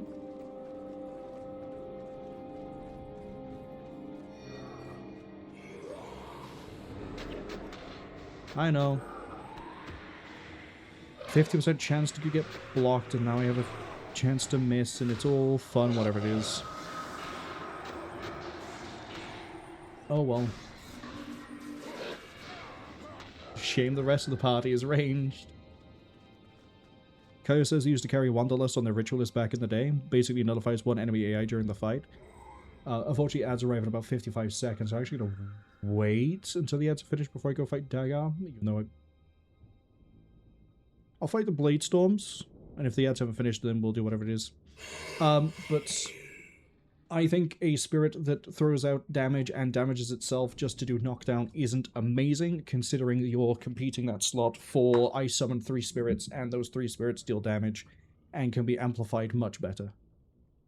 If you wanted to lock down something, there's also other ways to do it that are debatably more productive. For example, if you're Ritualist Mesmer, you have access to all the fun things of like Backfire, Empathy. You can also... I know there's other ways to do knockdown as Ritualist without going that route. I think Wanderlust is a bit of a weird one, and it's not great. And say there's other elite things that I would rather run. I'm pretty sure there's an elite skill that boosts your spirits. Whatever the one that would ends up. I think there is. Not that I'm going to find out, since we're not playing a Ritualist for factions. But, yeah, I think Wanderlust is a bit of a meh thing.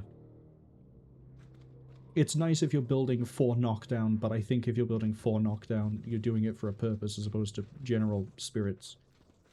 Like, building for knockdown probably works well for the arena thing in Eye of the North, but I'd rather just have actual lethality.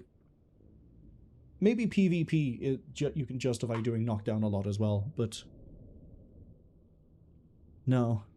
I don't think I'd run Wanderlust. It's, not my speed. Let's kill these. Wait for the ads to finish. Again, catch up with chat again. And then we're done with this. Because I doubt Nerdboy Supreme up there is going to be much of a threat. He might wipe us once, in which case we just path our way back and we kill him, but I'm pretty sure we can kill the Ward Keeper first. Daga, probably the Elementalist, just shut down.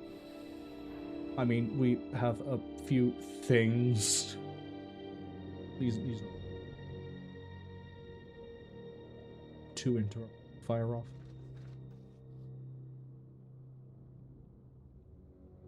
Okay. Good to go on these as well. Oh, that's another one that can do shutdown, is you just have Shadow Song, and then you basically have told one melee enemy, hey, I don't care what you do.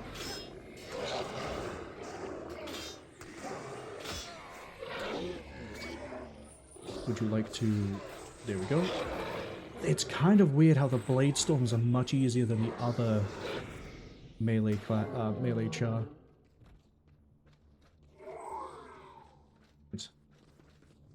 45 seconds by the time that finishes. Everyone will be ready to go for another fight. Oh, he's a warrior? Oh, I might actually pull a skill off of him then. Interesting. Well, he's also going to get shut down very easily by Shadow Song. Okay. He's also probably not going to kill me. I'm going to assume he's probably Warrior Elementalist, is probably going to rely on like Conjure Flame. Funny if he has Marker Rodgort as well. That's a really funny combination.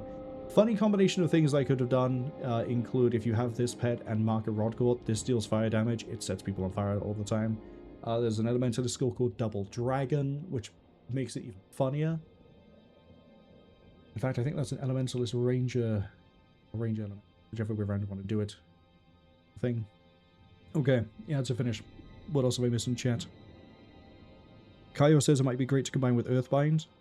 Yeah, if you're going into like a knockdown focused build, that works, but again, I feel like that's a lot of things to key up for knockdown when you could also just kill. There are probably some cases where you want the knockdown, like for example the arena. Oh, I keep saying the arena. What is it called? Because we never did it. Yeah, this Gunner's Hall tournament. Probably, well, yeah, we tried doing it with knockdown. We kept getting really close to beating it, and it didn't. That would work. But, say, well, the alternative is I summon spirits or have things to boost spirits, and I just kill you. Kyo says that was before the Signature Souls change. It needs a buff to keep up for sure.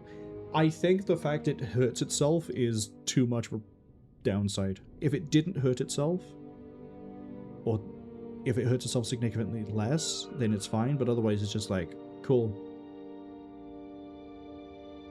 It's not a problem because any AoE that lands near it is just going to shorten its lifespan considerably. Kai also says Signet of Ghostly Might. Oh, for the buffing of spirits? Yeah.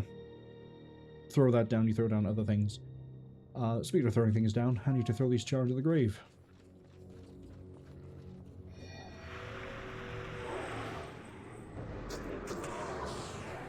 Are you... Yep, you're blind. Cool. You know what? I'm gonna pick a fight with you. You out. This down. Oh, it's parry-based? That's cool. Unfortunately for it, I have a spirit that makes you blind and therefore makes you pointless. Please tell me you're running something worth capturing. Okay, we're going to leave this up for a second before I pull up the capture window. I don't think I saw a single skill there that I want. That I also don't already have. Deadly Riposte I have. No one cares about the rest of it. I was hoping for, like, he would do, like, an interesting elite skill. But I don't think he has one. Go to the ruins of Ashford. Oh boy, I actually do have to go, like, this way. Yeah, we just loop around and... Oh, I think I know what it's going to be. Oh, hold up. All allies with earshot lose crippled. I'm not running tactics.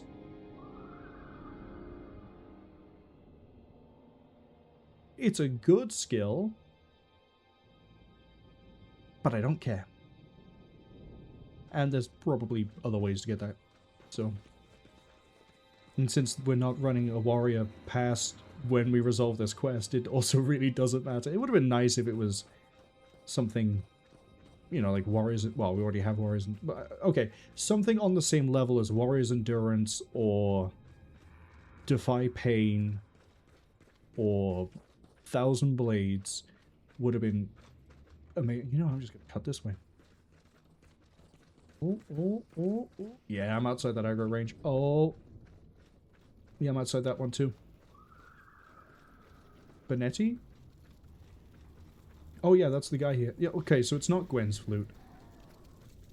I thought it would have been Gwen's flute, but that's just there. You don't remember where? Could you kneel down and help me search? Yes, I will type /kneel right under the thing. It's the flute I gave you. Oh! So it is the flute, but it's... You... Oh! You kept the broken flute and the new flute. Where is it? There it is.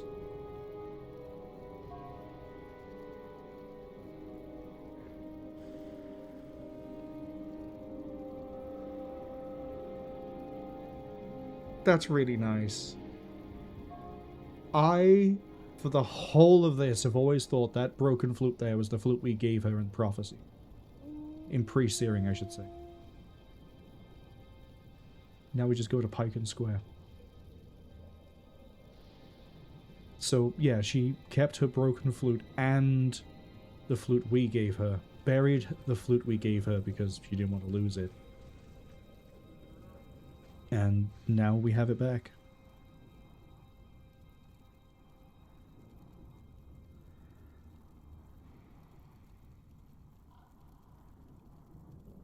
Man, what a great way to end this.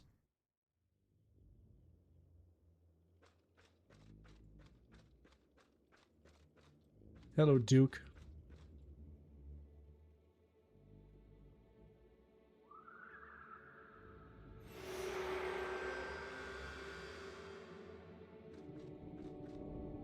I don't know where I want to stand as we end this.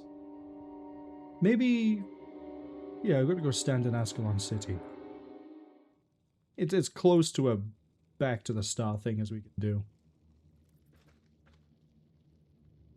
Absolutely. Oh, you can go look at the mural. But that is it. That is Prophecies, Eye of the North, done. And as I mentioned, it's going to now rotate to Rogue Trader for Tuesdays. And then when that's done, factions, and a whole other way of being difficult. At least I can finally say I've finished Prophecies and both tried, beaten, as far as I'm concerned, Eye of the North. Thank you for the follow. Follows are anonymous. But yeah, we're not gonna be touching Guild Wars, unfortunately, for a few months. But I am looking forward to coming back, because say I've only ever got halfway through factions. Let's see how that goes.